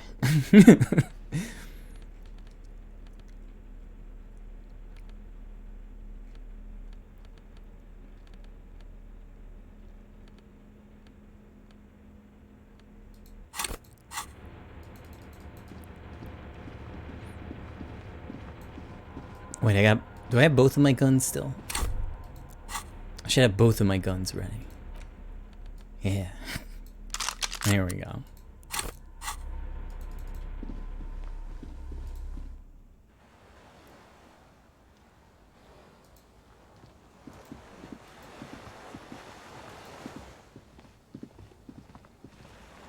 Has Harry's portrait changed? No. Still sad. A rubber dinghy. It's deflated, broken.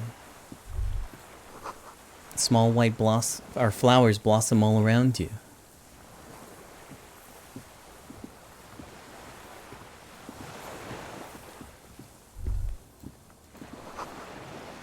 The air smells sweet and scary somehow.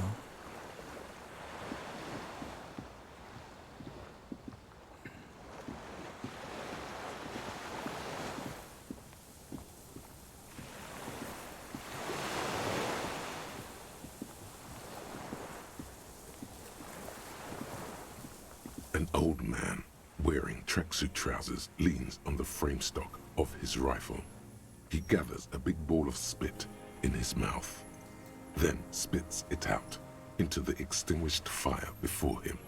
He raises his black eyes, hooded by creased eyelids, to meet yours, unclouded by cataracts. His eyesight is sharp. He's practically tearing up from spite. Hatred got the best of him a long time ago. This man hates everything. You've retained your eyesight. My eyesight? Yes. Helps me see all the shit. A shudder of disgust passes his right side. His left side remains motionless. Did you close the blast door? I did. And you opened it. How? I fueled the generator, then used the console. I should have burned that console down. How do you know it's coming? Reactionary rock and roll music. Playing on the water. Told you we shouldn't play sad FM.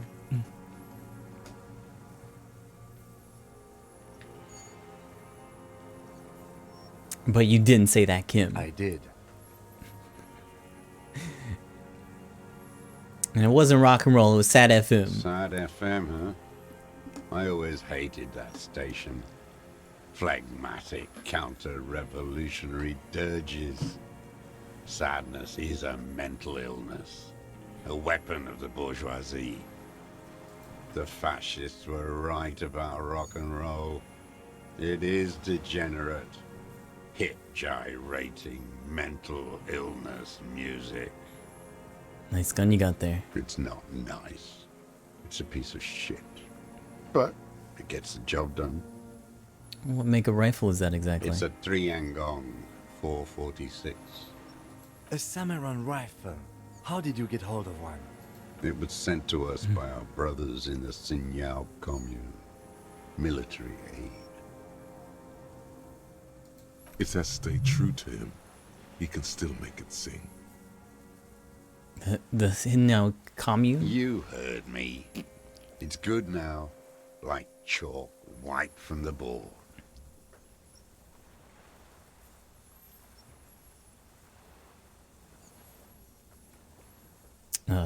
I need to put the gun down so we can talk further. We're with the police. The lieutenant pulls his pistol from the holster. You are a glorified night watchman. This is a service rifle. I can only lay it down before an enemy commander of corresponding rank. Ah, no.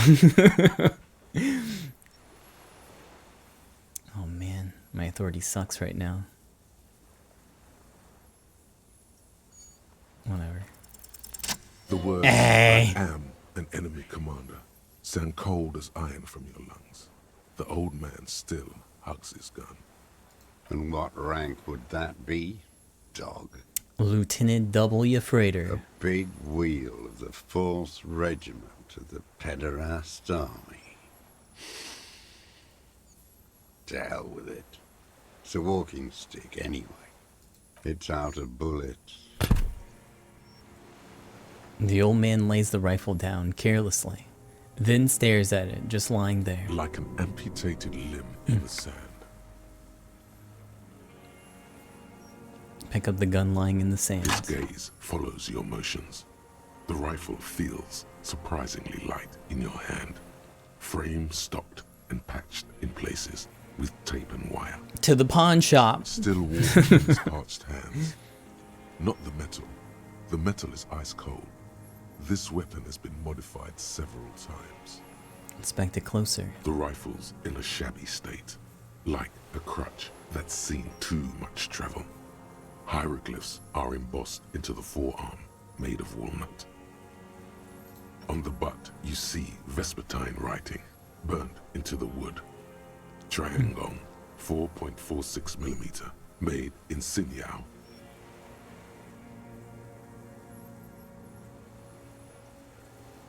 This uses jacketed ammunition. 4.46. Jacketed, military-grade ammunition. Stable in flight. Good for hitting something that's very, very far away. He says, mostly to the old man. As he speaks, he stresses every word. He's liking this. The rifle's been patched and modified several times. I wonder how old it is. The old man does not answer. He just stares in front of him. The old man keeps following your motion with his gaze. His right arm twitches suddenly. Who are you? My name is Josef Lilianovich Dross. Political Commissar of the 114th Anti-Aircraft Division of the 4th Army of the Commune of Revachol. I am a deserter, a partisan, and a prisoner of war. This is my termless surrender. His eyes turn to the reeds again, dead and dull. The Commune of Revachol? Do you mean the ICM? Your holdover from the... From the Insulindian Citizens Militia, the army of the revolution. I was recruited in Jamrock in 07, trained in the École de Contrôle Orient, and consigned to emergency defense duties in 08. I left my unit on the eve of the landing. When I returned here on May 14th, the Commune had fallen. Still armed, and ideologically trained, I wrote a criticism of myself and resumed partisan duties. How long have you been on this island? 43 years. No. I've been on other islands too. I was in Resurrection until they turned it into a spa in 18. Then I was on E48, a nameless sound, until the sea washed over it. Then I came back here. That was 22 years ago. You've been hiding here for 43 years? 43 years and 10 months. That's insane. It's not how a human being should live. But I had to. I couldn't just forget. I couldn't just forget what I saw. He just couldn't. You couldn't give up. He nods, but he can now. What have you been doing during all this time? Hiding, fishing, waiting. He looks across the water. Where it's morning, on Rue de Saint-Gislain, people are walking. The gas streetlights have already been switched off. Further inland, in Jamrock, the streets come alive with workers. Men, women, children rushing. Muddy avenue after muddy avenue. The temperature is rising. Alto cumulus clouds form above Precinct 41.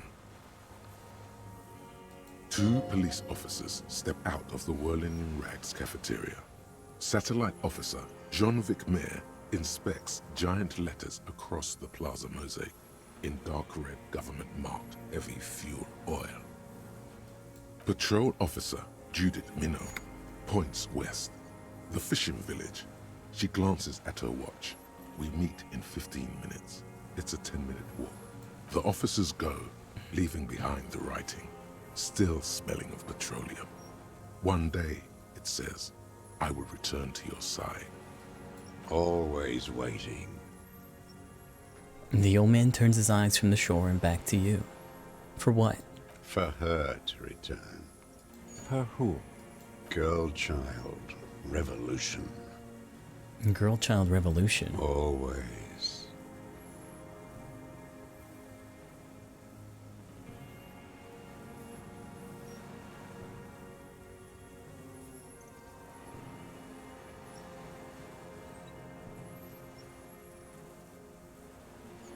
Nothing in history is guaranteed, but the revolution is still a possibility. No. The material base for an uprising has eroded. The working class has betrayed mankind and themselves. I went for the slightly less The communist historic opportunity option for our of the two. revolution has passed. It will not come back anymore, however hard I try, whatever I do. You said you deserted your unit? I was just 16 years old, 15 when I volunteered. I had a lapse of faith. And of courage, too. Lapse of faith? You could say I misunderstood the historic role of the proletariat and thought Mazovian socioeconomics were fallible. For a second, I doubted the irreducible laws of historic materialism. A second is all it took. For what? For reaction to take hold. What's reaction? Petty bourgeois terror. It's in all men.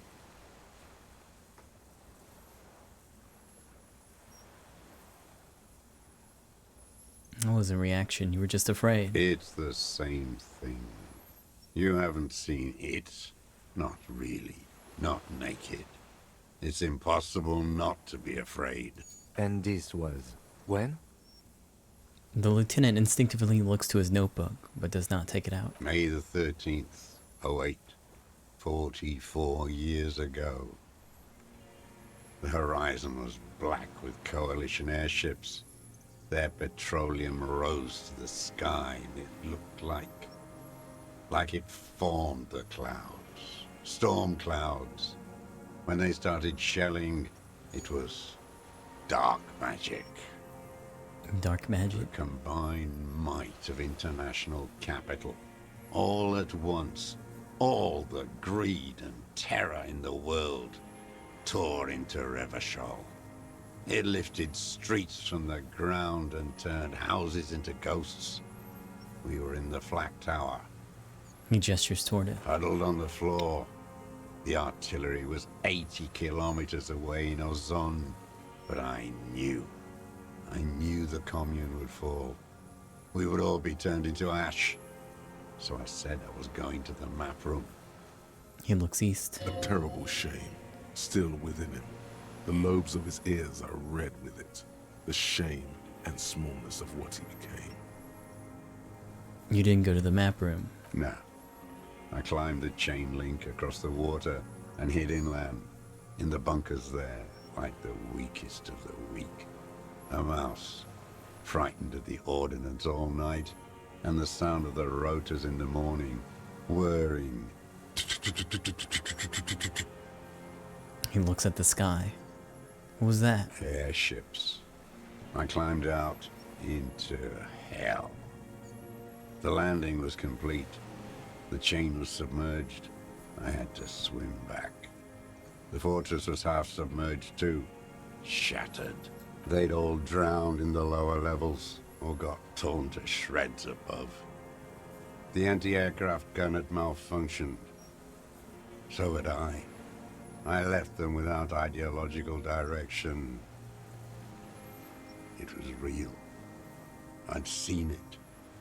I'd seen it in reality. Some kind of great terror. Worse than you've ever seen. Seen what? The mask of humanity fall from capital. It has to take it off to kill everyone, everything you love. All the hope and tenderness in the world. It has to take it off just for 1 second to do the deed. And then you see it, as it strangles and beats your friends to death.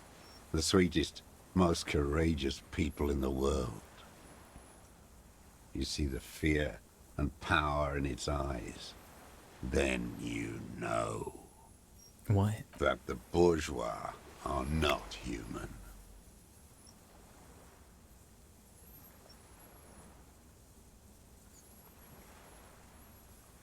I had to fight it. I had to never stop. The old man falls silent. His black eyes keep piercing your skin as he looks to some great distance behind you, shaking his head slowly, retreating from it. What is this place, this island? It's not an island, Dwight. It's a defensive fortification of the commune of Revachol. And I am its last surviving defender. What was it used for? The congenitally deformed King Philip II built it to restrict access to the Bay of Revachol. We captured it in '02, retrofitted the fort with an AA gun to defend against an airborne landing. Against the whole world. You mean the landing? Retaking of Revachol? Coalition military called it Operation Deathblow. I later found out on the radio they called it Deathblow. You're one of them. Tell me, who speaks like that? We had 50 million people on Caillou alone.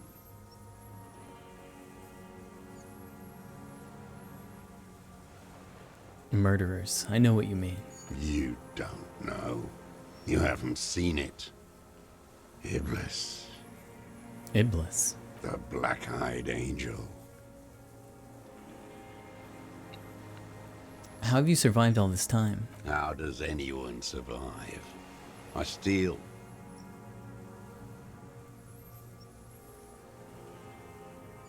What do you steal?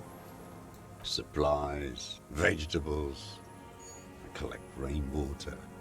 It's the life of a dog, not a human being. Yeah, the phasmid's real. It's out there. I might have not seen it, but I know. How is your health, Mr. Dross? I've been throwing up blood since winter. Red, like beetroot. Been passing it in stool, too. The RCM can provide medical services. You need to be looked over. I need to die. You don't have medical facilities. You have guns. That's all they give you. Toy guns. How have you coped mentally? I haven't. I have holes in my brain. Years missing. Others filled with pain only. A decade of... His eyes roll into his skull and back. I don't even know what. Inferno?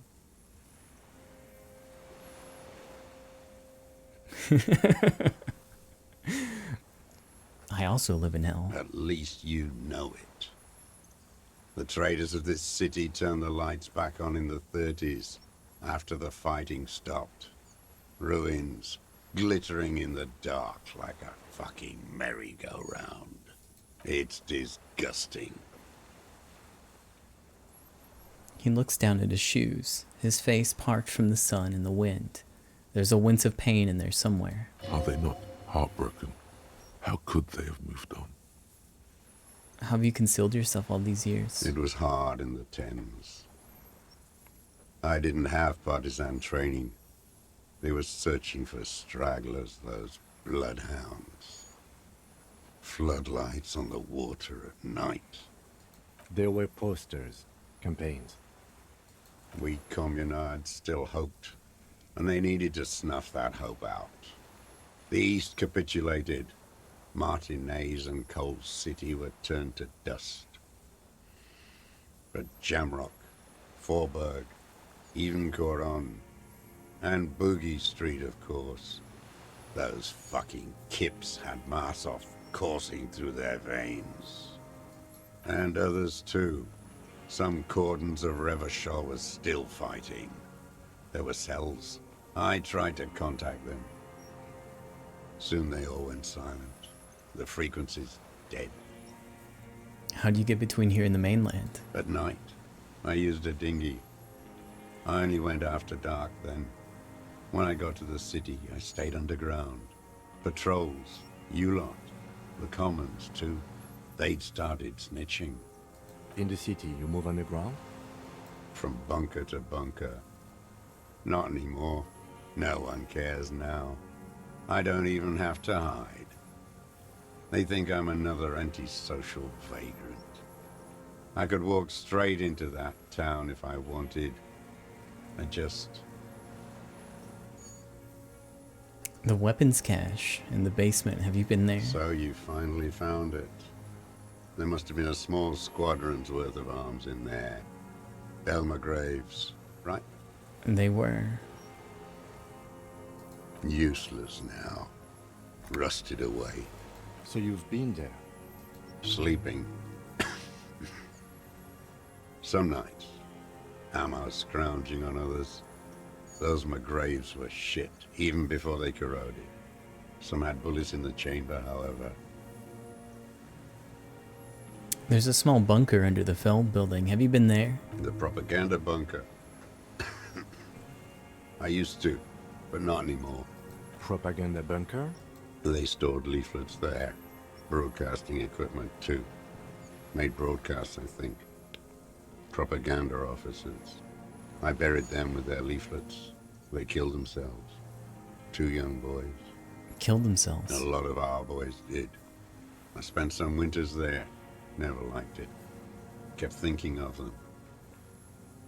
No need to go underground anymore. It's better in the ruins, on the ground.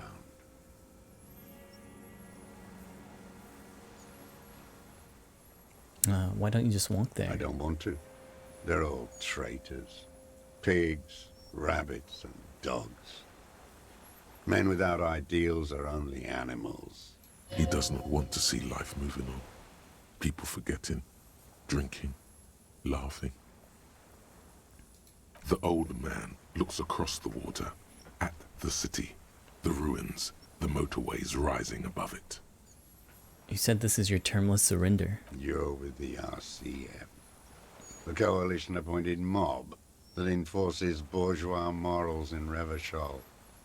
A so-called Lieutenant W. Freighter.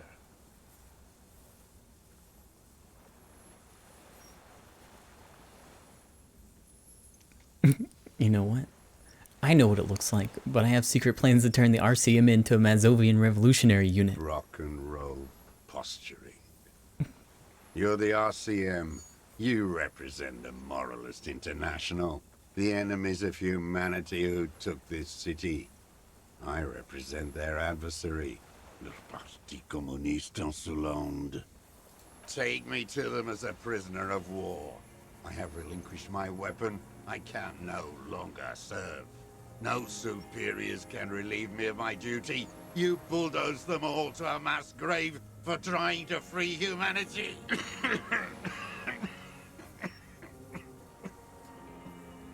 A spray of blood from his mouth on the black charcoal in the fire pit. So you're a communist soldier from the communist army? No, I am not a soldier. I am an ideological officer. I belong to the party, not the army.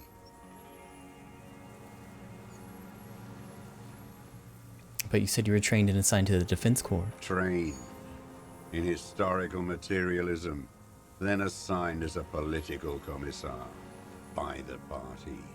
These things used to mean something. What does a political commissar do? The old man does not answer. He tilts his silver head and looks at the reeds.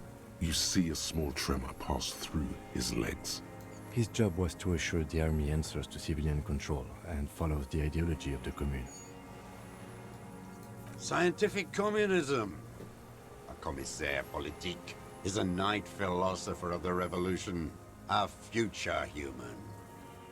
He was like a cleric, a shepherd. Well, he hasn't really talked about the murder yet, so as of this time, a little sympathetic, but then there's the murder. So I'll hold off on opinions just yet. So you were like a priest? No, the opposite of that. A future human, not a human of the past. That means you're a trained communist, right? He nods slowly, then another tremor. I'm not really into politics. I'm also a communist. No, you're not. You're a liberast. A liberast? A liberal and a pederast. It's what most liberals are. I'm not a liberal. I told you I'm a communist. Detective, we have not come here to discuss ideology. Okay. We have come to ask questions regarding a murder investigation. The old man spits into the fire pit. He does not say anything more. A jitter passes his lower body. There's definitely something off with his body. Something more than just metabolism. There's nothing serious in this world. It's a farce. Alright. That's it for now. Stay put. I ain't going anywhere. Papa's gotta put on his composure pants. I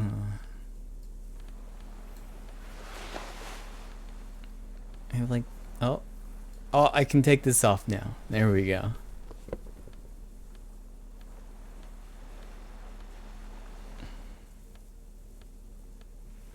Just let me go through every item that I've picked up from the entire game real quick. Oh, there we go.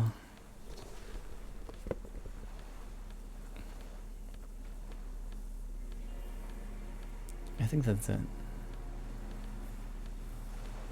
Yeah, I think that's it.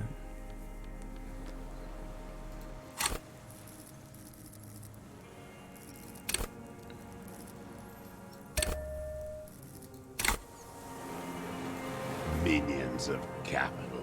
Pretty good. What do you want? I can pop some speed too.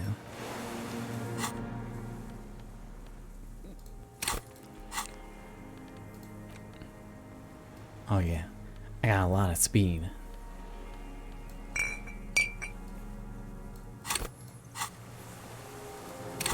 But my speed isn't showing up in my hands. Oh, I gotta like juggle it around or something. No? Okay.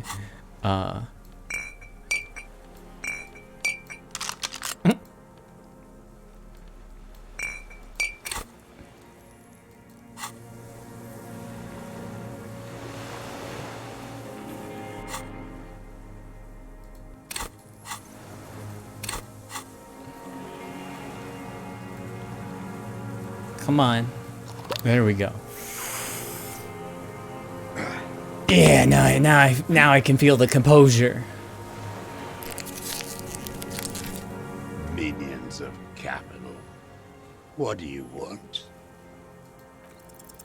What strikes you about this gaunt man is not the stomach pain, or the cough, or the malnutrition. For a man who's spent 44 years hidden in the urban wild, he's surprisingly okay. Indeed. He speaks fluidly. His movements are rapid, if erratic. His voice, despite the cough, is there. It is capable of expressing complicated ideas.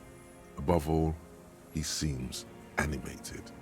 By what? It's a mystery. This animation comes at a cost too. Erratic hand gestures, thought processes cut off like threads, as he just stares at the logs or the reeds. He also suffers mood swings, bubbling to the surface, unconstrained by his nervous system. Great leaps of emotion, from anger to grief, despair. Dementia? You've seen demented people before. This feels similar, yet different.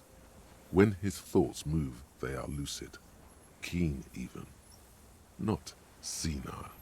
Is it some kind of substance damage? Like he's addicted to something? Not only the painkillers he's clearly on.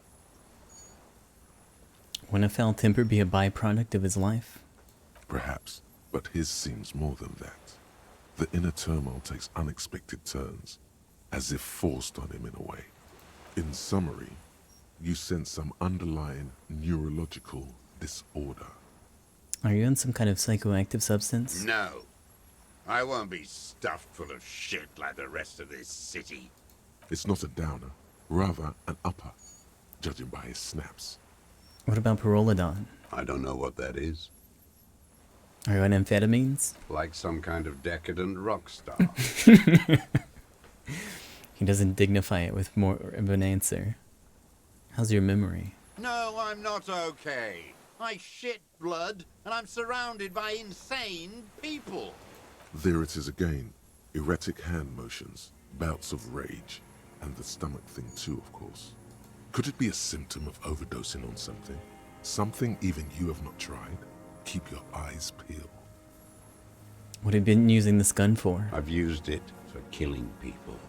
Here we go. A trail of blood. The lieutenant smells it too. Killing people? It's a gun. That's what they're for. You want a moralist euphemism? Defending your family and your property. I haven't done that. I've used it to kill people. Interesting. During or after the war? There is no after the war. Class war is never over. Go in straight. No euphemisms. He doesn't like those. No. Be careful now. Slow and steady does it. Make him repeat it first. Don't mess this up. Remember, He wants to tell you. Get personal.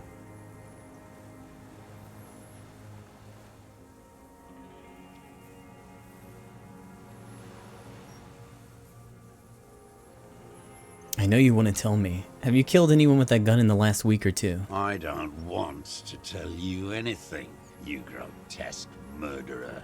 And why did you think that was a good idea? Don't listen to me. I'm wrong all the time. Thanks, suggestion. Are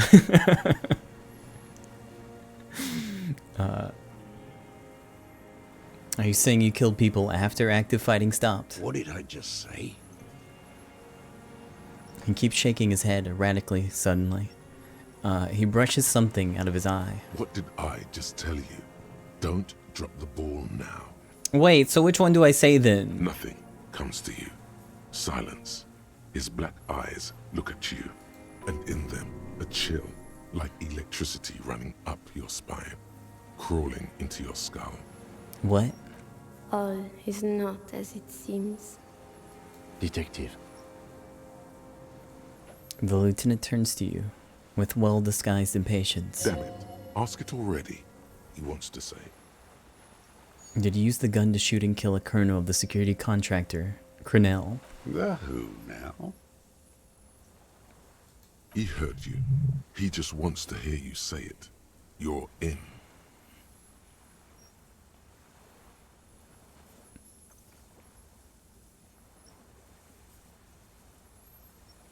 By the Honorable Private Military Company Crenell. The fascist death squad who took a bullet in the mouth on the night of March 4th. Oh yes, that one. Ugly piece of work, that boy. Did you kill him? The lieutenant takes a sudden step towards him. I am a son of a welder and an officer of the commune of Revachol. I do not collaborate with murderers and pederasts of the liberal regime. A drop of blood in the saliva. Tear into him. Pile it on him. Everything you got on him. The more, the better. The gun. The murder weapon is the perfect opener. The scent of blood in the air. But what else? There was something you can't remember.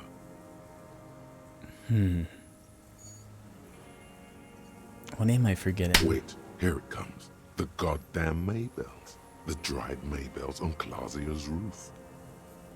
Oh yeah. There were Maybells in the grass when you got here. They're revolutionary symbols from the war. Nowhere else, nowhere in all of Martinez have you seen them this spring. Wait, don't forget the footprints.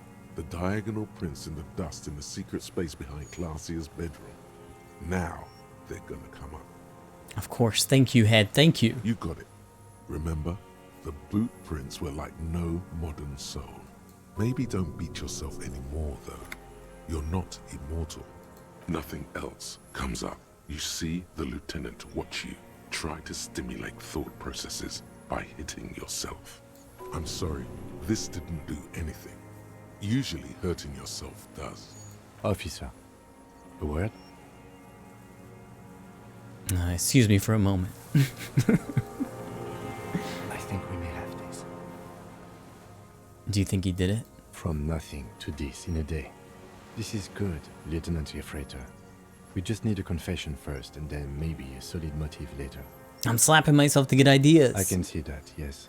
I'm not judging. How do you think the questioning's going? Good. We are doing very good. He wants to confess, I can see that. We just need to pile it on a little more. The more we have on him, the closer he is. I'm trying to get him to confess. Yes, good going. That should be our first priority. What am I missing? Ballistics. Let him cook here for a minute or two. We can have another look around the island for a sniper's nest. I think we should check out the post. It doesn't have to hold in court. Just establish a line of sight and he'll do the rest himself. Okay. Remember, he wants to tell us, but he doesn't want to help us. It needs to look like we already have everything. There is palpable excitement in his tone. He likes him for this. A lot. But there's something more, too.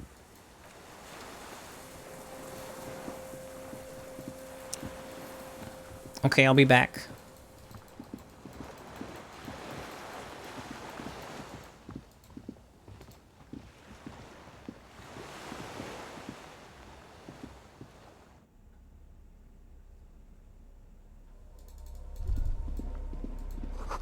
And walk slow. It might be dangerous. Okay.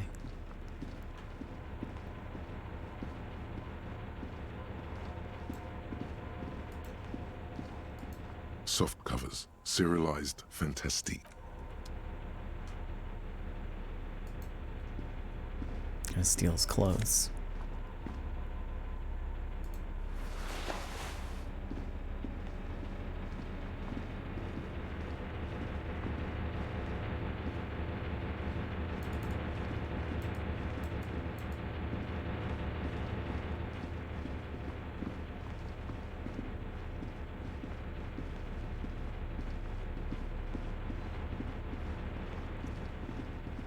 Oh, there was a door down here.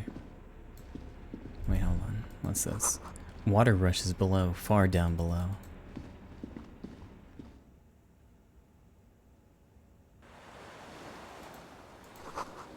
A firing slit. You can see inside. Or sorry, you can't see inside.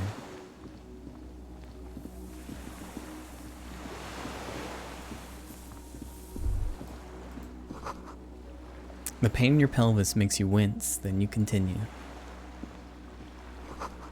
The inside of the fortress, you make out the console and the blast door.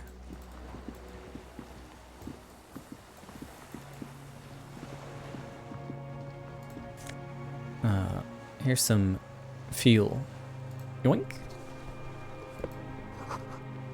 A weathered artillery map shows coordinates in the Bay of Revachol. An old medicine cabinet, newly stocked with Durmamine. There's a rain-soaked mattress on a concrete slab, only half covered by the crumbling roof. At the head of it, double embrasures, firing slits like two eyes in the wall. B triple prime. This looks like a good place to shoot from.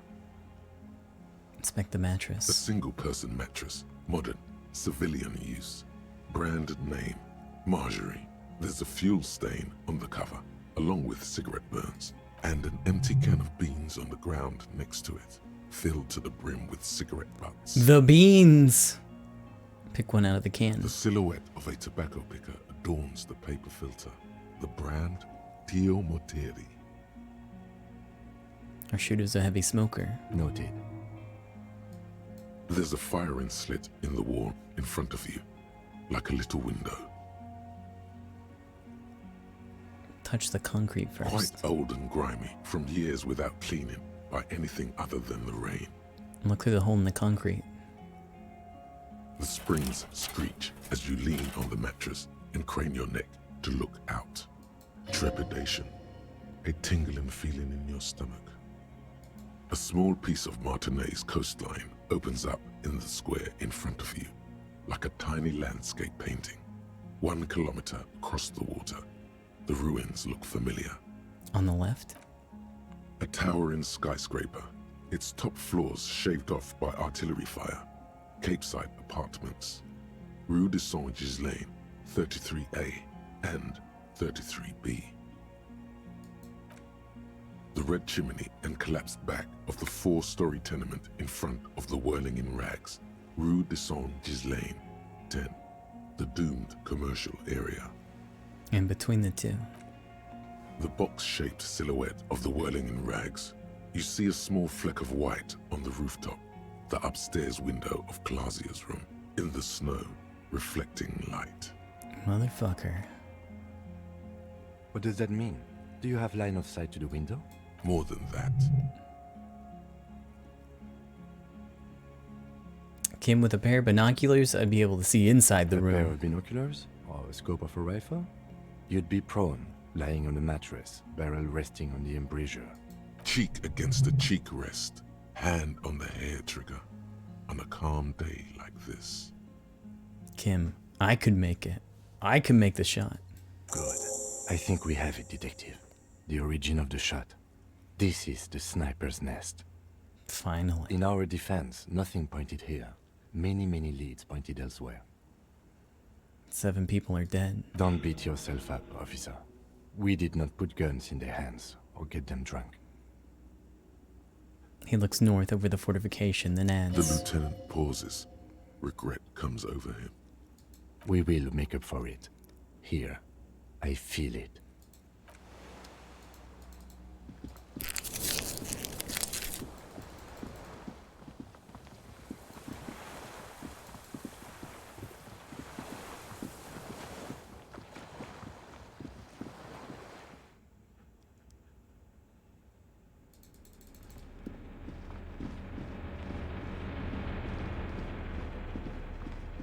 Can always just rest. Nope.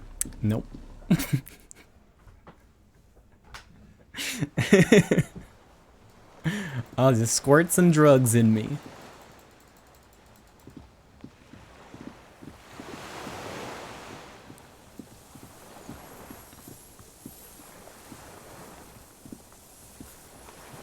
Minions of capital.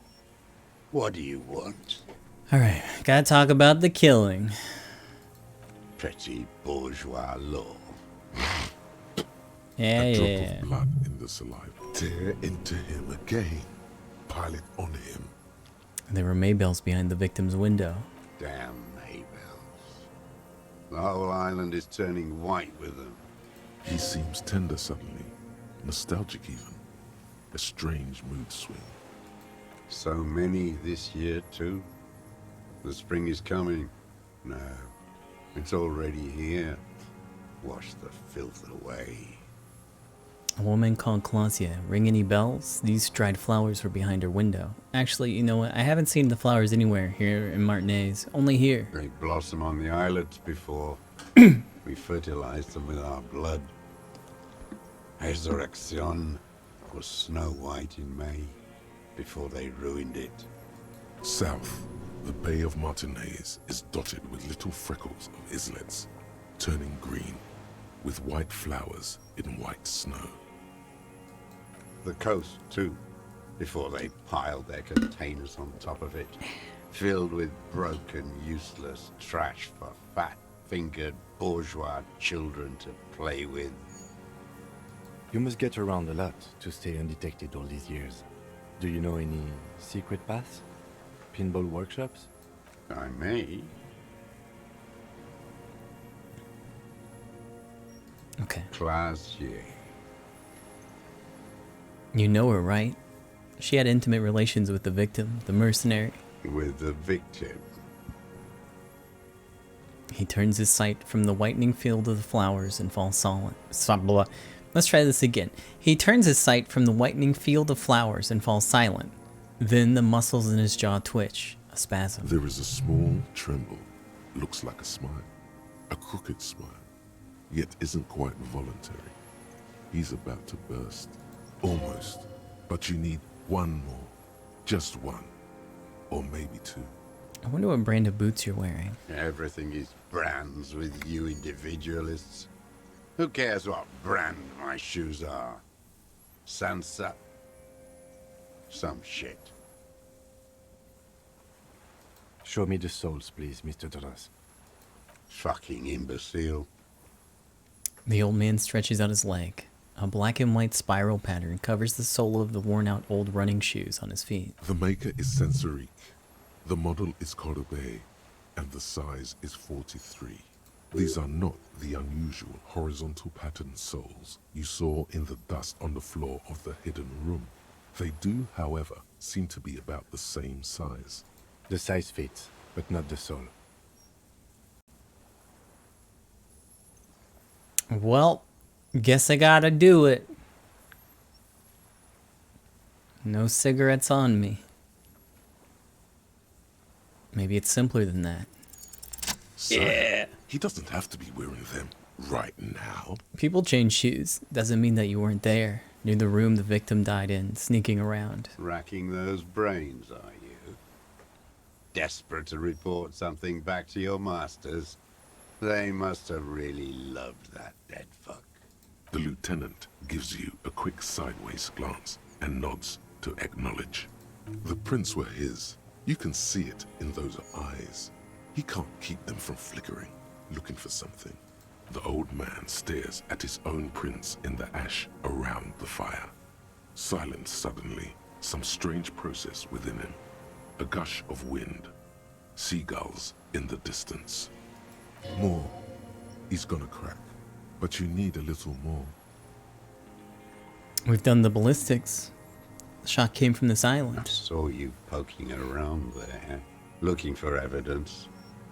You're damn diligent when it comes to dead fascies. Did you like the view? You had direct visibility. There are embrasures in the concrete, specifically meant for a top follower to use. And you had a long-range rifle in your possession. You have been here a long time, Mr. Dross. Too long. You need medical aid. I'm ready to die. I've done my part. And the view is perfect. With a pair of binoculars, I could have seen into the room. Because it's a sniper's nest, you stupid fuck.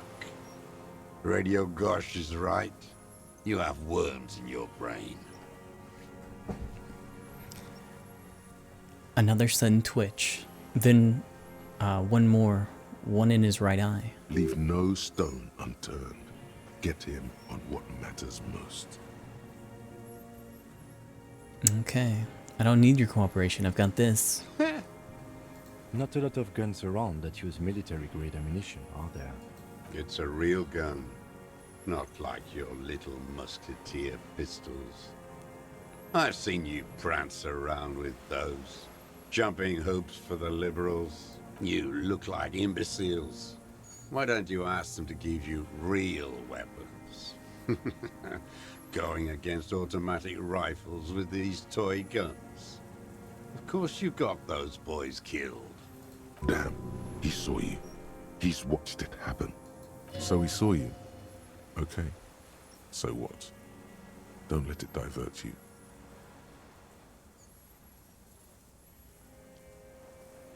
Fine.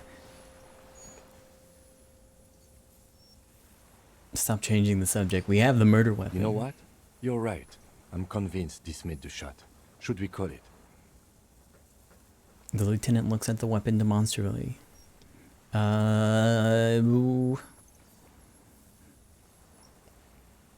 Dramatically ask, you think we have the murder weapon? 4.46 jacketed ammunition, modified for range. We have it. This is it. I'm calling it. We have the murder weapon. Good. This feels good, doesn't it? Tearing things up like this. When you have the murder weapon, you have the killer. Murder. The old man does not say more. He just glances into the reeds and then twitches once more. Like a marionette on some invisible string. You know who he was. A coalition-trained murderer. Armored and armed. He wasn't human. The blunt end of a hammer. Dripping with blood.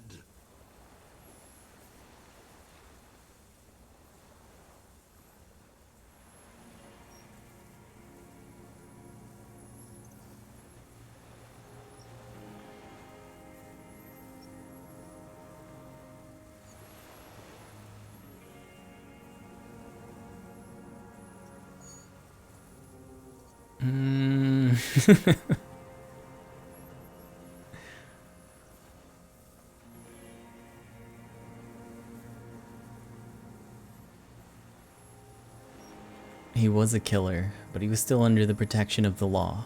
Beating us to the ground. Moaning with joy. You hounds get so thorough when a company-trained killer dies. I haven't seen you on this coast for 40 years. You know, maybe I should have killed one sooner. Got your attention. Now you stop beating druggies and prostitutes in your basement. Now you come to investigate. Not when they die by the hundreds. So you killed him. Oh, the inhumanity. One paramilitary less in Revachol. You can almost see him squeeze a tear out of his eye. His fists begin to tremble from the anger. The lieutenant raises his right arm to hush you. Hush. He does not need to be pushed anymore.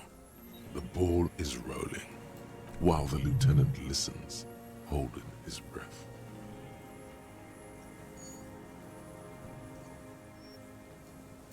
I had them in my sights, both of them, him and the whore. I was breathing with them, in phase, and I pulled the trigger and flew on the air until I landed in his mouth. I didn't think I had a shot like that in me anymore. I did. I saw him kneel there with his mouth full of death, and that stupid look on his face. And his dick still in her. There, a hot flash of rage almost carries the smile away. Some dark peace. Then what? Nothing. I went to sleep. Next morning there were Maybells everywhere. The world was white. Or what's left of it anyway. My last spring here. I knew the fascists would come to avenge their own. And so they did. Mr. Dross, are you aware you're confessing to murder? The lieutenant asked after a second of silence. Yes. A single word is all he gives. And you were looking at them, the victim and a young woman, having sex, through the scope of your rifle that night, before you shot him? The lieutenant takes out his notebook slowly, very slowly. The old man nods. Why? Because that's what they were doing. He shrugs, then smacks his lips. The motive. This is where the motive is going to come from. You can coax it out of him. The lieutenant's preparing the ground. I don't understand. Do you, detective? I don't understand this part. Why were you looking at them that night? I'm always looking. He cocks his head to the side, then turns his eyes to the city.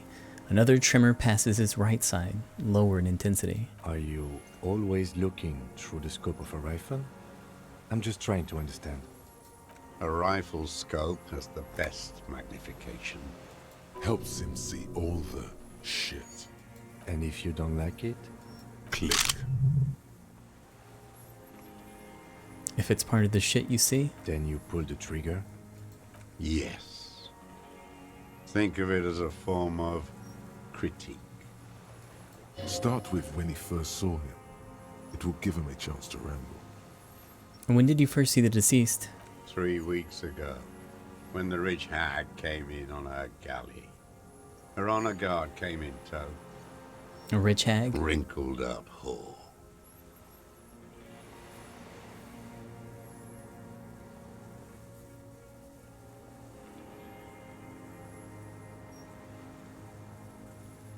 What's with these whores and pederasts? Aren't you a communist? Black sexual morals are a bourgeois ploy.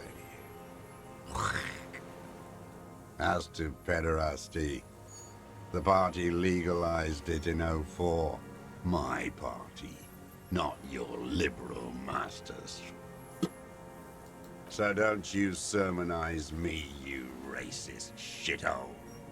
It's still bourgeois when the bourgeois does it, fiddling with their sexual organs. Some strange glandular process takes place in him at the thought, like yeast rising. And anger too, in addition to loneliness.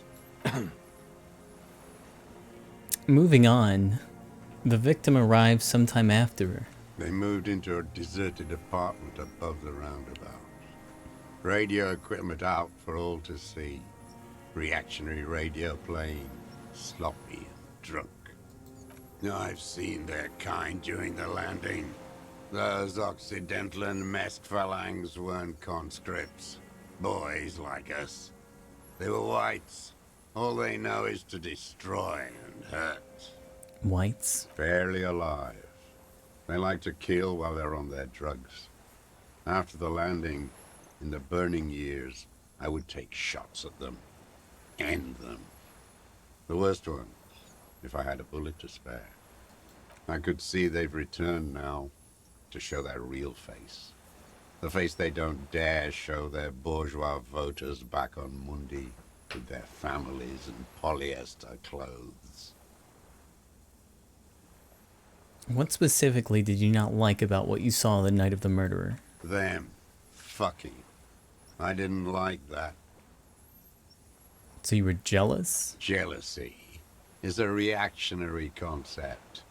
I didn't like the Reaver enjoying himself, drugged out, soothed in the arms of a young woman. I wanted him to die so he could not enjoy life anymore. And I wanted to see his head explode. That too. She should know better than to hold a child murderer between her thighs. I knew he'd be there for one more second, writhing. That's all it takes for the bullet to reach his head. Now that I think of it, I wasn't aiming for his mouth. I wanted his brains to spill out on her. But you can't have everything. This man has seen past her, like you did. And now he longs to see her covered in blood. To punish her. How long have you been watching her? Since she came to Martinez. I saw her sneaking in the reeds early in the morning, behind the Fell building. It was dark, still winter.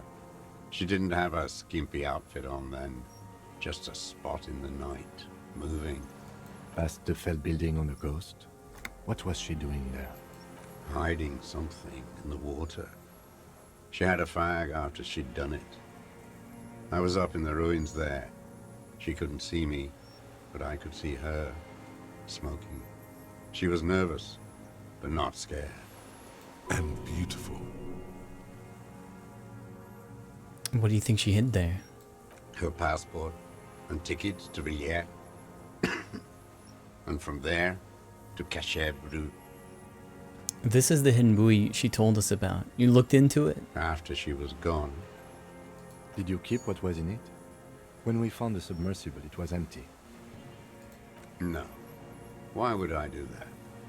I didn't need tickets to Villiers. I put them back. If I wanted to extort someone, I'd do better.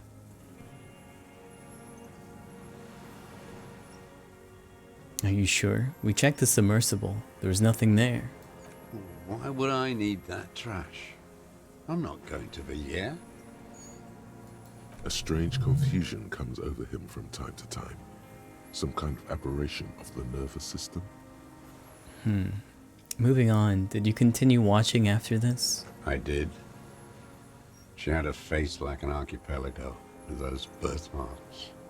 And a body hard and lean and bruised all over. Black and yellow. I could see she's taken a beating. I could see who she was, too. A spook. On the run. Revachol's the cloaca of capital now. All the bagmen and arms dealers end up here to do drugs and have sex like animals.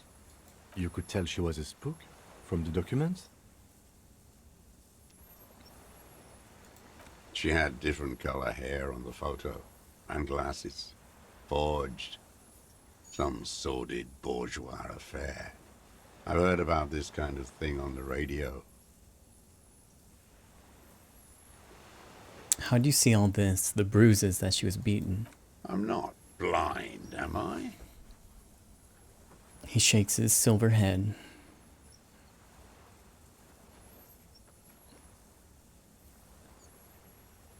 I don't think I'm gonna get this one.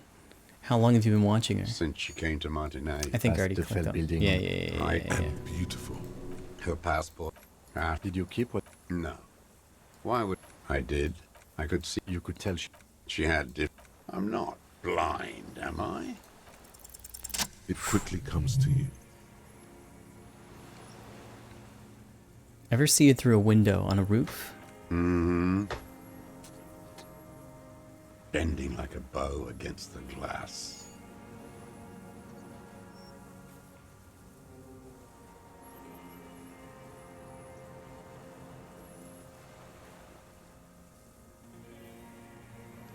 You've been through the secret route behind the whirling in rags.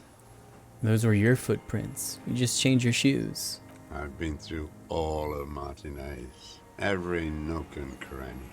And that too. Yes, that too. The things they did in that little room. What she'd do to feel good. Funny the way light works. You turn it on inside, and it gets so dark out, you can't see a man looking in. I learned that in the 20s, when they were still hunting me. I've seen people do some shit, but... He keeps shaking his head. You hear the familiar scribble of the lieutenant's pen. A quick glance at you. One more loose end down. We're doing this, detective. How did you get in there? The hidden pinball workshop. I can just walk in there now after a good wash. I told you, they think I'm an antisocial. Closing hour is a good time. The kitchen's empty. You had to open the steel door in the kitchen? How? I got that open a long time ago. Some bourgeois game merchant lived there. I don't know, 15 years ago. He left spare keys all over, and I took one. Then I saw her turn the light on one night in my scope. Andy found use for it. A spare key, like the one hanging behind the Union Box window.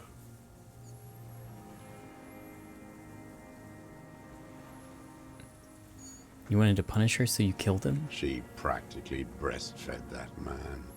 You wouldn't believe the things she let him do to her. He shakes his head and stares at the ashes. Wiley stands here and rots.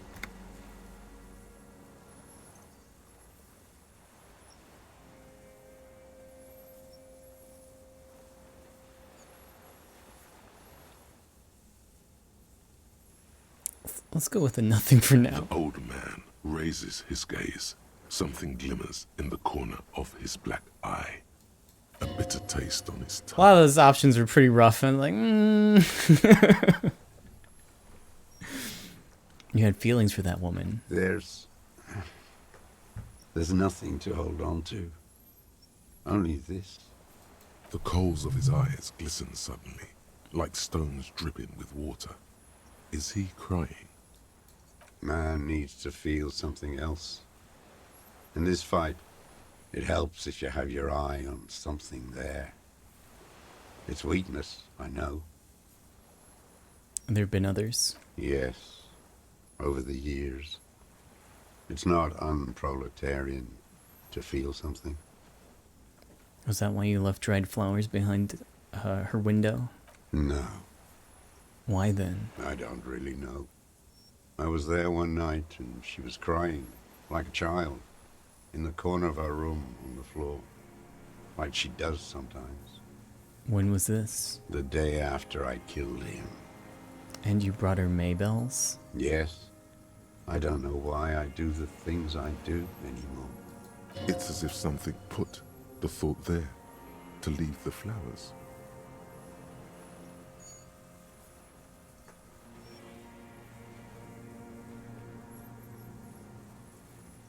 Something put the thought in you, a compulsion. What do you mean, put? His eye, he raises his eyes. They're round and wide. A brief flash of terror. I just got this feeling from what you said. Do you agree? Maybe. I told you, I have holes in my brain now. I wouldn't just sit here waiting for you.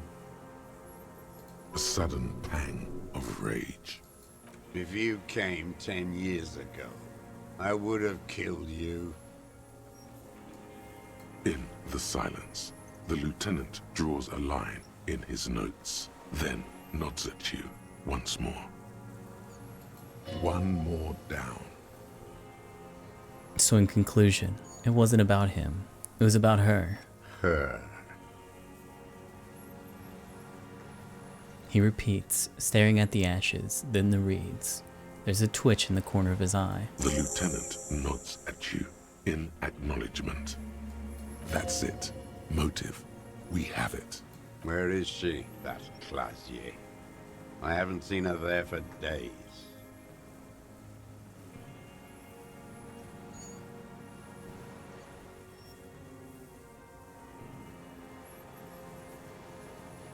I'm not at liberty to say. I know she's gone. Locked up or on the run. She kept staring into the scope, you know.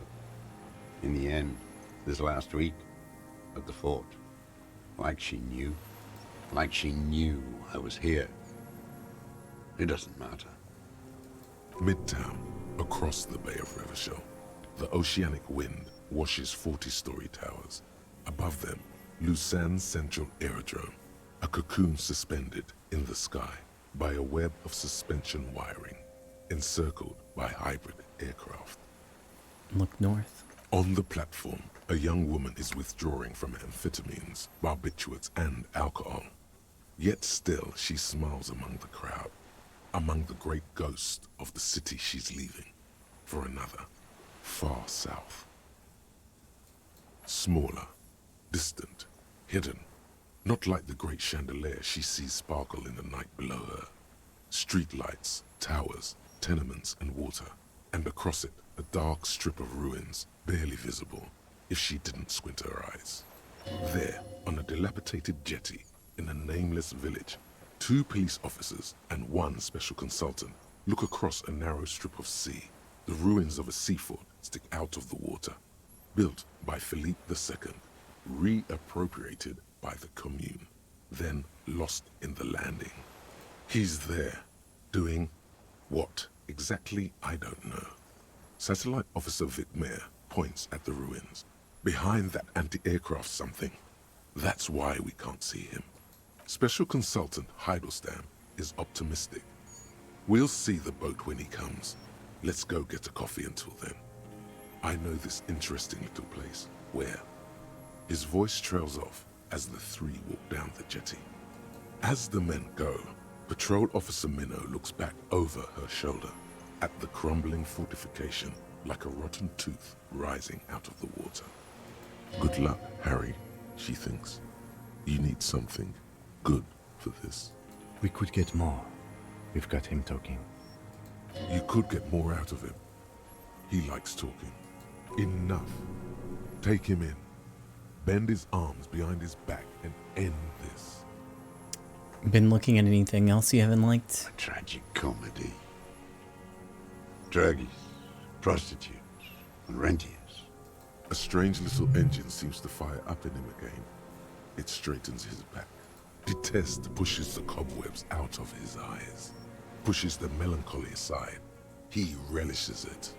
More specifically? Specifically, the whole city is a charnel house.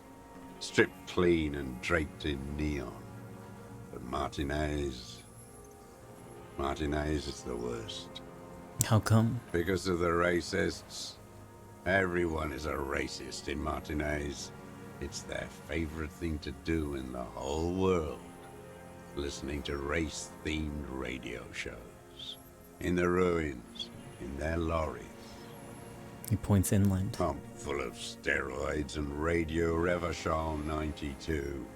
Race this, race that. It's all sanctioned by that Social Democratic Union and the farce of a Social Democrat who runs it. Mr. Clare. Yes, the fly larva in his container.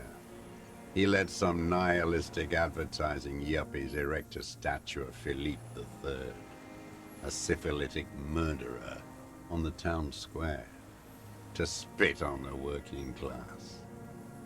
Not since the serfs of ancient Pericarnassus has history produced a more inert social class than the Martinez proletariat. The rest of Revachol at least pretends to rebuild. These people still live in ruins. In tents, like animals. Like those boom-boom morons on the ice. A pity they didn't drown in that tent of theirs. He keeps shaking his head with sorrow for the sight he missed. That all? The worst of them is the blood-drenched Sucrion on her yacht, licking her lips. The old whore's gone now. Her gun-toting porcelain men are dead.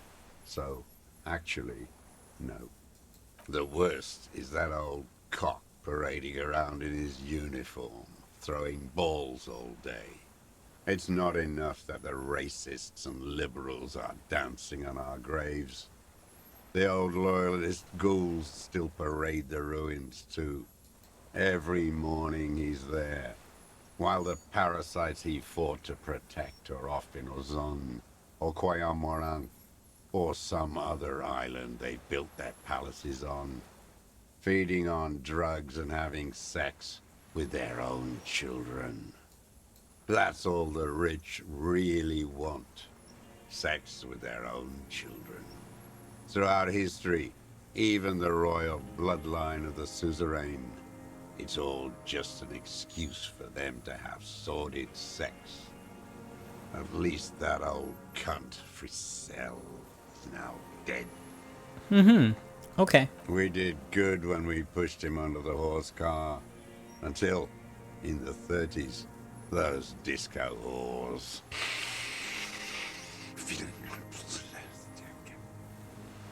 The disco whores are too much. Hatred shuts down his brain's language center, leaving only a nonsensical sputter. Disco whores? Whores. Is all he says. Even that word has to be pushed through his teeth with great force. The rage seethes too... Wait. Yeah, the rage seethes too hard. There we go. I got it! You mentioned the Union is social democratic, and Mr. Clare is a farce of a social democrat. Another hideous disappointment. Unions are the real enemy. The true enemy of the proletariat. Placating the masses. Who's a disappointment? Everett Clare? That deformed toad? I wouldn't expect him to wipe his own ass. I mean, the brains of the operation. The smart one. Doesn't Everett run the Union? That mobster toad couldn't run a shithouse. He has no political education.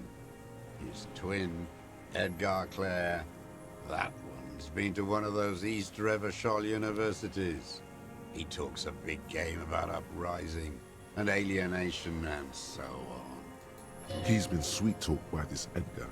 They must have met in person for such animosity to have developed. We're not the first people you've met from the city, are we? You can't live alone. He stopped poking at the ash now, just shakes his head. The Clares wouldn't miss a man hidden in their own backyard. Not all this time. Nothing happens in Martinez without them knowing. Of course. Maybe the Clares asked him to. Don't go straight for the kill. Exhaust everything else first. Soften him up. Have you approached them? I haven't approached anyone. I hid. It was Edgar who came to me. How did he know you were here? He didn't just stumble in like an oaf. He figured it out. Some kids told him about a monster on the island. I told you, he has brains. He points to the path leading to the tower. Stepped right off the boat and walked down where you came. I even kept the door open for him. Thought he was a man of the left, wouldn't rat me out. I was right about one of those things. When was this? 20 years ago. Neither of them could walk now, could they? They were less fat then. What'd you talk about? Edgar did the talking. Paid his respects like I were a fossil in a uniform. Offered platitudes about the struggle. Flaunted his pink degree. Even quoted Marzov. Never trust a social democrat who quotes Marzov.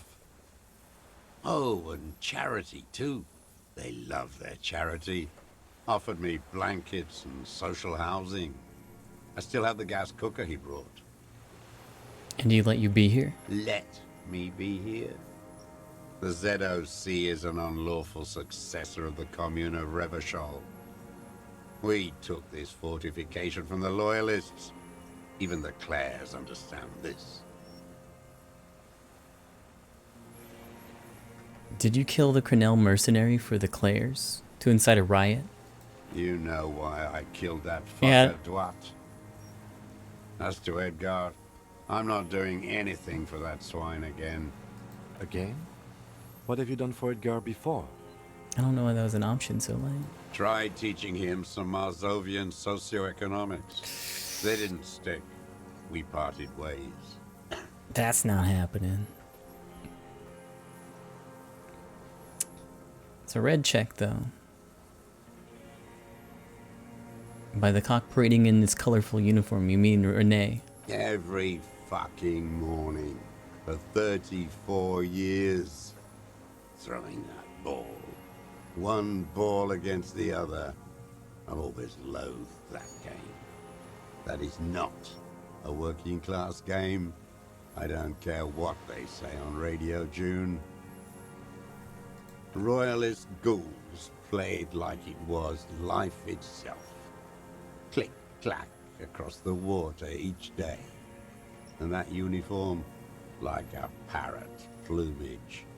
I won't even mention that he's a traitor to his race. A Patank maniac race traitor.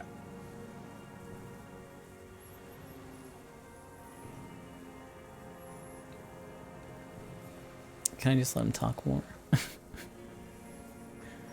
I don't know about... I remember him. I remember him from La Noce. Not him personally, his make and model. There were tens of thousands of them. I thought we took them all out before the liberals came to their rescue. We missed one. That one.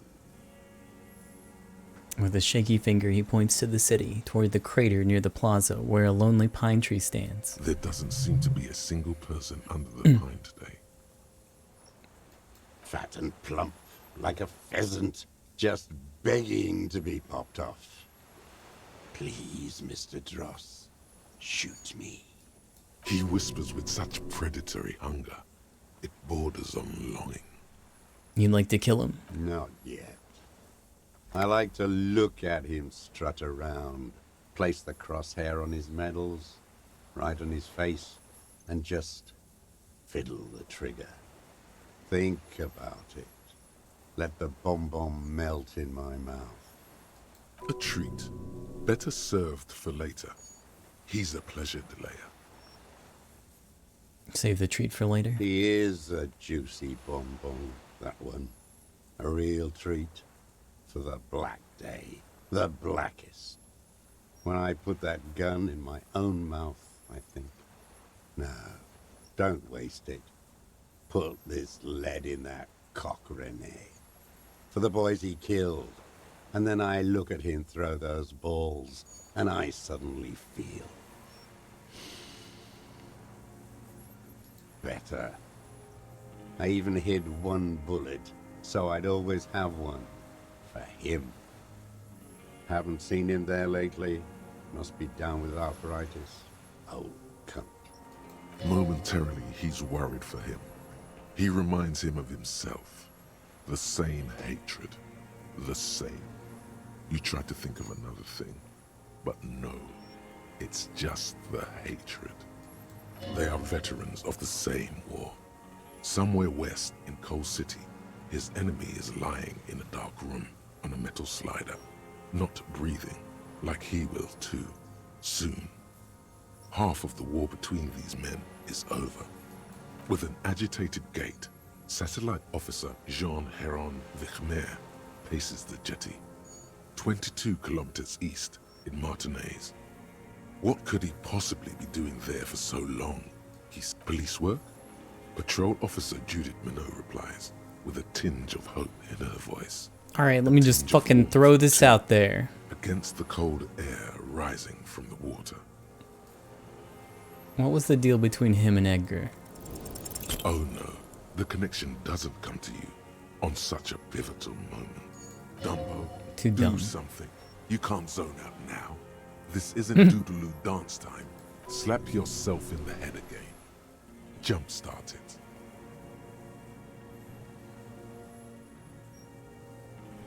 Something about...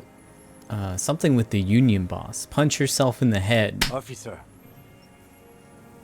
The lieutenant watches you beat yourself in the head again. The second time in this interview. Mr. Dross, about this deal you made with Edgar, the death of the colonel mercenary was only coincidentally beneficial to the Clares. But what about the other people you've killed for them? Other people? Like the previous 4 women of the Union. That's it. That's what you weren't connecting yourself. I didn't fight 40 years to end up an informant for the international regime. What happened, happened. Still dumb. Well, your eyes are transfixed on his digit. It's yellow with nicotine. You are the law. He must divulge the information.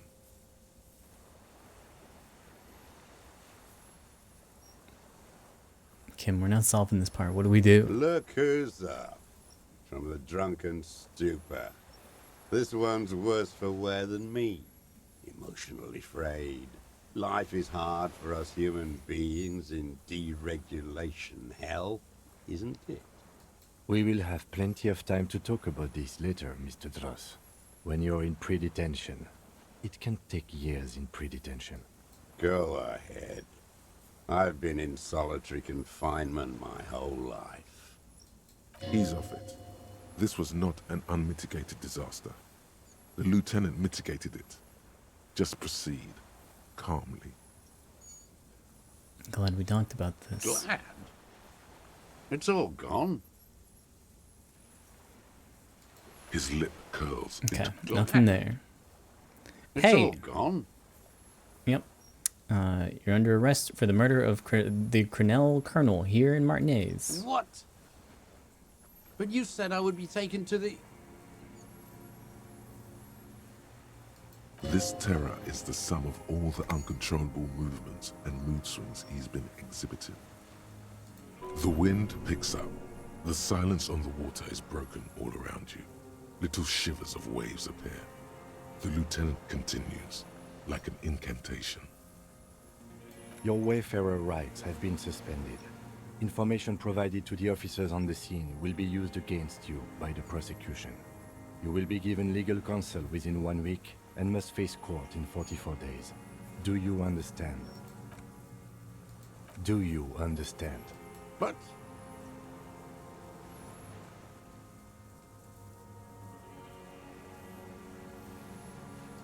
No, I don't want to. I have to stay here. He looks at the reeds, eyes submerged in growing terror. He's sweating. Beads are forming on his forehead. Pupils are dilated too. Eyes getting blacker and blacker. Your confirmation is not required, sir. Now on to the boat. Perception time, 72. I've been getting such lucky rolls recently. I'm kind of worried about this. There it is again, nothing to worry about. to your north, as it has been since you came to the coast. The reeds whisper, stalks rubbing against each other. But then, in the middle of it... The Phasmin. What? Something completely different. It sounds like a bow, very slowly being drawn against the strings of a violin. A very small violin, made of reeds and rushes. Maybe there is room for 3 on the boat. Shush, Kim, do you hear that? What? What are you talking about? Is this... really us? Your skin crawls.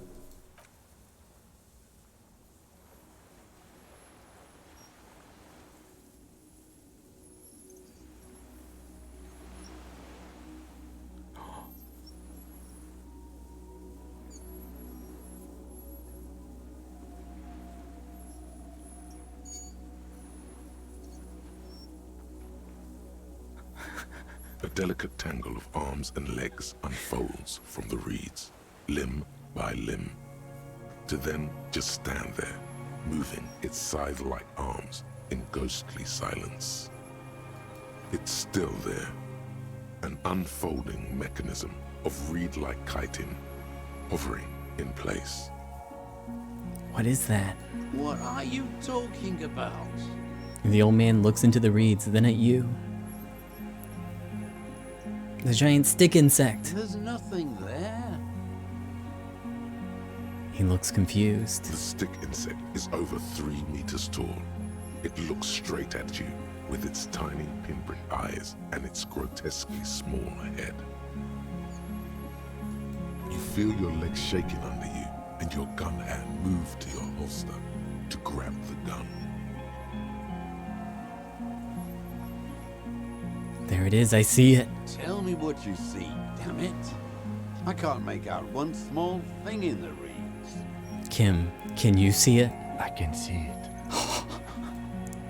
4 simple words, thank God. If he can see, then you're not insane. But that means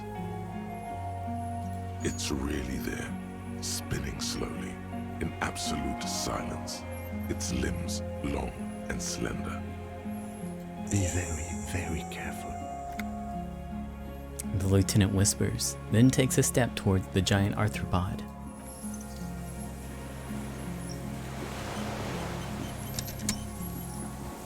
The creature stands on long stilt-like legs, antennae hanging from its head like a woman's hair, white and curled at the tips. It is no more than 5 steps away from you. The segmented antennae move with apprehension, searching for something that's not there. Reed-like tufts stick out of its joints. As the insect moves its forearms, it produces a faint hiss, like a reel-to-reel machine spinning after the tape breaks. The hiss is different from the strings you heard before. Oh yeah, baby. It says something else, in a lower pitch. Approach carefully. Slowly, with your breath held, you take 2 small steps toward the phasmid. The creature lets out a series of ultrasonic clicks that swarm around your head like swallows. Like laughter, a sort of happiness. Sweat drips from your brow, soaking your chest. You reek of it, your chemicals. Hissing and clicking, it extends its mandible-like antennae to greet you. You're right below it now, looking up at the colossal chitin of its white limbs. The head of the creature is crowned by reeds, and its eyes are like small droplets of water. Raise your hand slowly. The insect stops its stridulation, seeming to observe you. Below its crown of reeds, little pinprick eyes detect motion, glittering. The world stands still around you. Suddenly, there is silence. No, stop. Be afraid. Raise your other hand too. As you do, the invertebrate comes to life, its limbs moving independent of each other, as if each has a mind of its own. They are white, like stalks of porcelain, knitting above you. Shifting around in the reeds around it, in the muddy water, you notice some of its hind legs apparently standing on the water from time to time. It's that light. Hello, I'm Harry. I really don't know who I am. No reply. A total ancient silence comes from its mouth, along with what appears to be some kind of foam. The stridulations of its limbs continue all around you. Stand on your tiptoes and look more closely. You were right. Little bubbles form on the mouth parts of the creature, on its segmented lower lip. It looks to be foaming, slowly.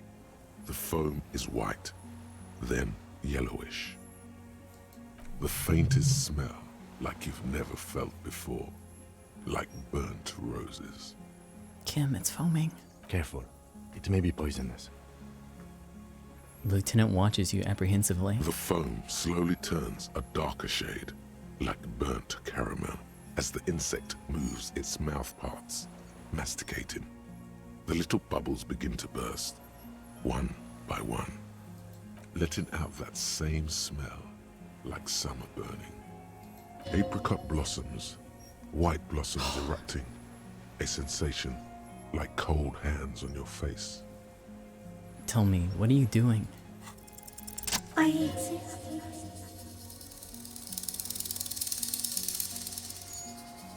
I exist too.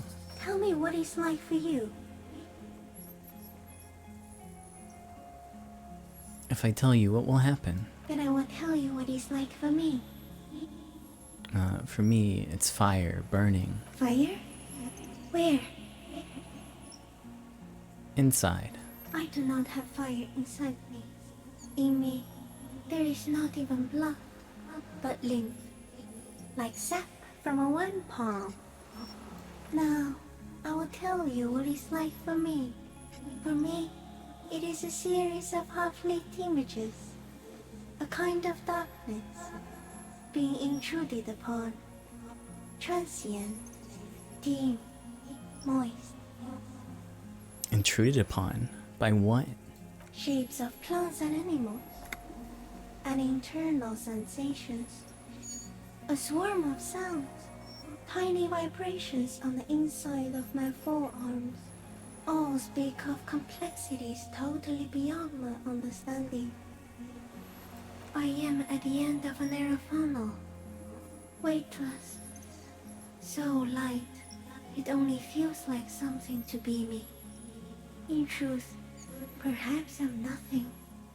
I certainly do not have a soul, and if I did, it would never burn.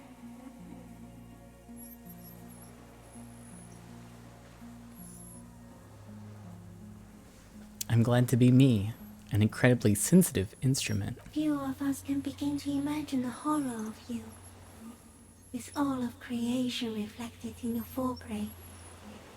It must be like the highest of hells, a kaleidoscope of fire and writhing glass.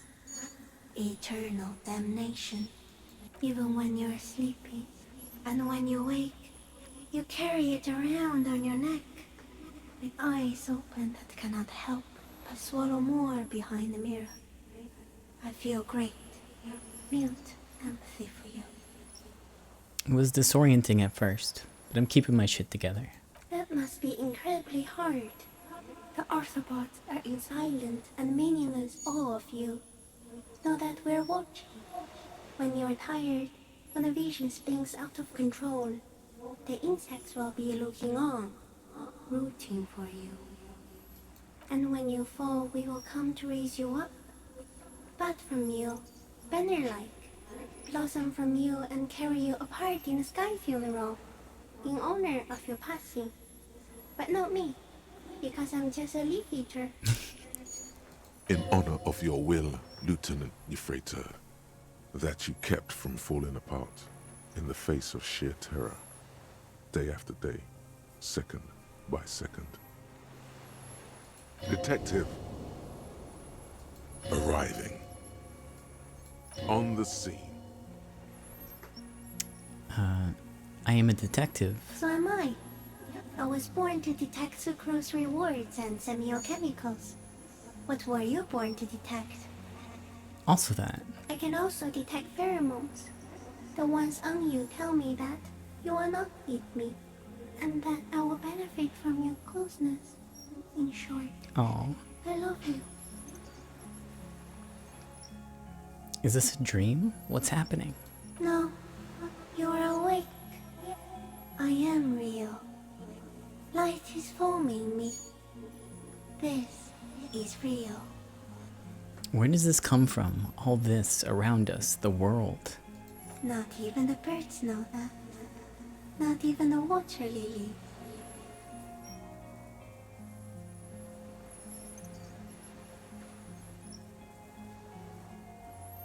Then all we can do is beat our fist against it, day after day, with no answer? You can also eat it. If it's a leaf, you can put it in your mouth. Yum yum. Or read. What exactly are you?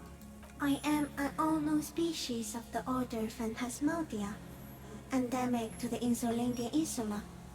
For the last 350 years, I have hidden in plain sight, masquerading as the reeds, molding, cloning myself, unfolding at night to play with trash bins and boys. Oh my god. It may have unknown, dangerous biochemical characteristics that help it maintain its camouflage. I went unnoticed by the first settlers and the land surveyors of the suzerain. Also, by the soldiers of the revolution and the officials of the occupation. Even the Semenese islanders who came here first, but did not stay, have not seen me.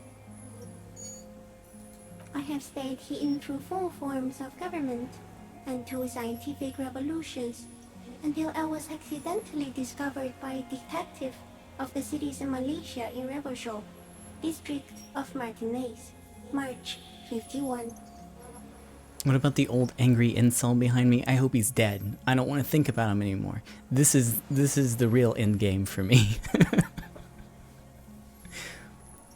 Are you poisonous? Yes, I do not have a starter display, so I use a neurodegenerative element to aid in camouflage. Do not worry, it is only destructive over long periods of time. Whoa, that's insane. No, you are. Oh. The moral of our encounter is, I am a relatively medium life form, while it is you who are a total extreme madness. A volatile simian nerve system ominously new to the planet. The Pale too came with you. No one remembers it before you. The Nidarians do not. The radially symmetrics do not. There is an almost unanimous agreement between the birds and the plants that you are going to destroy us all. Wait, the Pale is human-made? It is a nervous shadow cast into the world by you, eating away at reality. A great, unnatural territory. Its advent coincides with the arrival of the human mind. I don't have that kind of power. You're a violent and irrepressible miracle. The vacuum of cosmos and the stars burning in it are afraid of you. Give me enough time, you will wipe us all out and replace us with nothing. Just by accident. How? We suspect it will be something like the oxygen holocaust that wiped out anaerobic life 2.6 billion years ago, when organisms first started breathing. Only much worse. Worse how? Everything your eyes touch goes back there, behind the nose mirror. What if you blink? Are we still here? Please don't blink. What if you misplace us all one day, or just forget?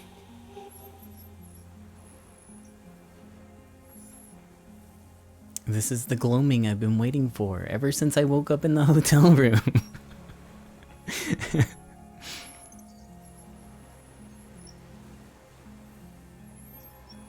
I'll be extra careful not to blink, stick insect, don't worry. Please be. Or one day, one of you will close your eyes and sigh, and open them to see that none of this ever existed. Kim, am I having a violent epileptic seizure? It doesn't look like that, no. Well, what does it look like? You're just staring at it.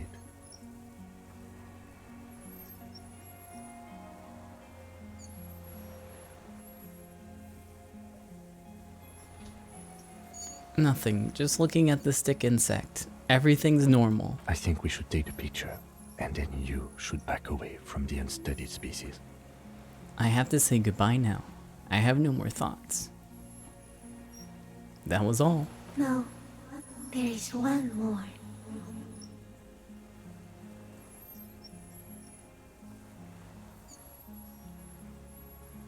Of all the creatures I met, you were the most beautiful. Thank you. I also have one more thing to say to you. That woman, turn from the ruin. Turn and go forward. Do it for the working class. I will try. She was middle class. It doesn't take a 3-meter stick insect to tell you that. Okay, Kim, take the picture. Okay. With a slow ring of metal, the lieutenant slides the lens open and raises it to eye level. There is no change in the insect's motion while it's being aimed by the camera. It remains fixated on you. In 3. If it moves, you jump back. I'll shoot. Here we go. 3, 2, 1. The shrill flash of the camera cuts the air like the blade of a sword. The phasmid freezes in its bright light. Head turned toward the lieutenant, hypnotized by the flash.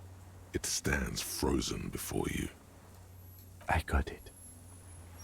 You hear the lieutenant whisper as the creature's shape develops onto photo paper in his hand.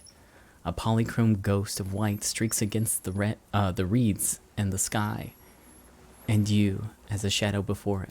For all time.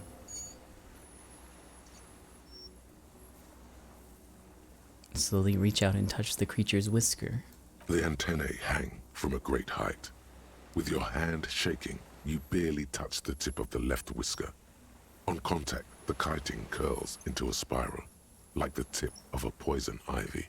Its touch on your fingertip feels cold, ticklish. The sensation is electrifying, resounding through your body. It is surprisingly delicate, the curly end of the whisker, like a young vine. It's even a bit wet. Be careful, detective. It's moving. Look at your finger. You were right. It glistens with some kind of moisture. The creature in front of you stays frozen. Lick your finger. It tastes like sugar, very faint. The anthropod towers above you, tufts of reeds pointing from limb and head alike.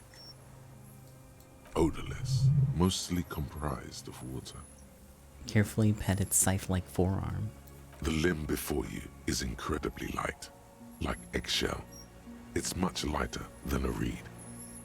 You feel a soft push could tip the creature over. Its hollow exoskeleton collapsing.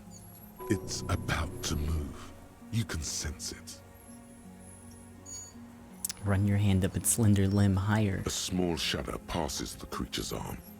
High above you, its black pearl eyes still glisten, mesmerized by the light passing its nervous system. Here, within the smooth white inner part of its limb, you sense something very intimate. Oh. Thoughts. It's your secret alone. Another shudder passes through the forearm under your palm. Feels like blood pumping through a brain. It's coming to. You withdraw your hand slowly. We got it. Another shudder pulses through the creature's limbs. It jolts back to life, like a record continuing where it left off, in a swaying, praying motion. Even the small black pearls of its eyes do not stray from you. Disengage slowly. As you're turning away, the phasmid mirrors your movements, stepping on the water, the long limbs carrying its feather weight without breaking its surface.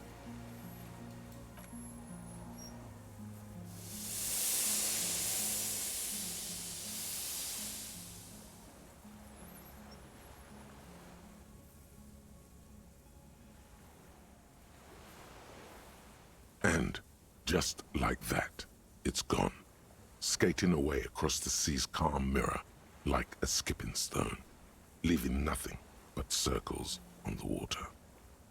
And something under it, in the place it stood, bobbing there, among the reeds, a collection of items. Whoa. It's gone.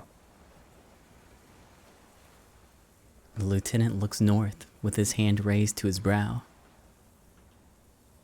It can walk on water. Apparently, yes. Like a water strider.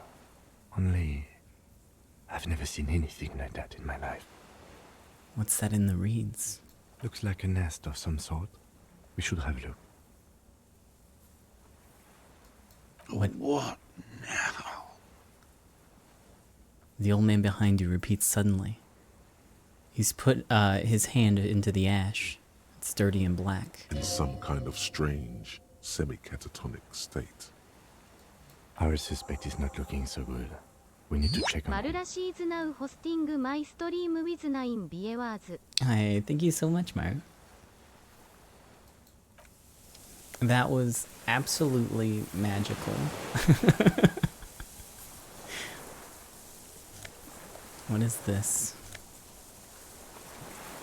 Evidence. Clausier's passport. Oh my god, it did! It did.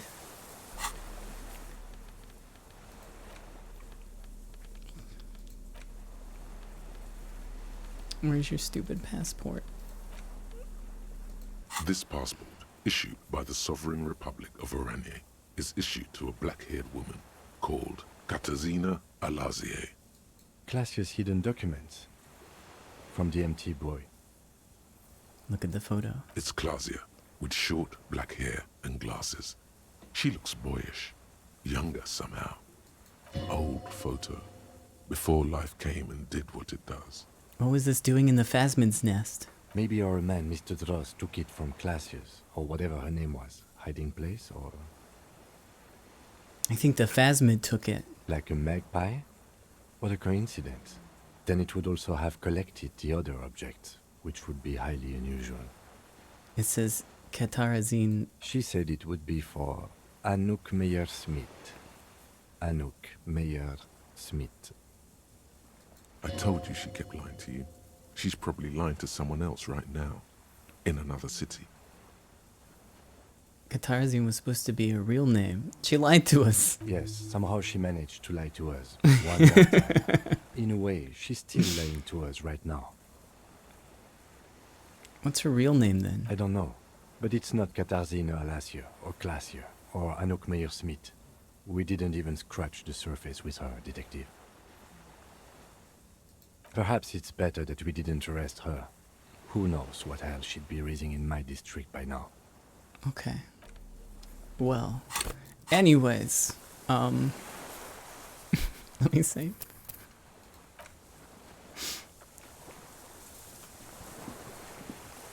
Back to this bullshit that I don't care about anymore. What do you want from me? I can't go. Something is very wrong with him now.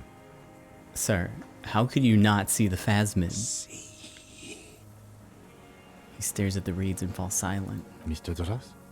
The man does not respond. He keeps staring, black eyes glazed over and bulging from their sockets. His gap-toothed mouth shaking with fear and longing. Like an addict of some terrible substance. Snap your fingers under his nose. A light shiver passes him, followed by nothing. His hands are trembling, and he breathes slowly. He's going into some kind of psychomotor immobility. The good news is, this solves our transportation problem. Doesn't it, Mr. Dross? Hold on a second, I gotta let Joker free. Come on.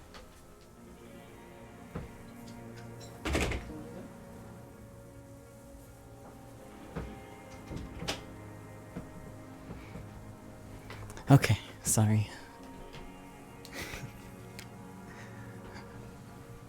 The trembling mouth appears to sigh.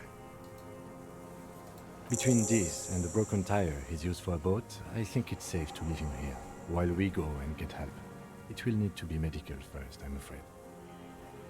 What happened to this man? Old age and shock. I think it's the Phasmid. Yes, the arrest and the appearance of the Phasmid. The combined stress. But you think it's something more than that, don't you? There's much more. Remember what it said when it spoke.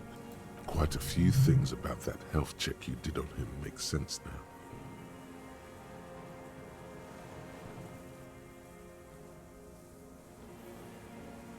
He couldn't see it, Kim.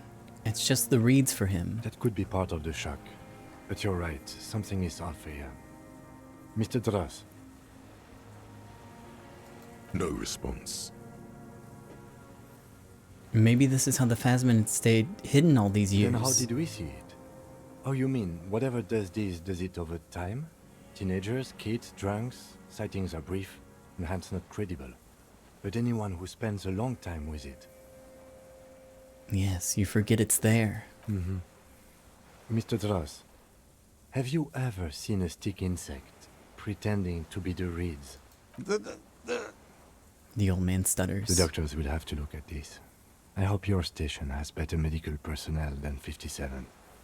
This is a little advanced for a nurse. Before, when I evaluated his state, he seemed strangely animated. He was energetic and articulate. After all these years alone, with little hygiene or medication, I would expect worse. Maybe this animation's induced by something in the phasmid. It does not seem to be animated now it's left. Honestly, I'm ready to believe anything at this point. Maybe it is psychoactive. I mean, why not? It's 3 meters tall. He takes off his glasses and cleans them. When he puts them back on, he's still staring at the sea. I think he's addicted to that thing. Like a drug? He has the symptoms of an addict, and not the normal symptoms. His pupils appear to be dilated. They still are. He examines the catatonic man's eyes. It's not just chemical. It's as if he's infatuated with it. Some kind of oxytocin release mechanism? Would go with the pupils. But this is way above me, detective. It's definitely toxic, the phasmid. It told me it is. Told you? Yes, good. During your long staring match. I understand.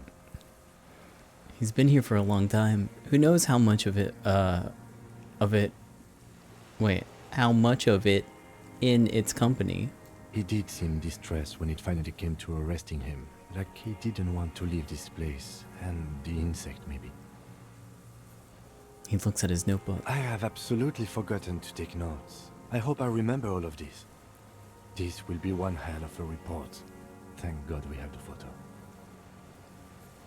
We found some things in the phasmid's nest, Mr. Dross. He stares into the reeds. Your words don't stir anything in him. Perhaps you should. Show him the Oranese passport. No reaction. His breathing is slow, and he appears very old all of a sudden. Around 80. This is an old man, at last. No longer a tin soldier, but the broken down remains of a man. Did you take this passport and other papers from a boy on the coast? The spirits. He hears us. The spirit? No reply.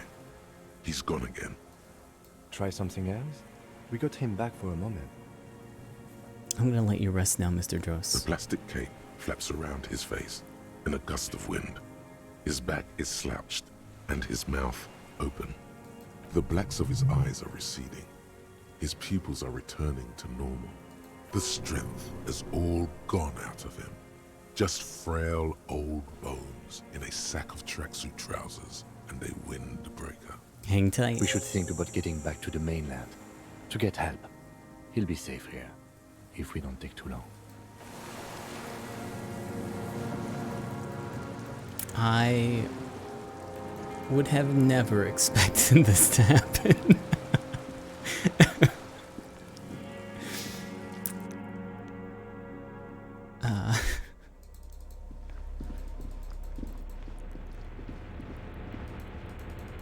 Good thing I believed all this time.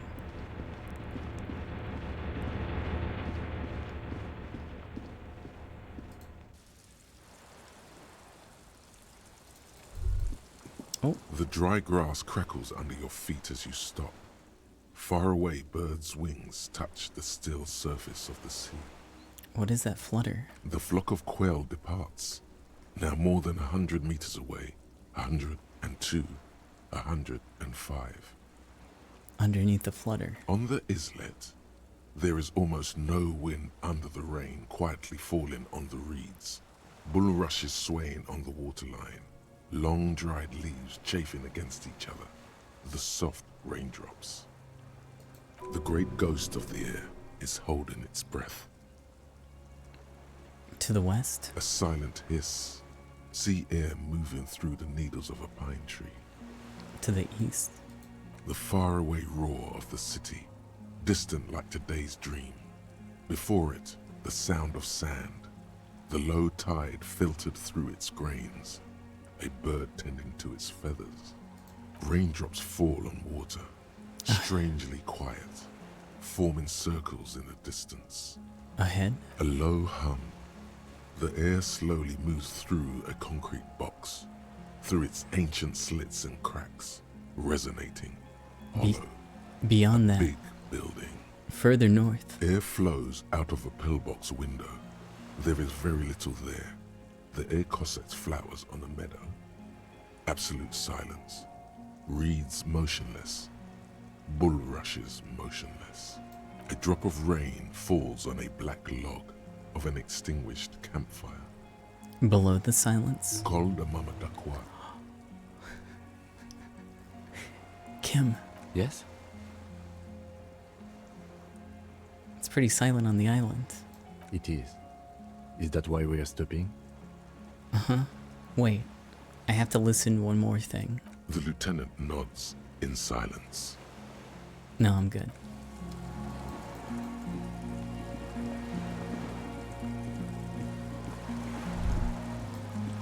The chain trails off into the ocean, connecting the island to the supply depot on the coast. This leads to the depot on Land's End. Ah, yes. So it seems. What do you think it was used for? For bringing munitions to the island, maybe? And supplies? You could also lock the bay when you raise the chain. Lock it from whom? From enemies. Enemies of the commune of Revachol. This sea fort was a revolutionary fortification, I believe. The skiff is swaying on the waves by the dock. Let's return to the mainland. Let's. We are done here. The skiff rocks gently under your weight as you get in. The ride back is uneventful and quiet. But for the sound of conversation on the water, there is someone inland waiting for you. 2 men and a woman stand on the concrete square of a nameless village, looking at a small yellow boat as it draws closer. The sea is calm. You reach the jetty and climb out of the skiff.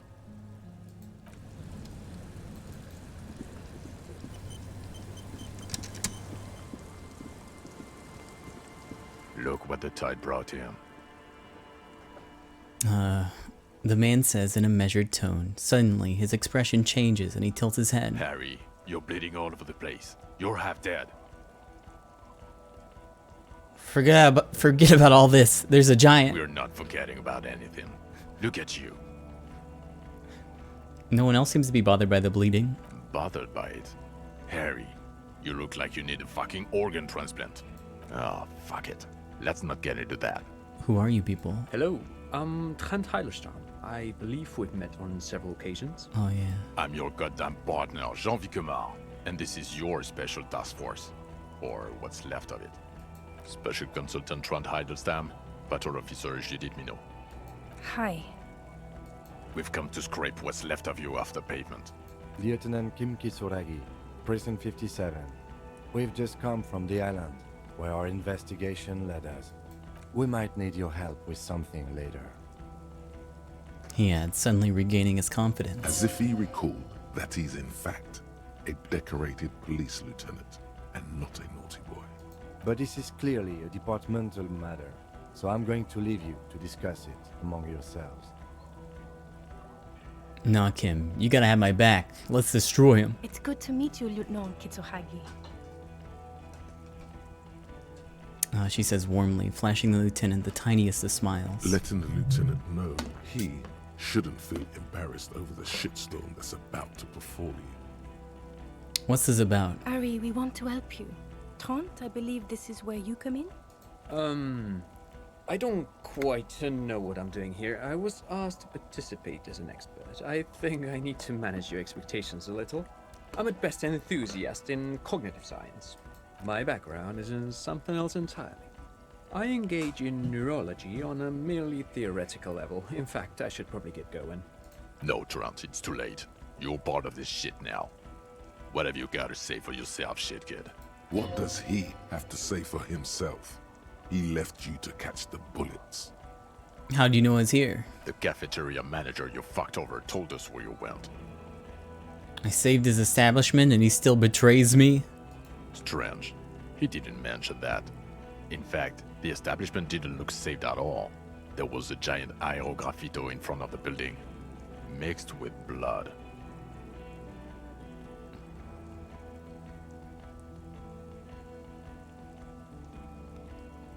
It was this one junior delinquent. I don't know.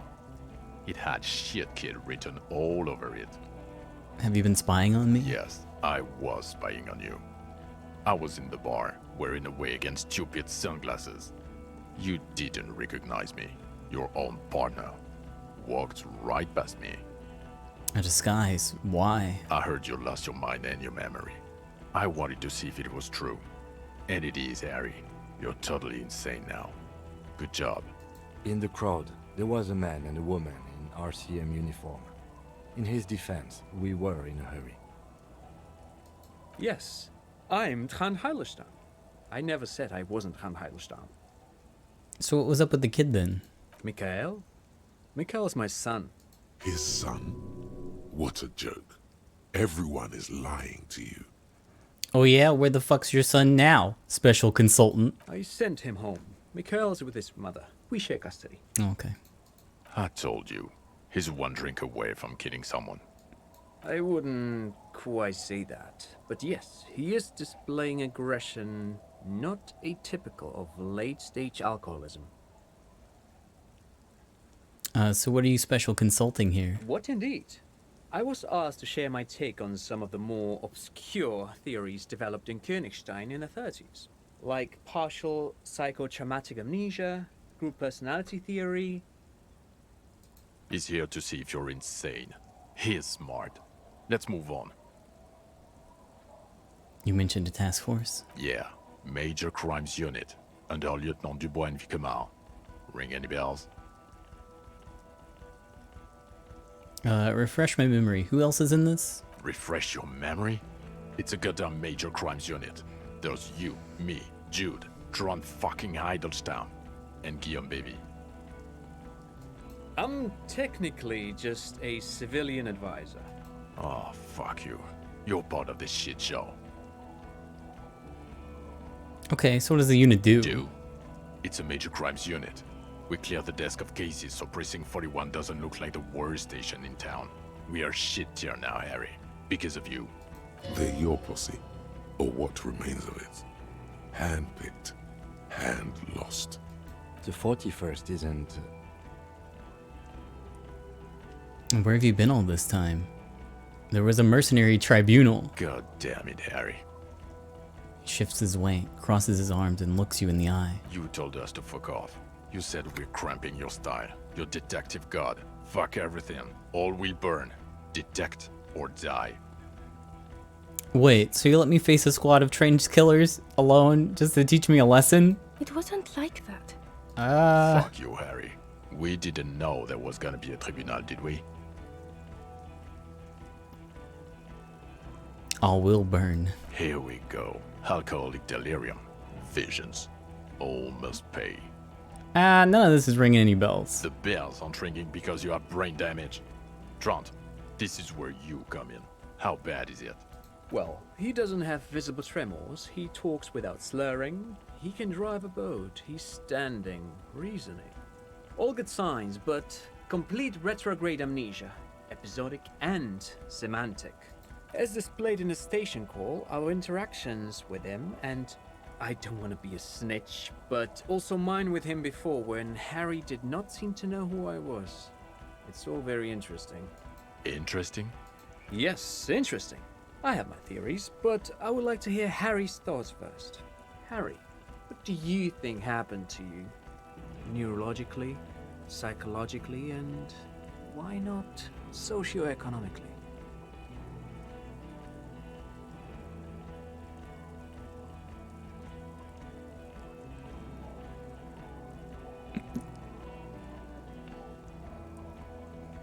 It might have something to do with the anomaly in the church. Corresponding to the 20-centimeter hole in your brain. Sure. This theory has great symmetry. I see how it folds into itself neatly. Precisely, Satellite Officer Vicmere. It's Martinez. Take this seriously. I suspect there might be something wrong with Martinez. This sounds odd, but I was there. The church on the coast was shaking from an audio-spatial anomaly. It may have been anthroponetic or perhaps related to radio waves. Either way, it was real. I've even put it in my report. You should read it. I do not, however, think it has anything to do with him drinking himself to the point of brain damage. Thank you, Lieutenant Kitsuragi. Just to clarify, I do not think his other anthroponetics are a hoax.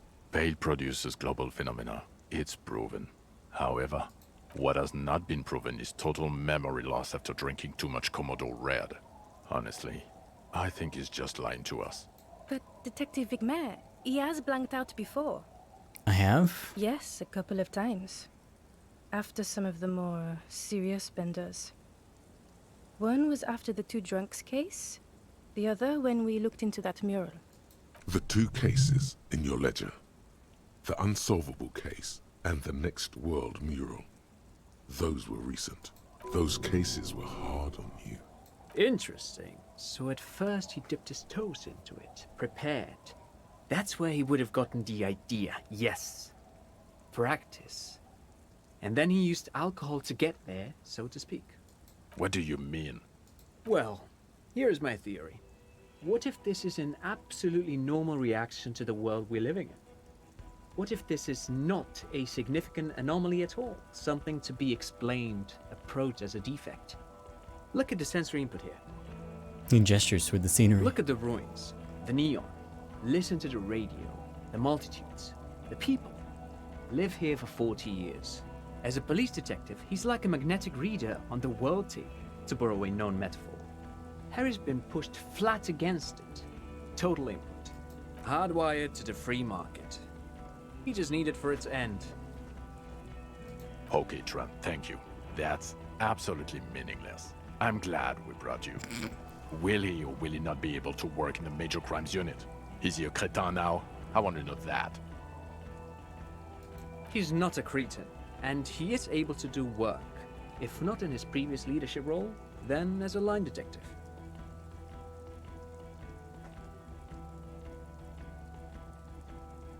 You know what? Fuck all of you. I don't want to be in your unit. No, Harry. Fuck you. You already fucked us. I've already explained this shit to Price twice. To Berdiayeva 4 times. I'm your partner. I answer for you when you're not there. When you clocked out, I became responsible for your cases and your special task force. So what now? Now nothing. Now we're just going to stand here. Alright. Yeah. Just stand there. It's cool. Yeah, I know. No. Now we discuss that. What the fuck did you do to a motor carriage? Why is it there, Harry? Hold on. In the ocean? Yes, in the ocean, under the sea. Our work vehicle, with fish and clams and other sea shit. The time had come. Tequila sunset. Ha ha ha. Ho ho ho. Tequila sunset. Not sunrise because you're almost dead. So funny, Harry. Thank you for fucking me. Thank you for destroying 45,000 real of police property that's coming out of my payslip. You know that, right? You're gonna get fired, and I'm gonna pay till I die. It doesn't matter. Your badge, Harry. Show me your badge. I got my badge right here. In a rush to demonstrate your badge, your eager fingers can't sustain a grip on the smooth plastic, and the badge slips out of your hand. Catch it.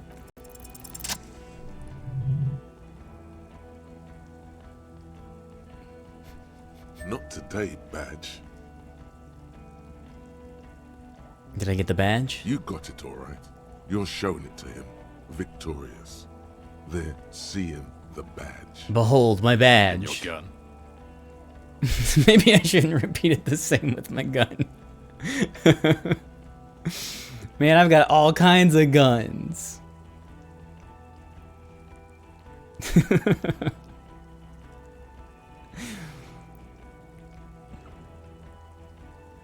My gun's right here. He has it. And he didn't drop it. You're drunk like a bum, Harry. Put that thing away before you kill someone. I quit drinking. Forever. It's only me in this boring hellhole now. I don't buy it. Why do you smell like a corpse then, huh? He's wounded. It's been a long week, and he's handled an actual corpse.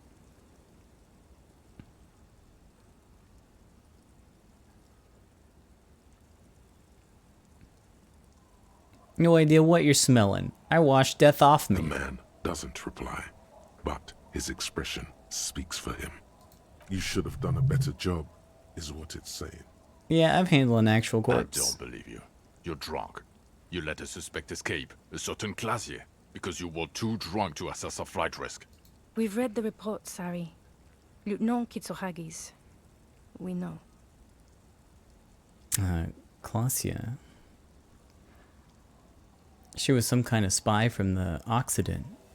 Specially trained. Ah, well, if she was specially trained, I'm not even gonna get into the other suspect. The one who shot herself in the head. I don't know who that is. Or the fact that you're ever Never met him. Leone now. I don't know what for him. That's small time stuff. That's nothing. That's a humorous anecdote. Compared to the 8 people who were gunned down, the streets are literally red with blood, Harry. It was fucking mass murder. He did everything he could. We did everything we could. The company hired unvetted mercenaries. Lieutenant Dubois got between them and the locals. Here comes the cavalry. He did so at considerable risk to his own life. He was shot and survived only because of his armor. We stopped an execution, not a negotiation. The loss of life was minimal compared to what it could have been. I also solved the case. It solved all of it. Detective, it's better if I do that. Thank you for the input, Lieutenant Kitsuragi.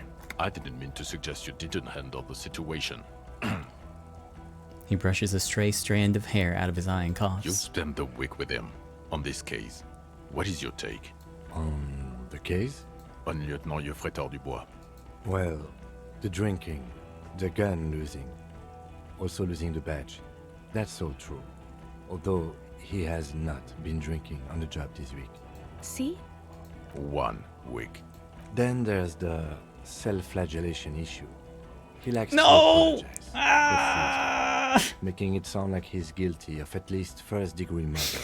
Fuck. It's not a good communication. Sorry, cop, till the end. It's I almost escaped it. It's worrying, especially considering his political views. Detective Dubois is, as you may know, a Mazovian socio-economist. He wants to liquidate the ruling class, which, again, for a police officer, is a little odd. Other still, he is also an ultra-liberal hustler. I don't know about that. Always on the grind. How he reconciles these 2 points of view, I do not know. But he is vocal about both of them. And then there's the motor carriage in the sea, and the drugs, of course. Some kind of I'm all over the spectrum, okay? But despite all this, he is a great detective. One of the best I have seen, in fact. He can talk human beings into telling him everything. And he doesn't stop. In all the time I've spent with him, he has not once stopped pursuing leads, however far-fetched and tangential. He is tireless, madly driven. Well, except that one time when he stopped to sing karaoke, which by the way was a valiant effort. He really sang his heart out. Yeah, it was what it was.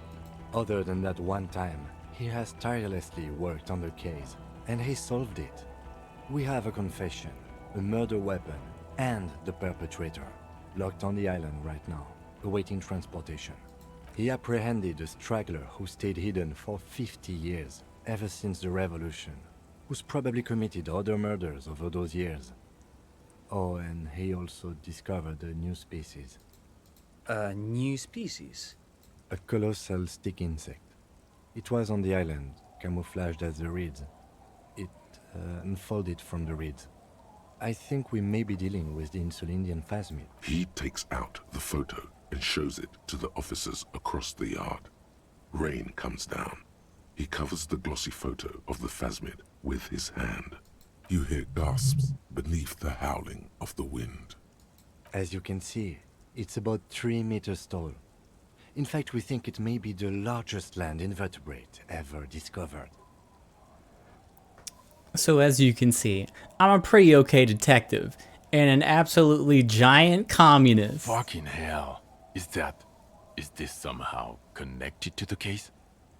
He ignores you, still staring at the phasmid. Detective?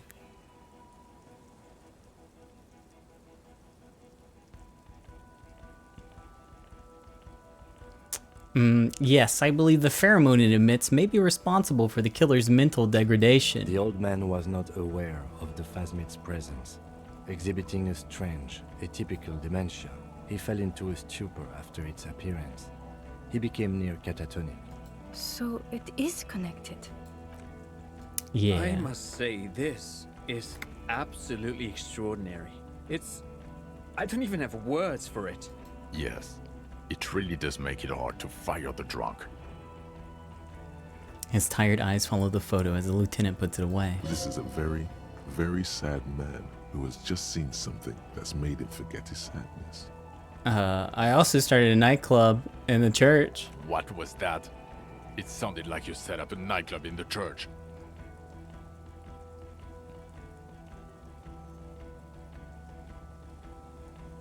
Yeah, and I discovered a hitherto unexplored intraplanetal phenomenon in there too. A 2mm hole in the world. Get a grip. No one cares about your intraplanetic adventures right now. 4 kids were living in a tent on the ice.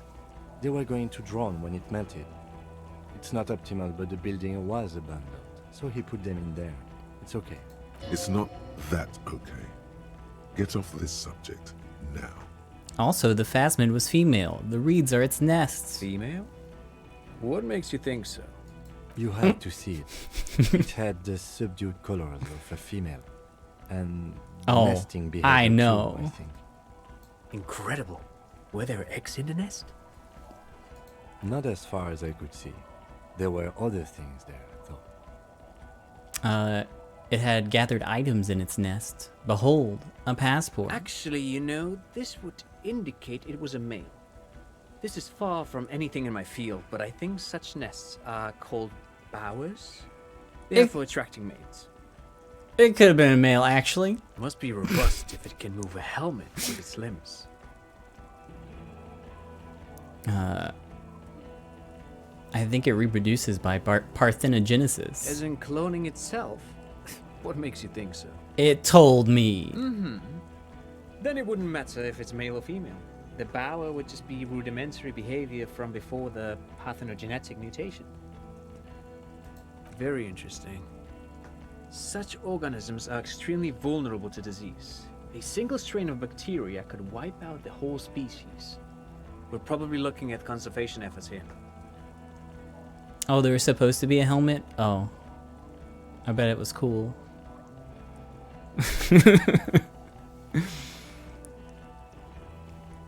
I think it emits a chemical that makes it look even more like the reeds. Yes. That would be a chiromone. A pheromone that's seemingly beneficial to the host. It usually stimulates the affected nervous system. Not a human's, of course, but perhaps a predator's?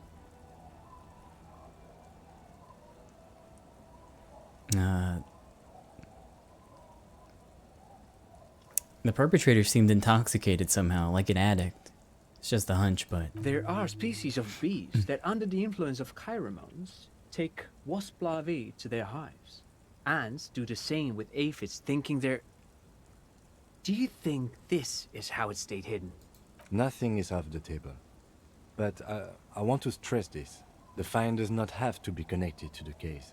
The case is 100% prosecutable, without any chiromones. Of course, Lieutenant. Of course. We should treat the case and the phasmid as completely separate from each other. People are not going to... He shakes his head. They're not going to go for this speculation in the constabulary. Its nervous system may be stored in its long limbs. Like cephalopods? Phasmids, I think, only have nerves in their heads and abdomens, though. There is a correlation between invertebrate size and intelligence. Was it... No, I wouldn't say it was...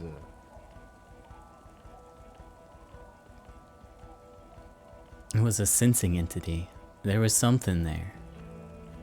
To me, it seemed to have some character. At that size, this creature would have a lot of surface area to put neurons into. It's basic geometry. It had mandibles that looked like hair, and it was completely white on the inside. Yes, but also reed-colored, beige and brown, a little green on the outside. After unfolding from a single stalk, it still retained parts that looked like reed tufts on its limbs. Incredible. The PR value of this is exceptional. Carp discovers new species. Maybe even discovers the Insulindian phasmid. No, that's too much. This would really help with some of the problems we've been having. Absolutely, this is great. This does not say vigilante murderers to me at all. This says science, news, human interest. You know, it's a really good thing you have that photo. Without it, You're doing good here. Perhaps only for a moment, but still. Quit while you're ahead? Or no? The killer, we got a strong motive for him. Lilianovich. A revolutionary matronym. A revolutionary matronym. The custom started in Grad, where they have patronyms. Krasovich, Lasovich, etc. The revolutionaries saw this as a chauvinist atavism, so they used matronyms, derived from the mother's name instead. This man's mother was Lilian. His Lilian's son, Lilianovich. The custom was overturned after the revolution failed, but not before it made it to Revachol. So, it is what a soldier of the ICM would be called. thank you, Trant. Thank you for that piece of cultural theory. You said you have a motive? Of course, excuse me, I just thought it was noteworthy. He killed the mercenary in an act of jealousy. Jealousy? I thought this Lilianovich was an old man. To have been hiding for 50 years. Like 70-something? A strange psychosexual fixation, aggravated possibly by proximity to the phasmid and its chemicals. He himself gave a political reason, said he had killed an enemy combatant. Also, we have a sniper's nest with full view of the room in which the mercenary died, right on the island, and 2 officers on the scene that Mr. Dross confessed to. It's a clean win. It's way more than that. It's more than that. A perfect folding mechanism. Like the phasmid. Perfect folding mechanism. Get over yourself, Harry. I can still smell the booze on the wind. God damn it. Doesn't it ever leave? It is there. Like in your bones or something. It will pass in time. The previous head of the Debardeurs Union was assassinated by our killer. This is a conversation for when we are no longer out in the open, in Martinez, where Evrard and Edgar Clare have ears everywhere. The lieutenant lowers his voice just a little. Understood, of course. But a case against Everard would be big. I would prefer not to partake in anything union-related, for political neutrality. There's also a dead man. Found him. Yes, That's pretty cool, right? Fallen through a gap in a boardwalk. Drunk. How do you know I found him? The body was transported to Precinct 41, our morgue. I had Tilbrook and Mullins take care of funeral arrangements and family stuff. You're not the only cop in the world, Harry. This all comes back to us. Still, good work with the missing person, Detective. It's still a point for you. No denying it. I also looked into the mystery of the Doom commercial area. I don't know what a Doom commercial area is.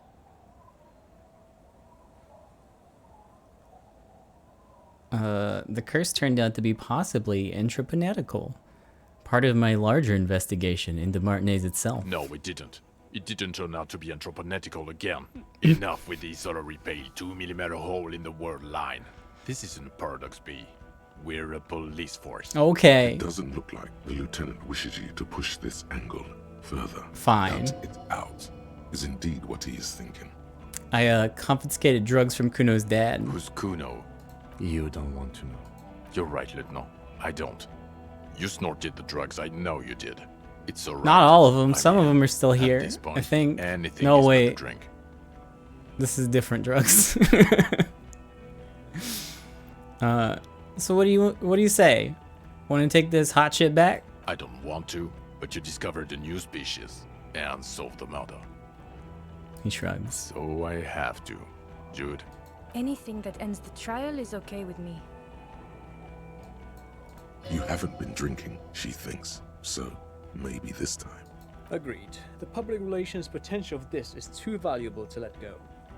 It is classiest drugs. Okay. We have vehicles in the square, and the perpetrator needs to be taken into custody. Let's go. Now you will finally get to know who you are. Wait, I have a few questions before we go about who I am. The man looks westward, impatiently, jingling his car keys in his pocket. Who am I? Who are you? You're a gym teacher, Harry. What? Well, obviously you're not a gym teacher anymore, but... But before? Before you were a cop, you were a gym teacher in Coron. It's getting really cold outside. Should we maybe... Oh, that does explain a lot. Harry, it explains everything. The running around, the jumping, the bicep girth, your inexplicable facial hair. The collection of fallen sportswear I've amassed. Your love of retro-style dance music. How you're able to perform a 360-degree spin kick. Also, this guy. Just everything about this guy. God, even this javelin-throwing freak hair. When was this? When was I a gym teacher? In your 20s or late 20s. You've really let yourself go since then. You said in Quran I was a gym teacher there? Yes, you taught gym in Cool. I believe that's the term. Taught gym at a high school. You were a high school gym teacher. The smell of sweat and glue. The worn floorboards. High school. Harry, your goings-on with Kuno, Andre, Acel, the whole thing on the ice. That's why you are so juvie. His smirk suggests barely contained laughter. Why did I join the RCM then? The regular. You found some chick. She inspired you to fight the big fight. Be more than you are. All that. You, every morning, walking from Voyager Road to teach gym. She, leaving for the academy with her spring coat on. The air filled with the smell of smoke and raspberries and incredible hope. An ocean full of hope. Okay, I see. I knew it. I knew no normal human being can run like that. He's an honest-to-God gym teacher. Why am I like this? It's not a mystery. Some chick fucked you over. Also, you were drunk. You really went with it too. Really maximized the damage. Was her name Dora? Yeah. Dora England, I think. Not Dora Dubois. Wait, Dora Ingerland? Something like that. Half Vazan. So we weren't even married. No one is married anymore. This is Revachol. When was this? God, I don't know. 6 years ago? She was way before my time. 6 years and you haven't gotten over it? What the hell is wrong with you? 6 years. Yeah. Or 7. You're not doing too good there. It's an old man thing. 2 old years equals 1 normal year. That and Dora Engelund really tore you a new one. A big one. Who was she? Incredibly bangable. Huh? She was extremely fuckable, Harry. Gorgeous. A gorgeous bourgeois woman. Wayfish. Like a Welkin, basically. Heartbreak Welkin. Pain Welkin. I've only seen a picture, but it's obvious you formed a real spiritual connection with how pretty she was. One you never recuperated from. Look, the sun is about to go down. It's time to go. I think she taught in the Académie des Arts, east of the river. Way east. Hard to say which came first, the middle-class chick or the drink. Egg and the chicken kind of thing. My point is, you need to see a psychiatrist about this shit. Not a psychologist. Several degrees harder. Is there something harder than a psychiatrist? A forensic psychiatrist? Go talk to that. Precinct 41, what kind of station is Us? We're the bloody murder station, haven't you heard? We're the bad guys. No one likes us. That's not true. Jamrock is too big for one precinct. You're just understaffed. And everyone respects the 41st. You have Captain Price. Thank you, Lieutenant. You're being kind. It is an understaffed station and the district is too big, which is why we need to... Get back to it. We left Torsen and McLean to run the Sea Wing. It's not good. Torsen and McLean. Mac the Torso Torsen and Chester McLean. They're not fit to run a wing. Believe me. Things are shaky as it is. And the Sea Wing? God. There are 4 wings, Harry. A, B, C, and D. We're in C. It's made of losers and clock punchers. You and I reconceptualized it as a task force. It was a mistake. There's also a lot of outside help involved, not only me. Other losers too. He's anything but a loser. Although he would like to be seen as one. It's cooler that way. And Price is... Ptolemy Price? He's the son of the old Price, one of the founders of the RCM. He's one of the most highly regarded men in the force. You're lucky. Somewhere under the curved roof of a former silk factory, shaped like a ladybird with 2 chimneys, Police Captain Ptolemy Price sits behind a heavy wooden desk. Resident medic Nix Gottlieb pours him coffee. It's silent in the captain's office. They speak of change, the city, the tension on the streets. They speak of the events of April and the blood on the streets in May. Did we recently shoot up a church by any chance? So he remembers that. Yes, there may have been a raid on some churches. It wasn't good press. Shooting up churches never is. I was out of town, to be clear. What happened? Our enemies were hiding in a church, to the best of our information. That's it. I'm not talking about this anymore. Your security clearance is shit tier right now. You have to wait for it to go up. He means it. The RCM and its enemies will not be discussed on this coast. Your clearance will not go up while you're within earshot of the Union headquarters. So I work in the bloody murder station? Okay. It's not the bloody murder station. It's an old converted silk mill with green desk lamps and a coffee corner. A lot of good people work there. Hard. Every day. Jamrock is the largest ghetto in Rivershoal. Faubourg, technically, but it's divided into 11 districts. Jamrock only has us. The press will blow over. Jamrock is lucky to have you, and it's often considered to be the greatest of the districts. You're lucky to have it. Thank you again, Lieutenant. The Phasmin. I need to tell Lena about it. Who is Lena? A cryptozoologist. She lives in Jamrock on Tabernacle Road. She told me about the Phasmin. Tabernacle? It's on the way over. Near where you live on Perdition. Fine. If we're gonna drop you off anyway. She and her husband were conducting the search for the Phasmid. It's their discovery, in part. They should know as soon as possible. It would do you good to deliver some positive news for a change. She is going to be over the moon. Watch out, or she'll faint. Lieutenant Kitsuragi, what will you do now? Well, first I will go back to my station and write the most detailed report anyone has ever seen. It will have to be good to cover all these. Then I will have a serious talk with my captain. About what? Detective, we just stopped a small-scale war. Something is happening to Rivershoal. He pulls up his collar and looks around, the cold spring light reflected in the lenses of his glasses. I don't know what yet, but it's going to be a hard spring for the RCM. We need to get ready, infiltrate, investigate. I want to do that at Station 41. Talk to Captain Price? I'd rather not ruffle the feathers of two captains with my doom-mongering. No, I'm in investigate. Come work in Precinct 41. Work with Price? I'm flattered, but I don't know if I... Would fit him. I'm crazy enough. Can take the stress. He doesn't know how to finish the sentence. Flattered? You're Lieutenant Kitsuragi. We would be flattered if you even considered. I would have to tie things up in GRIH first. But, I mean, whatever is coming, Jamrock will be more central to it than the harbor. The lieutenant turns very serious all of a sudden.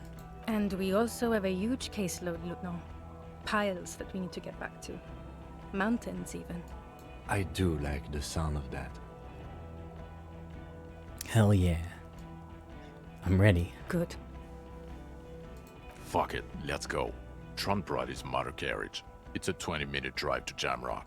Under the afternoon sky, the great district hums. A chessboard of wooden houses, 80,000 living souls, and chimney stacks. Fire traps as far as the eye can see. From Main Street to Precinct 41, to Boogie Street, forking into the snow-swept horizon. You close your eyes and hear the dogs bark.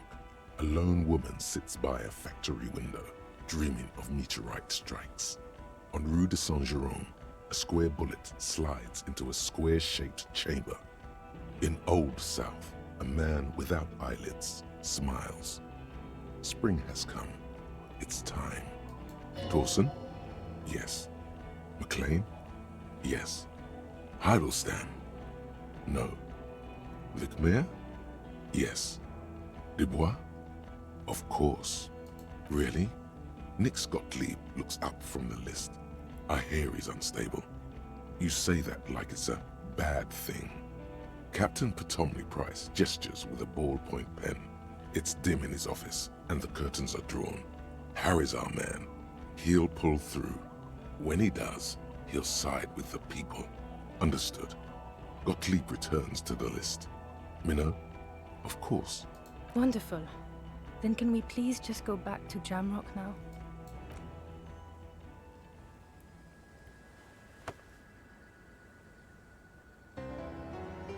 I didn't get to change my jacket back.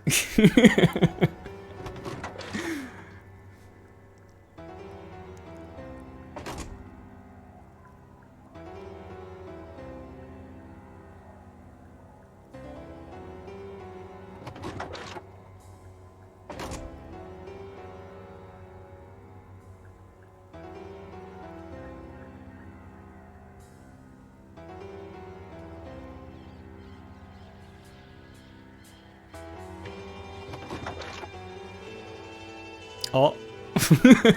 Oh no, here's a ghost.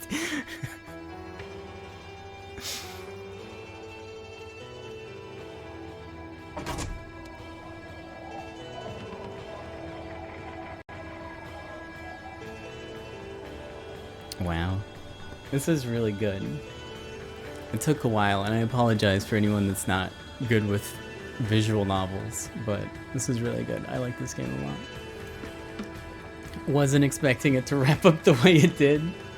I was kind of, for the longest time, kind of expecting it to be Gary at the end. Does the ending happen to change at all depending on how you play through?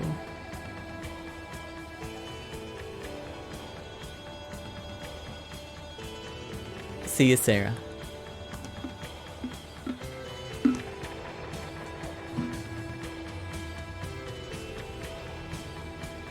And not in terms of who did it. The murder is always the same. I didn't know if, like, they would have a similar political stance as you towards the end. But I wasn't sure if that would change.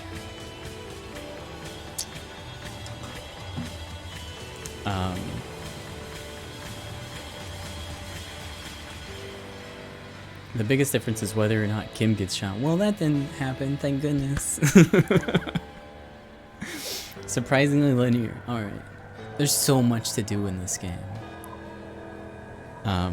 I sat down and I played 8 hours a day and got through a day. And it took me 5 full days? No, 6 days to finish. And I'm sure there's still much more that I haven't done.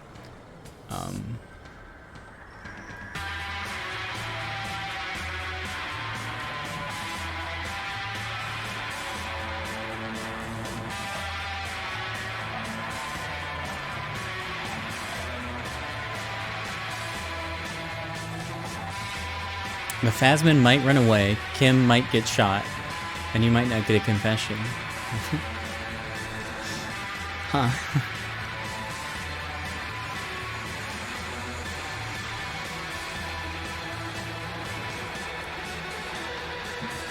Well, then I think it turned out pretty well.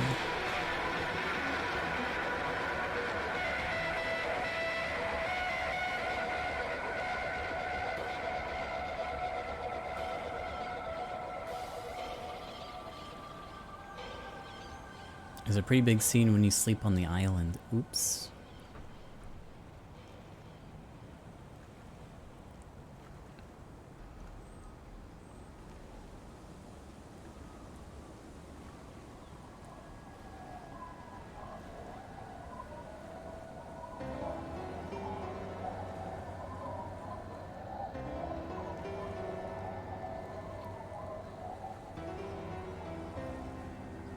But yeah, there was a while where I kind of suspected Gary after, like, the game was dead set on you finding Ruby.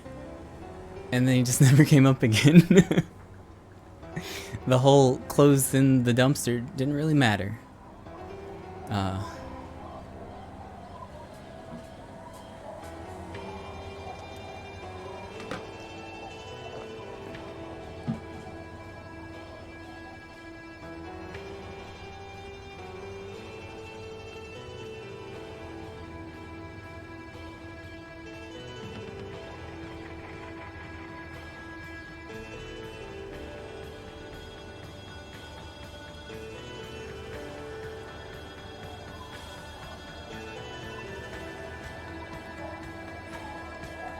Yeah, I was pretty sure of it there for a while, but I guess it's... But then Volition kept popping in and was like, no, it's not right.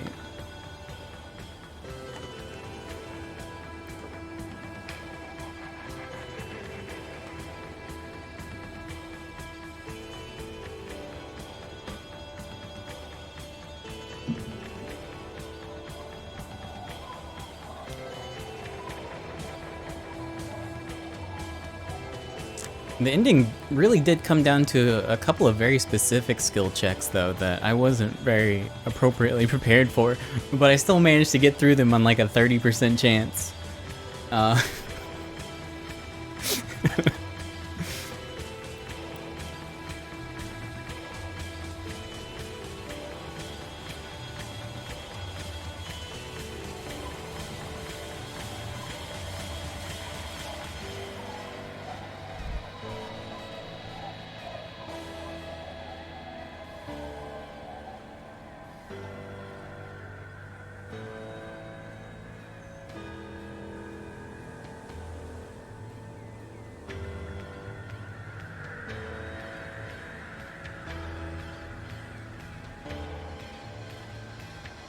Oh, it's a dream sequence about his wife? Oh, that's a shame.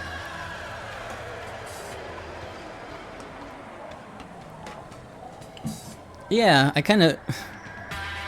When I was trying to get the jacket, I wasn't sure what was going on and why I wasn't getting the opportunity to do it. And then it was just because I didn't have enough in the stat for it to even suggest it. So...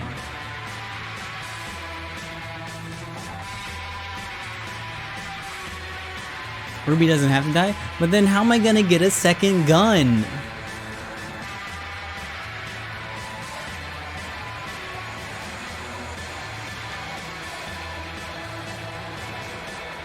I think having both guns equipped should have given me an opportunity to shoot twice at the final fight. A fourth gun, you're right. If you had not sold the antique rifle. Was that a usable gun?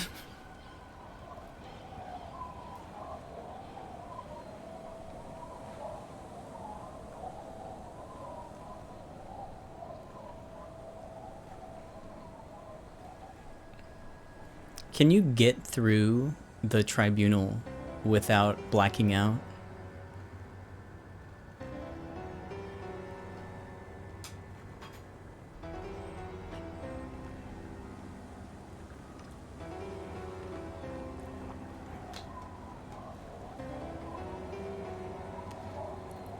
You always get shot there.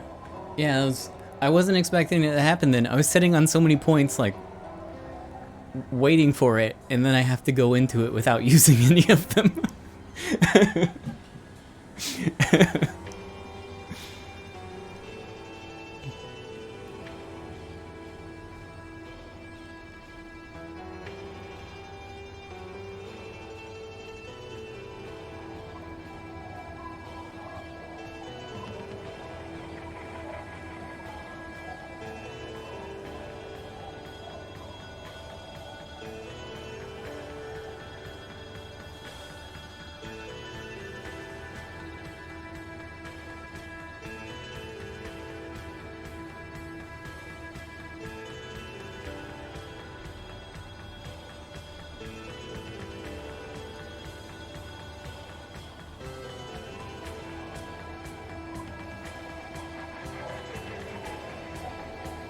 Yeah, unfortunately, a lot of people died there. Because I wasn't smart enough. Oh well.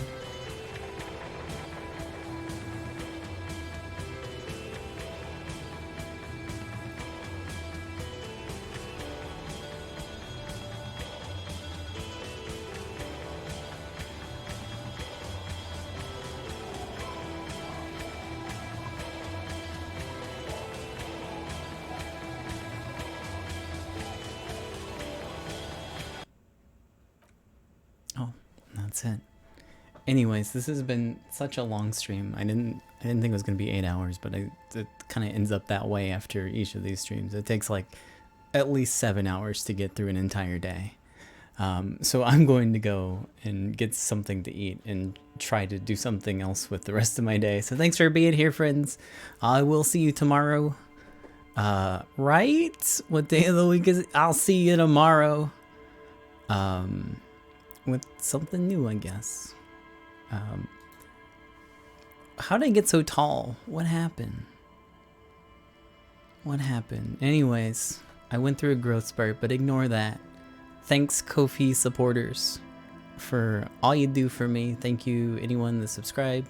If you enjoyed the stream, consider subscribing, or even better, becoming a Ko-fi supporter, where you don't have to give half the money away to Twitch. It just goes right to me, and I like that a lot. So, there's that. Anyways, bye. Have a nice night. See ya.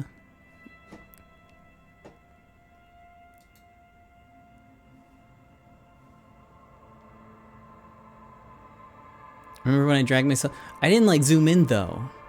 I got that locked. Oh, you know what? That might have been it though. Hold on. I guess while I'm sitting here, I can figure it out for next time.